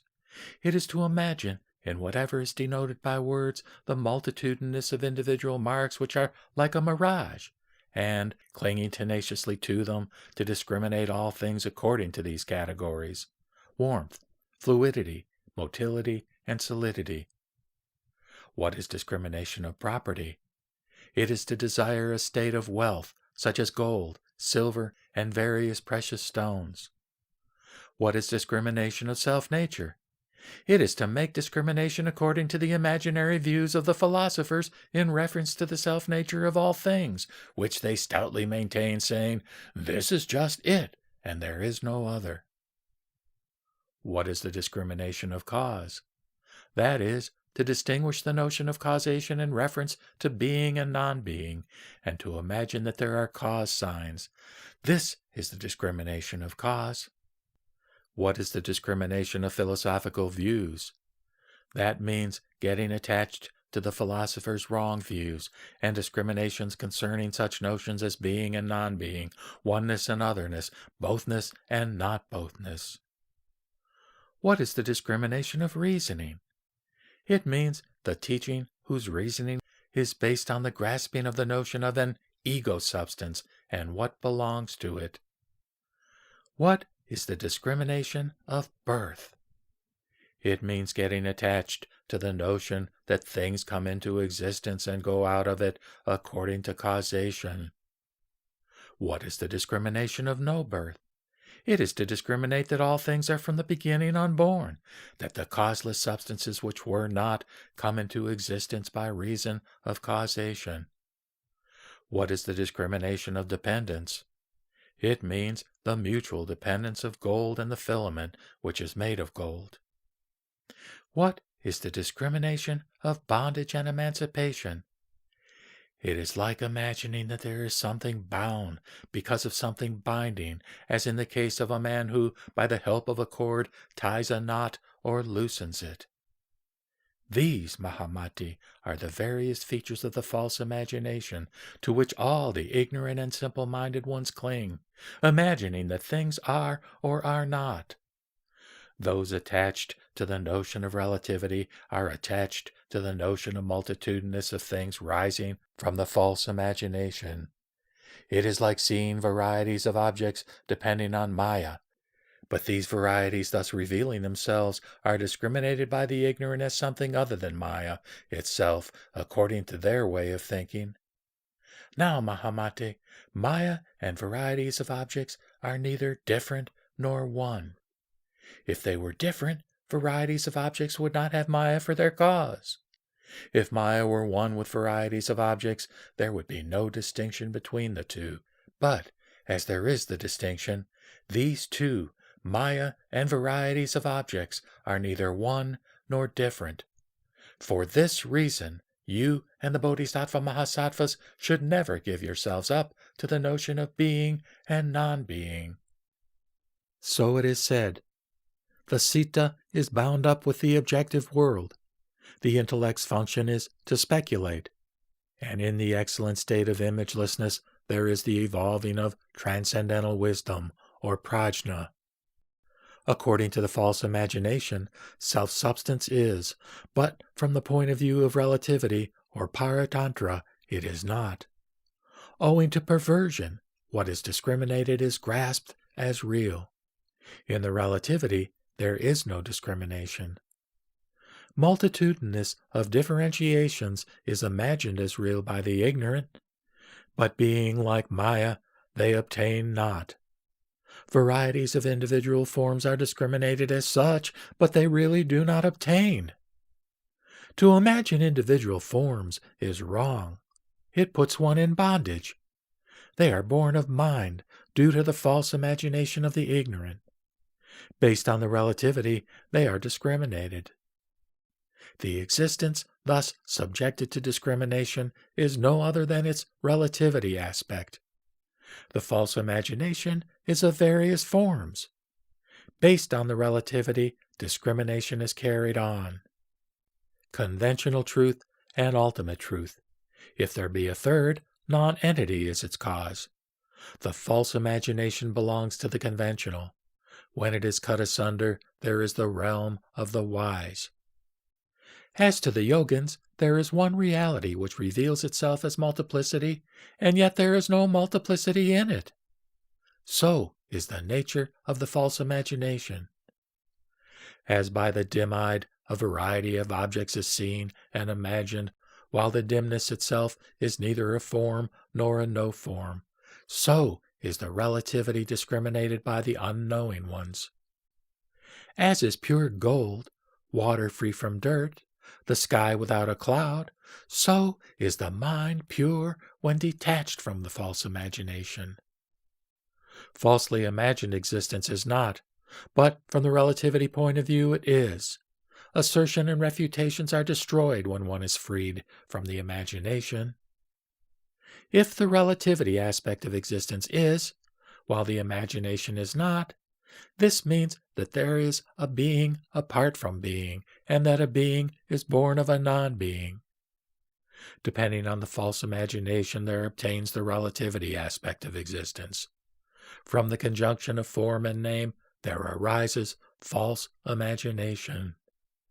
False imagination can never be perfect knowledge. It is not productive of anything else but itself. Then one knows what is meant by ultimate truth, whose self-nature is purity. There are 10 kinds of false imagination and 6 kinds of relativity. In the knowledge of tathata, innerly attained, there is no differentiation. Truth consists in knowing the 5 dharmas and also the 3 svabhavas. When the yogin thus comprehends the truth, he does not transgress tathata.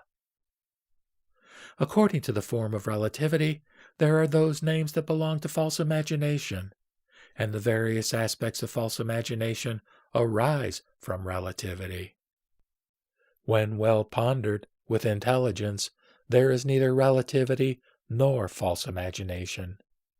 Where perfect knowledge is, there is nothing dualistically existent. For how, with intelligence, can discrimination take place? Where perfect knowledge is, the existent cannot be qualified with being and non-being. In what cannot be qualified with being and non-being, how can there be these 2 svabhavas? Because of false imagination, the 2 svabhavas are established.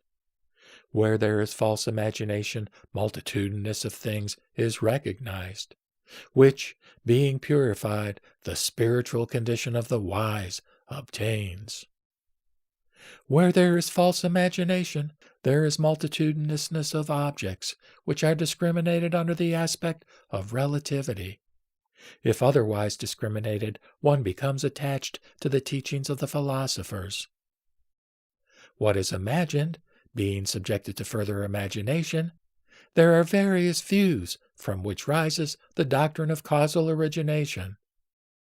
When the dualistic discrimination is got rid of, there indeed is perfect knowledge. Further, Mahamati said, "Pray tell me, Blessed One, about the one vehicle that characterizes the inner realization of noble wisdom, whereby, Blessed One, I and other Bodhisattva Mahasattvas, becoming conversant with the one vehicle which marks the inner attainment of noble wisdom, may be established without depending on anybody else in the teaching of the Buddha." Said the Blessed One, "Then, Mahamati, listen well and reflect within yourself as I tell you." Mahamati the Bodhisattva said, "Yes, I will, Blessed One," and gave ear to the Blessed One. Thereupon the Blessed One said, In accordance with the authoritative teachings in which there are no discriminations, Mahamate, let the Bodhisattva Mahasattva retire by himself to a quiet, secluded place, where he may reflect within himself, not relying on anybody else, but by means of his own inner intelligence, in order to discard erroneous views and discriminations, make successive advances, and exert himself to finally enter upon the stage of the Tathagatahood.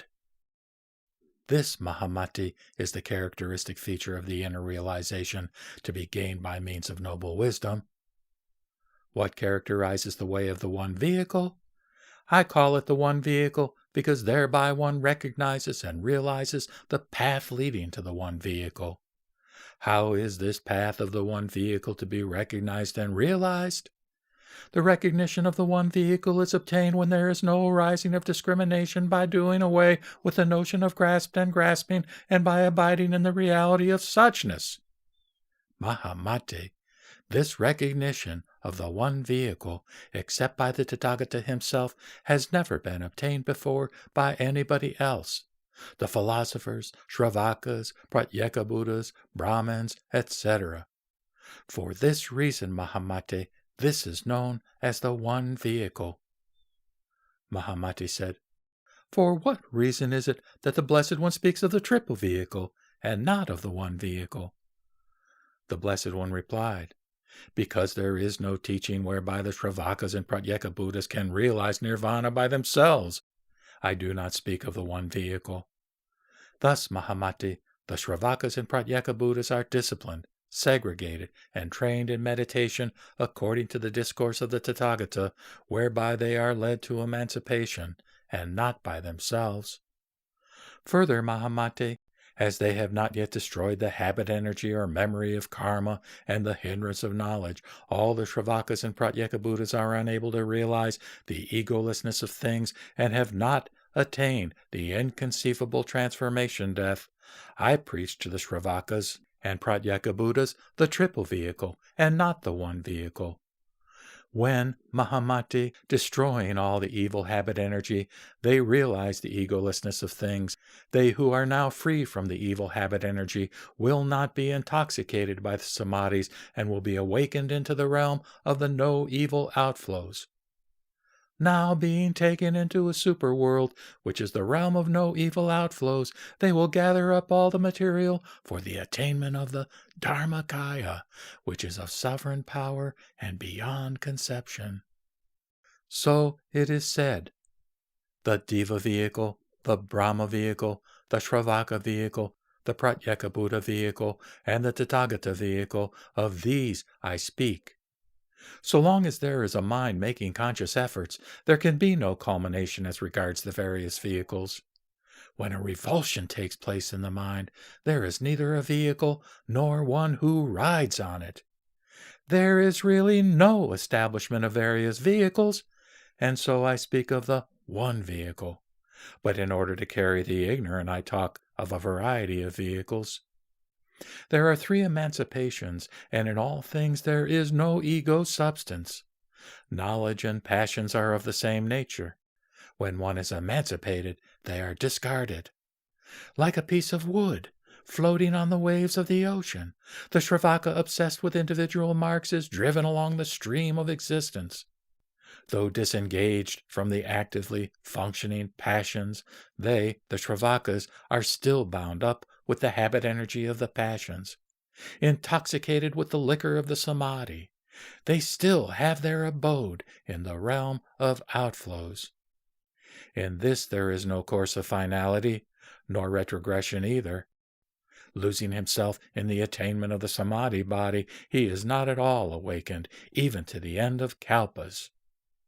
Like unto the drunkard, who, being awakened from his intoxication, regains his intelligence, the Shravakas will have the realization of the Buddha's truth, which is his own body. Here ends the 2nd chapter, known as the collection of all the dharmas, taken from the Lankavatara of 36,000 slokas. At that time again, Mahamati, the Bodhisattva Mahasattva, said this to the Blessed One. Tell me, Blessed One, tell me, Sugata. mention is made in the canonical books of the Blessed One's being subject neither to birth nor to destruction. And it is declared by you that this being subject neither to birth nor to destruction is an epithet of the Tathagata. Now, Blessed One, by this being subject neither to birth nor to destruction is a non-entity meant. And is it another name for the Tathagata, as is declared by the Blessed One? It is taught by the Blessed One that all things are subject neither to birth nor to destruction, because they are not to be seen in the dualistic aspect of being and non-being. If all things are unborn, Blessed One, no one can take hold of anything, because nothing has ever been born. And if that is another name of something, what can this something be, Blessed One? The Blessed One said, Then, Mahamate, listen well and reflect well within yourself. I will tell you. Certainly, Blessed One, said Mahamati the Bodhisattva Mahasattva, and gave ear to the Blessed One. The Blessed One said this to him, Mahamate, the Tathagata is not a non-entity, nor is he to be conceived as all things are, as neither born nor disappearing, nor is he to look around for causation in order to appear before others, nor is he without signification. I refer to him as unborn. Nevertheless, Mahamati, there is another name for the Tathagata when his Dharmakaya assumes a will body. This is what goes beyond the comprehension of the philosophers, Shravakas, Pratyeka Buddhas, and those bodhisattvas still abiding in the seventh stage. The unborn Mahamate is synonymous with the Tathagata. For instance, Mahamate, Indra is sometimes known as Sakra, sometimes as Purandara. Hand is Hasta, Kara, Pani. The body is Tanu, Deha, Sarira. The earth is Prithivi, Bhumi, Vasundhara. The sky is Ka, Akasa, Gajana. All these objects, each in its way, are designated with many names, synonymously used and discriminated. But on account of these different names, different objects are not to be imagined, nor are they without their self-nature. The same Mahamate can be said of myself, for I come within the range of hearing of ignorant people in this world of patience under many names, amounting to 100,000 times 3 asamkayayas, and they address me by these names, not knowing that they are all other names of the Tathagata.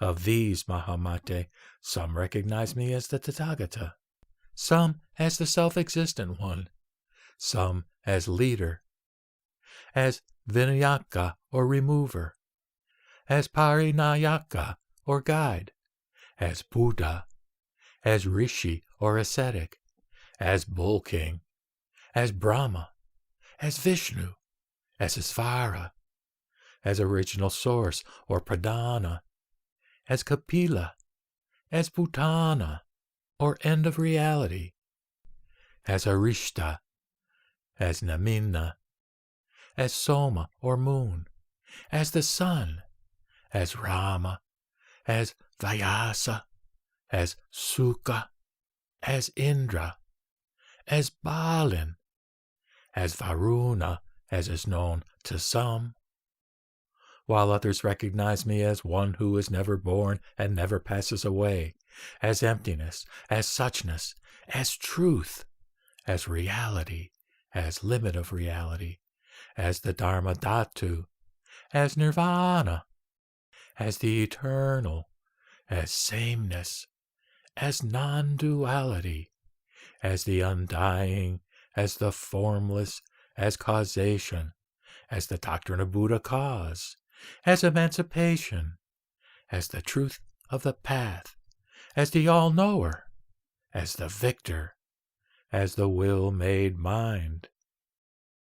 Mahamati, thus in full possession of the 100,000 times 3 asamkhayas of appellations, neither more nor less, in this world and in other worlds I am known to the peoples, like the moon in water, which is neither in it nor out of it. But this is not understood by the ignorant, who have fallen into the dualistic conception of continuity. Though they honor, praise, esteem, and revere me, they do not understand well the meaning of words and definitions. They do not distinguish ideas. They do not have their own truth, and, clinging to the words of the canonical books, they imagine that not being subject to birth and destruction means a non-entity, and they fail to see that it is one of the many names of the Tathagata, as in the case of Indra, Sakra, Purandara. They have no confidence in the texts where the self-standing truth is revealed, since in their study of all things they follow mere words as expressions in the texts, trying thereby to gain into the meaning. Chapter 3. At that time again, the Blessed One said this to Mahamati, the Bodhisattva Mahasattva. I will tell you, Mahamati, about the various forms of the will body. Listen well and reflect well within yourself. I will tell you. Mahamati, the Bodhisattva Mahasattva, said, I will, Blessed One, and gave ear to the Blessed One. The Blessed One then said this. There are 3 kinds of will body, Mahamati. What are the 3? They are 1. The will body obtained in the enjoyment of the samadhi. 2. The will body obtained by recognizing the self-nature of the Dharma. And 3. The will body which is assumed by a bodhisattva according to the class of beings to be saved, and which perfects and achieves without a thought of its own achievement. By realizing the higher stages successively, after the first is attained, the yogin will experience them all. Now, Mahamati, what is the will body attained in the enjoyment of the samadhi? It is this. When the yogin, in the 3rd, 4th, 5th stages, removes the various discriminations going on in his mind and is at rest, the waves of consciousness are no more stirred in the mind ocean, and the vijnana functions are quieted, the bliss of which is enjoyed by him.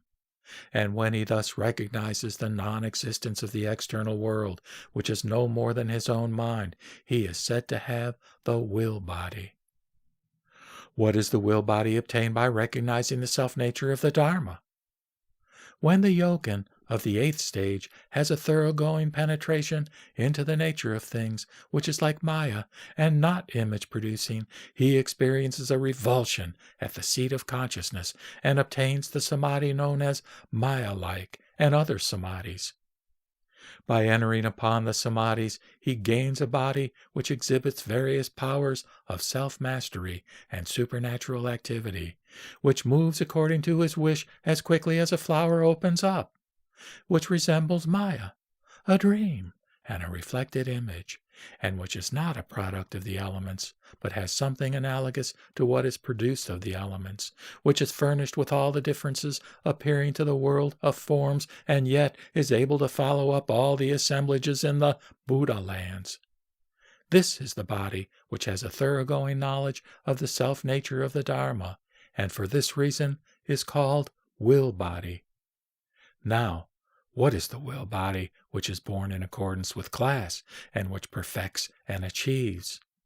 When the yogin is thoroughly conversant with all the characteristics of self-realization and its bliss which pervades the teachings of the Buddha, he or she is said to have the body which is will-made, born with the class, perfecting and achieving. Mahamati, you should exert yourself in order to have a thoroughly penetrating knowledge of these 3 marks of the will body. So it is said, my Mahayana is neither a vehicle, nor a sound, nor words. It is neither the truth, nor emancipation, nor the realm of imagelessness. Yet the Mahayana is a vehicle on which the samadhis are carried, leading to various creative activities. The several forms of the will body are adorned with the flowers of the sovereign will. At that time, again, Mahamati the Bodhisattva said this to the Blessed One. The 5 immediacies are preached by the Blessed One. And what are these 5, Blessed One, which being committed by a son or daughter of good family caused them to fall into the Avici hell? The Blessed One replied, Then, Mahamati, listen well and reflect, for I will tell you. Mahamati, the Bodhisattva Mahasattva, said, Certainly, Blessed One, and gave ear to the Blessed One. The Blessed One said thus to him, What are the 5 immediacies? They are 1, the murdering of the mother, 2, of the father, 3, of the arhat, 4, the breaking up of the brotherhood, and 5, causing the body of the Tathagata to bleed from malice. Now what is meant by the mother of all beings? It is desire, which is procreative, going together with joy and anger, and upholding all with motherliness. Ignorance representing fatherhood brings about one's rebirth in the 6 villages of the sense world. When there takes place a complete destruction of both roots, fatherhood and motherhood, it is said that mother and father are murdered. When there is a complete extermination of the subordinate group of passions, such as anger, etc., which are like an enemy, a venomous rat, the murdering of the arhat is said to take place. What is meant by the breaking up of the brotherhood? When there is a complete fundamental breaking up of the combination of the skandhas, whose characteristic mark is a state of mutual dependence among dissimilarities, it is said that the brotherhood is split up. Mahamati, when the body of the 8 vijnanas, which erroneously recognizes individuality and generality as being outside the mind, which is seen by the ignorant in the form of an external world, is completely extirpated by means of faulty discriminations, that is, by means of the triple emancipation and the non-outflows, and when thus the faulty mentality of the Vijnana Buddha is made to bleed, it is known as an immediacy deed. These, Mahamati, are the 5 inner immediacies, and when they are experienced by a son or daughter of a good family, there is an immediacy deed of realization as regards the Dharma. Further, Mahamati, there are 5 external immediacies, which I will point out to you, in order that you and other bodhisattvas in the future may thereby be saved from ignorance. What are these 5? They are those immediacies which are described in the canonical texts, and those who commit these crimes can never experience any one of these manifestations, except those transformations who are sustained by the power of the Tathagatas and have already attained a realization. The Shravakas of transformation, Mahamati, who are sustained by the sustaining power either of the Bodhisattvas or Tathagatas, may see somebody else practicing deeds of wickedness, and they will repeatedly make great efforts to turn him away from his wickedness and faulty views, and to make him realize the non-reality of wickedness and faulty views by laying down his burden. This is the way I demonstrate facts of the transformation, the sustaining power, and the realization. Mahamati, there is, however, no realization for those who are sheer offenders of the immediacies, except when they come to the recognition of the truth that an external world is nothing but the mind itself, seeing that body, property, and abiding place are discriminations, and that the notion of an ego and its belongings are to be kept far away. Or when they are released from the fault of self-discrimination by encountering a good friend at some time or other, or at any time, and being born in some other path of existence. So it is said. Desire is said to be the mother, and ignorance the father. The Vijnana which recognizes an objective world is compared to the Buddha. The secondary group of passions is the arhat. The amassing of the 5 skandhas, the brotherhood. As these are to be destroyed immediately, they are known as immediacy deeds. Again Mahamati said, Pray tell me, Blessed One, what makes the Buddhas and the Blessed Ones such as they are? That is, what is the Buddha nature of the Buddhas? Said the Blessed One, When the egolessness of things, as well as of persons, is understood, when the knowledge of the twofold hindrance is thoroughly taken hold of, When the twofold death is accomplished, and when the twofold group of passions is destroyed, there, Mahamati, is the Buddha nature of the Buddhas and the Blessed Ones. When these teachings are experienced by the Shravakas and Pratyeka Buddhas, this is their Buddha nature. So it is said, the twofold egolessness, the twofold group of passions, the twofold hindrance, and the inconceivable transformation death, when these are attained, there is the Tathagata. At that time, Mahamati, the Bodhisattva Mahasattva, said this to the Blessed One. According to what deeper sense did you make this announcement before the congregation that I am all the Buddhas of the past, and that I have gone through many a birth in varieties of forms, being thus at times the king, Manahatri, elephant, parrot, Indra, Vyasa, Sunetra, and other beings in my 100,000 births? Said the Blessed One, there are, according to the deeper sense, 4 kinds of sameness distinguished, Mahamati, and the Tathagatas, Arhats, fully enlightened ones, make this assertion. I was at that time the Buddha Krakunchanda, Kanakumuni, and Kasyapa. What are the 4 kinds of sameness which are distinguished according to the deeper sense? They are 1. Sameness of letters, 2. Sameness of words, 3. Sameness of teachings, and 4. Sameness of the body. According to this 4-fold sameness, in the deeper sense, the Tathagatas, Arhats, fully enlightened ones, make the announcement before the congregation. Now, Mahamati, what is the sameness of letters? It is that my name is spelt Buddha, and these letters are also used for other Buddhas and Blessed Ones. Mahamati, these letters, in their nature, are not to be distinguished one from another. Therefore, Mahamati, there is the sameness of letters. Now, Mahamati, what is the sameness of words with regard to the Tathagatas, Arhats, and fully enlightened ones? It is that 64 sounds of the Brahmin language are distinguished by me, and these identical 64 sounds of the Brahmin language are also uttered by the Tathagatas, Arhats, and fully enlightened ones. And their Kalavinka-like notes are the same with all of us, as we are indistinguishable in this respect. Now, Mahamate, what is the sameness of the body? It is that I and other Tathagatas, Arhats, fully enlightened ones, are the same as regards our Dharmakaya, and the 32 signs and the 80 minor excellencies of bodily perfection, no distinction existing among us, except that the Tathagatas manifest varieties of forms according to the different dispositions of beings, who are to be disciplined by varieties of means. Now, Mahamate, what is the sameness of the teaching? It is that I, as well as they, the other Tathagatas, are all conversant with the teachings belonging to the 37 branches of enlightenment. According to the deeper sense, which is concerned with this 4-fold sameness, the Tathagatas, Arhats, fully enlightened ones, make their announcement before the congregation.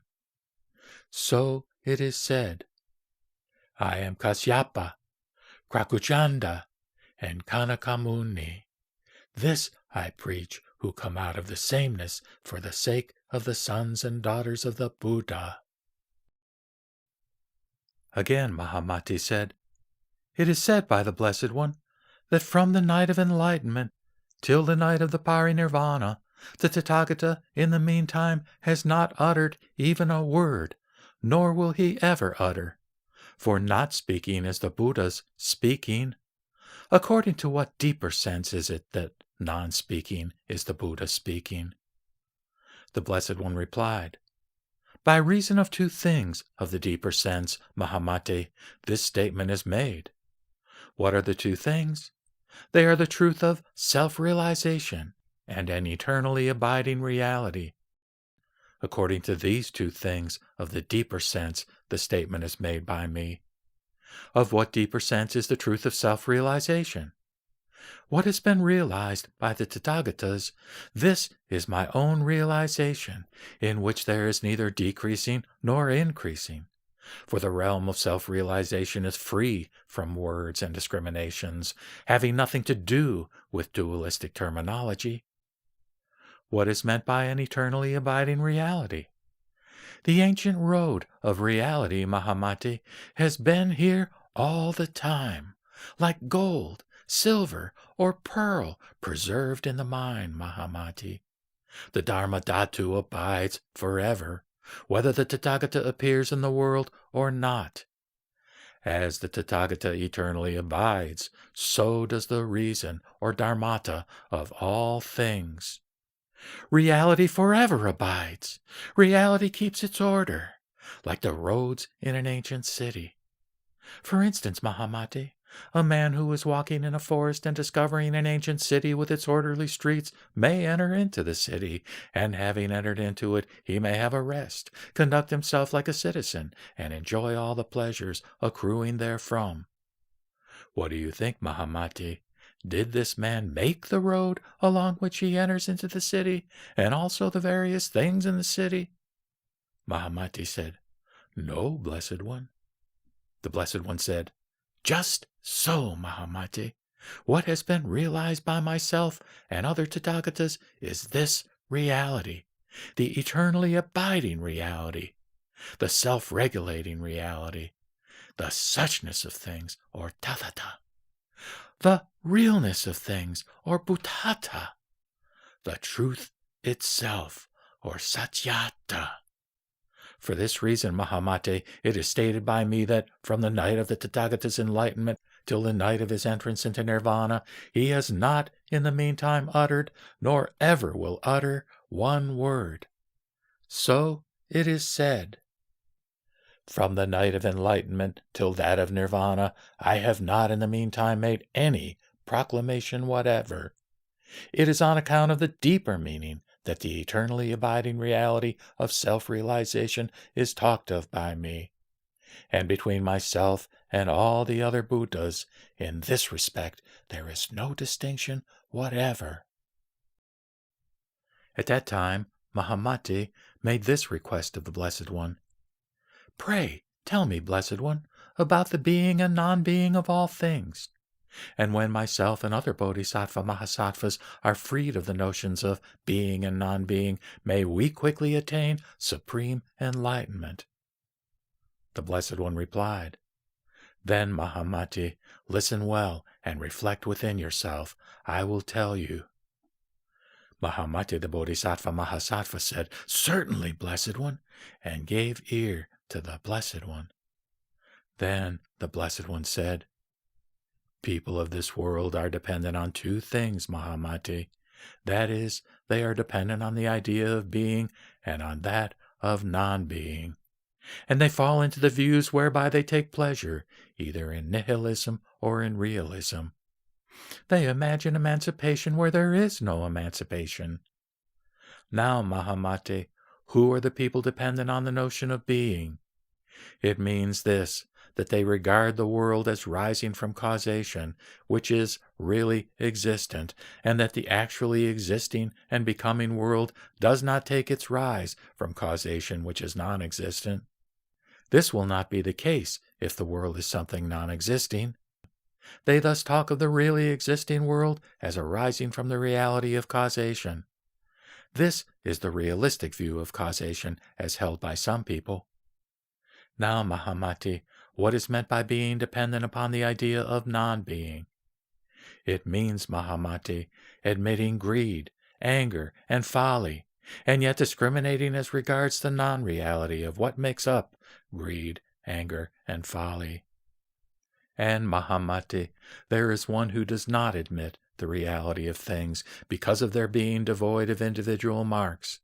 And there is another who, seeing that the Buddha, Shravakas, and Pratyeka Buddhas are free from greed, anger, and folly, because of all things being devoid of individual marks, think that greed, anger, and folly do not exist. Now, Mahamati, who of these is the one doomed to ruin? Said Mahamati, Blessed One, It is he who, admitting greed, anger, and folly, yet refuses to admit them. The Blessed One said, "Well said indeed, Mahamate. Again, thou hast indeed spoken well, Mahamate. Not only is he himself doomed to ruin because of his notion of greed, anger, and folly as existent and yet as non-existent, but he ruins even the character of the Buddha, the Sravaka, and the Pratyeka Buddha. Why? Because the passions are not to be taken hold of innerly and outwardly, because they are neither different nor non-different. Mahamate, greed, anger, and folly, too, are not to be taken hold of innerly as well as outerly. They have no substance of their own, and they are not to be admitted. Mahamate, as there is no reality in the nature of greed, anger, and folly, he who fails to understand this is the one who ruins the character of the Buddha, Sravaka, and Pratyeka Buddha. The Buddha, Sravaka, and Pratyeka Buddha are by nature emancipated, as there is in them no cause for being bound and binding.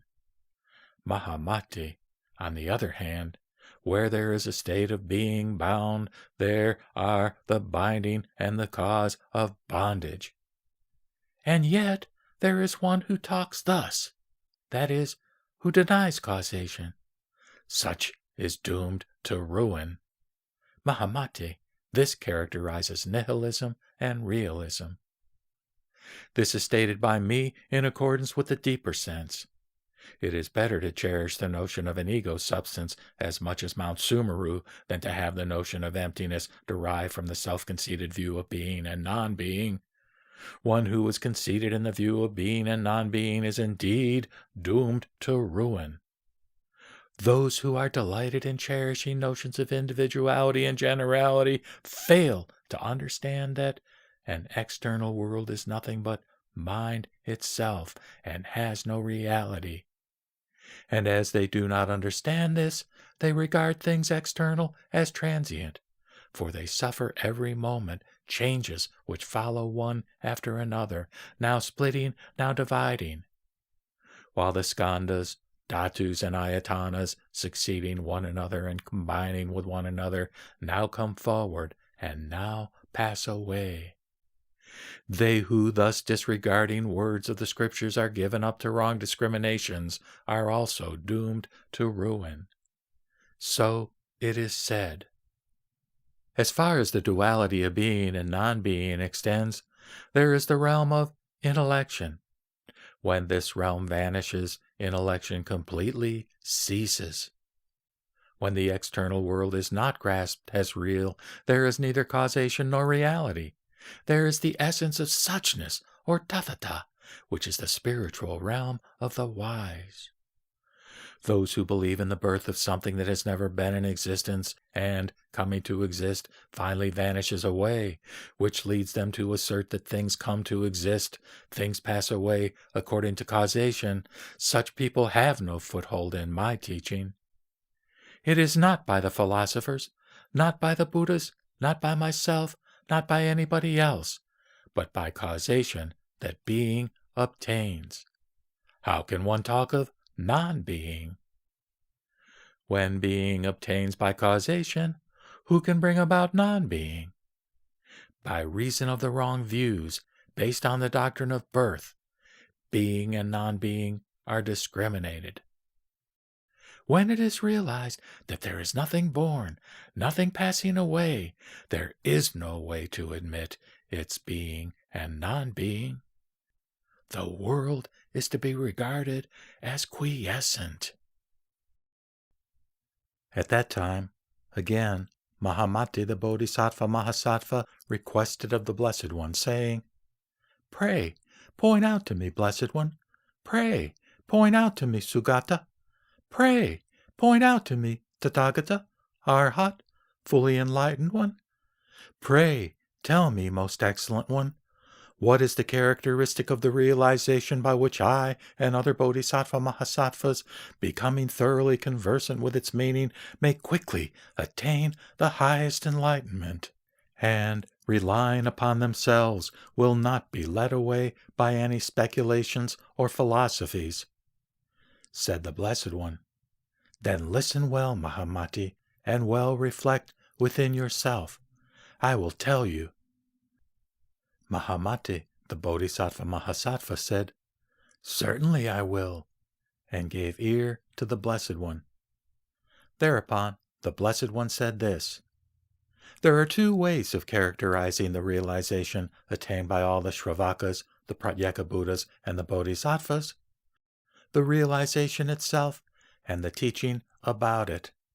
Now, Mahamati, by the realization itself is meant that it is the realm of inner attainment. Its characteristic features are that it has nothing to do with words, discriminations, and letters, that it leads one up to the realm of non-outflows, that it is the state of an inner experience, that it is entirely devoid of philosophical speculations and the doings of evil beings, and that, destroying philosophical speculations and the doings of evil beings, it shines out in its own inner light of attainment. These, Mahamati, are the characteristics of the realization. Now, Mahamati, what is meant by the teaching concerning it? It is variously given in the 9 divisions of the doctrinal works. It keeps one away from the dualistic ideas of being and non-being, of oneness and otherness. First, making use of skillful means and expedients, it induces all beings to have a perception of this teaching, so that whoever is inclined toward it may be instructed in it. This, Mahamati, is the characteristic of the teaching. Let, therefore, Mahamati, you and other Bodhisattva Mahasattvas exert yourself in this. Realization and teaching, self-attainment and doctrinal instruction. Those who have an insight into the difference will not be led away by philosophical authorities. There is no truth in any object that is imagined by the ignorant. Deliverance is where there is no objective world. Why is this not sought by the speculators? The world of the Samskritas is observed as the continuation of birth and death, whereby dualisms are nourished, and because of this perversion, the truth is not perceived. There is just one truth, which is nirvana. It has nothing to do with the manas or intellection. The world seen as subject to discrimination resembles a plantain tree, a dream, a vision. No greed there is, no anger, nor folly either, and again, no personal ego. From desire start the skandhas, which resemble a dream.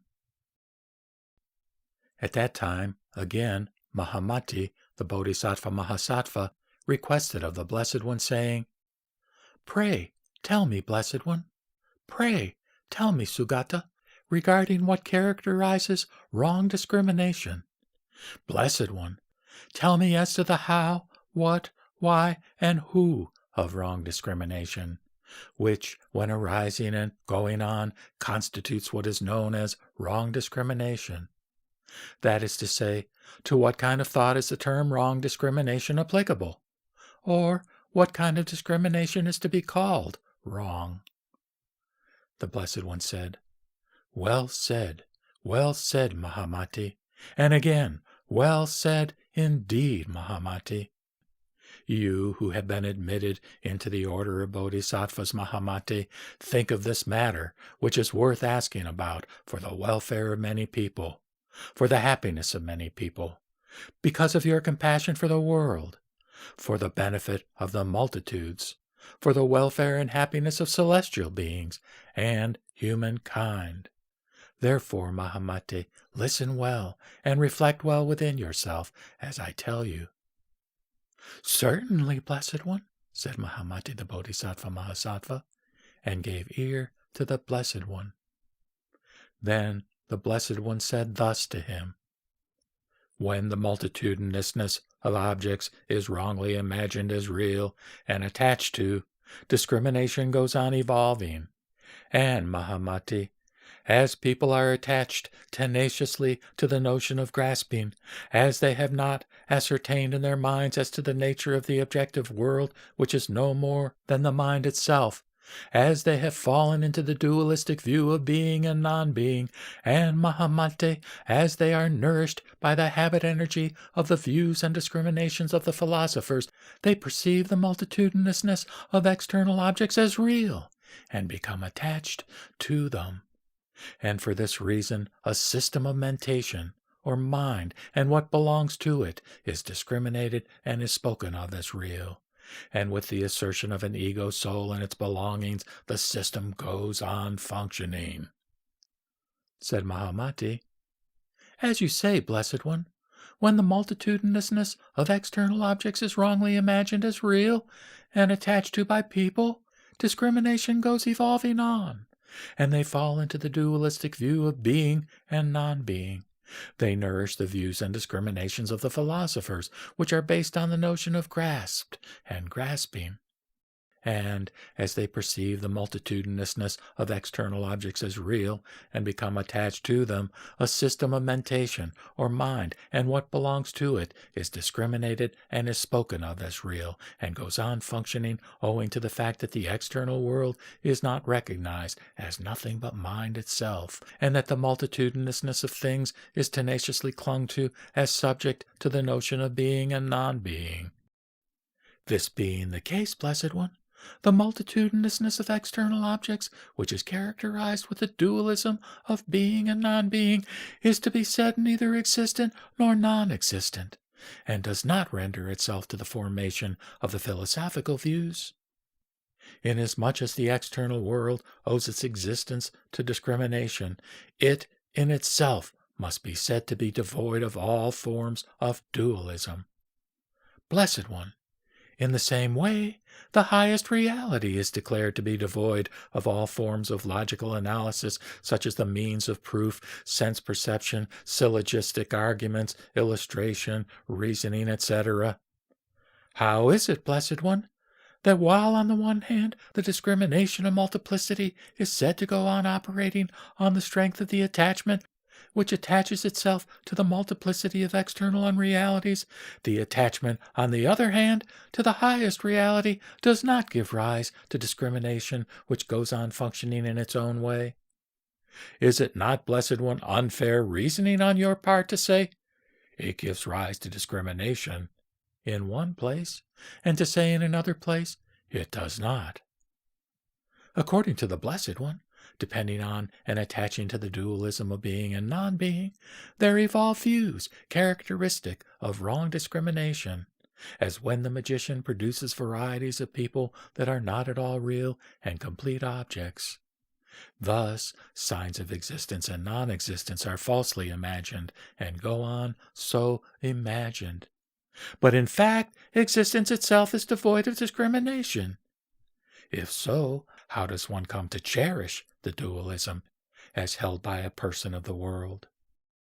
Said the Blessed One, Mahamati, discrimination, indeed, does not evolve, nor is it put away. Why? Because there is no evolving of discrimination as regards being and non-being, because the perception of objective realities is not real, because all that is seen to be recognized as nothing but the mind itself. Mahamate, discrimination does not evolve, nor is it put away. But, Mahamate, for the sake of the ignorant, who are addicted to discriminating the multiplicity of things which are of their own mind, it is said by me that discrimination, whose first function is to produce effects, takes its rise owing to the attachment to the aspect of multiplicity as characteristic of objects. How otherwise, Mahamate, can the ignorant and simple-minded have an insight into the mind itself, which they discriminate, and see themselves freed from the notion of an ego and what belongs to it, and also freed from the wrong conception of cause and effect? And again, how can they recognize that there is nothing but mind itself, and cause a revulsion at the inmost seat of consciousness? How can they have a clear perception of all the stages and attain the inner realization of the Tathagatas, which transcends the 5 dharmas, the 3 svabhavas, the idea of reality as well as discrimination? For this reason, Mahamati, I state that discrimination takes its rise from our attachment to the multiplicity of objects which are not real, and that emancipation comes from our thoroughly understanding the meaning of reality as it is, and also the meaning of multiplicity of things which evolve from discrimination. So it is said, those who, regarding the world as evolving from causes and conditions, are attached to these notions as well as to the fourfold proposition, fail to understand my teaching. The world cannot be predicated anywhere as being or as non-being, or as being and non-being as is discriminated by the ignorant who regard it as subject to causes and conditions. When the world is seen to be unpredicable with such notions as being, non-being, or being and non-being, a change takes place in the mind, and egolessness is attained. All things are unborn, because they are born of causation. Anything that is born of causation is an effect, and from an effect nothing is produced. From an effect no effect is produced. If you assert this, you commit the fault of a double effect, and this double effect being untenable, no existence comes from an effect. When the samskrita, that is, anything produced, is regarded as free from the dualism of dependent and depending, there decidedly is mind only, and hence my teaching of mind only. Or put another way, when things exist and are regarded as being free from the bondage of mutual dependence, there is decidedly nothing but mind. I say, nothing but mind. The mind, as norm, is the abode of self-nature, which has nothing to do with a world of causation. Of this norm, which is perfect existence and the highest Brahma, I speak. An ego soul is a truth belonging to thought construction, in which there is no real reality. The self-nature of the skandhas is also a thought construction, as there is no reality in it. The sameness is of four kinds: individual forms, cause, the coming into being, and the sameness of non-ego is the fourth. These are the subjects of discipline for the yogins. There is a state which is removed from all philosophical views, free from imagined and imagining, of no attainment and of no birth. This I call mind norm. Or put another way, mind is beyond all philosophical views, is apart from discrimination. It is not attainable, nor is it ever born. I say there is nothing but mind. Of neither existence nor non-existence do I speak, but of mind only, which has nothing to do with existence and non-existence, and which is thus free from intellection. It is suchness. It is even released from mind. Suchness, or tathata, emptiness, realm of truth, or dharmadhatu, the various forms of the will body, these I call mind only.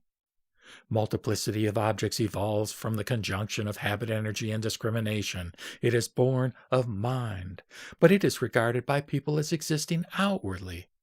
This I call mind only. The external world is not, and multiplicity of objects is what is seen of mind. Body, property, and abode, these I call mind only. At that time, Mahamati, the Bodhisattva Mahasattva, said this to the Blessed One. This is said by the Blessed One, that the Bodhisattva Mahasattvas and others should not grasp meaning or reality according to words. But, Blessed One, why should not the Bodhisattva Mahasattva grasp meaning from words? What are words? What is meaning? Said the Blessed One. Then, Mahamate, listen well and reflect within yourself well. I will tell you. Thereupon Mahamate, the Bodhisattva Mahasattva, said, Certainly, Blessed One, and gave ear to the Blessed One. The Blessed One then said this to him. Now, Mahamate, how is speech produced? depending on discrimination and habit energy or memory as the cause, there is the conjunction and the distinction of sounds and letters, which, issuing from the teeth, jaws, palate, tongue, lips, and the cavity of the mouth, make mutual conversations possible. This is speech. Now, Mahamate, what is meaning? The Bodhisattva Mahasattva is said to have grasped meaning well when, all alone in a lonely place, he walks the path leading to nirvana by means of his transcendental wisdom or prajna, which grows from learning, thinking, and meditation, and causing a revulsion first at the source of habit energy by his self-knowledge, abides on the stages of self-realization, where he leads a life full of excellent deeds. Further, Mahamate, the Bodhisattva Mahasattva, who is conversant with words and meaning, observes that words are neither different nor not different from meaning, and that meaning stands in the same relation to words. If, Mahamate, meaning is different from words, it will not be made manifest by means of words. But meaning is entered into by words as things are revealed by a lamp. It is, Mahamate, like a man carrying a lamp to look after his property. By means of this light he can say, "This is my property, and so is kept in this place." Just so, Mahamate, by means of the lamp of words and speech originating from discrimination, the Bodhisattva Mahasattva can enter into the exalted state of self-realization, which is free from speech discrimination. Further, Mahamate, if a man becomes attached to the literal meaning of words and holds fast to their agreement in regard to the original state of nirvana, which is unborn and undying, the triple vehicle, the one vehicle, the 5 dharmas, mentation, and the 3 svabhavas, etc., he will come to cherish views, either affirmative or negative. As varieties of objects are seen in Maya and are discriminated as real, statements are erroneously made, discriminations erroneously go on. It is by the ignorant that discriminations thus go on.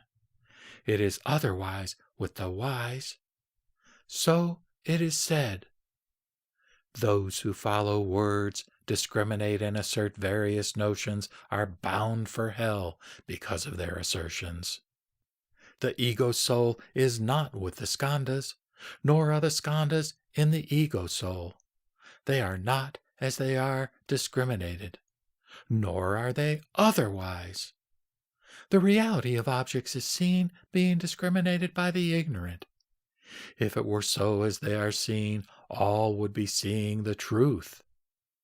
As all things are unreal, there is neither defilement nor purity. Things are not as they are seen, nor are they otherwise. Further, Mahamate, I will tell you about the features of jnana, or absolute knowledge, and vijnana, or relative knowledge. And when you and other Bodhisattva Mahasattvas are well conversant with these distinctive features of jnana and vijnana, you will quickly realize supreme enlightenment. There are 3 kinds of jnana: worldly, superworldly, and transcendental. Now, worldly knowledge belongs to the philosophers and to the ignorant and simple-minded who are attached to the dualistic views of being and non-being. Superworldly knowledge belongs to all the Shravakas and Pratyeka Buddhas who are attached to the notions of individuality and generality. Transcendental knowledge, which is free from the dualism of being and non-being, belongs to the bodhisattvas and takes its rise when they thoroughly examine things of imagelessness, see into the state of no birth and no annihilation, and realize egolessness at the stage of Tathagatahood. Vijnana is subject to birth and destruction, and jnana is not subject to birth and destruction. Further, Mahamate, Vijnana falls into the dualism of form and no form, being and non-being, and is characterized with multiplicity. But jnana is marked with the transcendence of the dualism of form and no form. Further, Mahamati, Vijnana is characterized with accumulation and Jnana with non-accumulation. Jnana is of three kinds: that which ascertains individuality and generality, that which ascertains birth and decay, and that which ascertains no birth and no decay. Further, Mahamati, Jnana is devoid of attachment. Vijnana attaches itself to the multitudinousness of objects. Again, Vijnana is produced from the concordance of the triple combinations. Jnana, in its self-nature, has nothing to do with combination or concordance. Again, Mahamati, Jnana is characterized with unattainability. It is the inner state of self-realization by noble wisdom, and as it neither enters nor goes out, it is like the moon in water. So it is said. Karma is accumulated by sita and discriminated by jnana, and one acquires by prajna the state of imagelessness and the powers. Sita is bound up with an objective world. Jnana evolves with reflection, and prajna evolves in the exalted state of imagelessness and in the excellent conditions. Sita, manas, and vijnana are devoid of thoughts and discrimination. It is the Shravakas and not the Bodhisattvas that try to reach reality by means of discrimination. The Tathagata's jnana is pure, resting in quietude in the most excellent patience or recognition of truth. It is productive of excellent sense and is devoid of purposeness. Prajna with me is of three kinds, whereby the wise grow powerful, individual signs are discriminated, and all things are manifested. My prajna has nothing to do with the two vehicles. It excludes the world of beings. That of the Shravakas evolves from their attachment to the world of beings. The Tathagata's prajna is spotless because of its being in accord with mind only. Further, Mahamati, there are 9 kinds of transformation as held by the philosophers endorsing the doctrine of transformation. They are 1. The transformation of form, 2. The transformation of characteristics, 3. The transformation of cause, 4. The transformation of concordance, 5. The transformation of view, 6. The transformation of origin, 7. The transformation of nature, 8. The transformation of manifest conditions, and 9. The transformation of manifest work. These, Mahamati, are the 9 views of transformation expounded by all the philosophers in accordance with their secret teaching, and they are all founded upon the dualism of being and non-being. Now, Mahamati, by the transformation of form is meant the alteration of form and appearance as gold takes various shapes when made into all kinds of ornament. For example, gold is seen made into a bracelet, a necklace, a thilphat, or what not. Though the gold itself remains the same, varieties of articles made of it are all different in form, that is, in their transformations. In the same way, Mahamati, there is a general transformation of things which is discriminated by other philosophers as coming from a causal agency. They are not right, nor are they otherwise. All differentiation and transformation is to be regarded as due to discrimination, such as the thickening of milk into curds, and the ripening of fruit into a liquor. Mahamati, like this thickening and ripening, each transformation is a transformation rising from discrimination, which is discriminated by the philosophers. Really, there is nothing transformed, for the external objects of which being and non-being are discriminated are what is seen of mind itself, and have no reality of their own. In the same way, Mahamati, what is regarded by the ignorant and simple-minded as the evolving of objects is no more than the discrimination of their own mind. And, Mahamati, there is really nothing evolving, nothing disappearing, as it is like seeing things that evolve in a vision and a dream. Mahamati, it is like perceiving the rise and disappearance of things in a dream. It is like the birth and death of a barren woman's child. So it is said. The transformation of the form in time and the embracing of the soul in the elements and sense organs, which is in its middle way existence, they who thus imagine the birth of a child are not wise men. The Buddhas do not discriminate the world as subject to the chain of origination, but they regard the causation which rules this world as something like the city of the Gandharvas.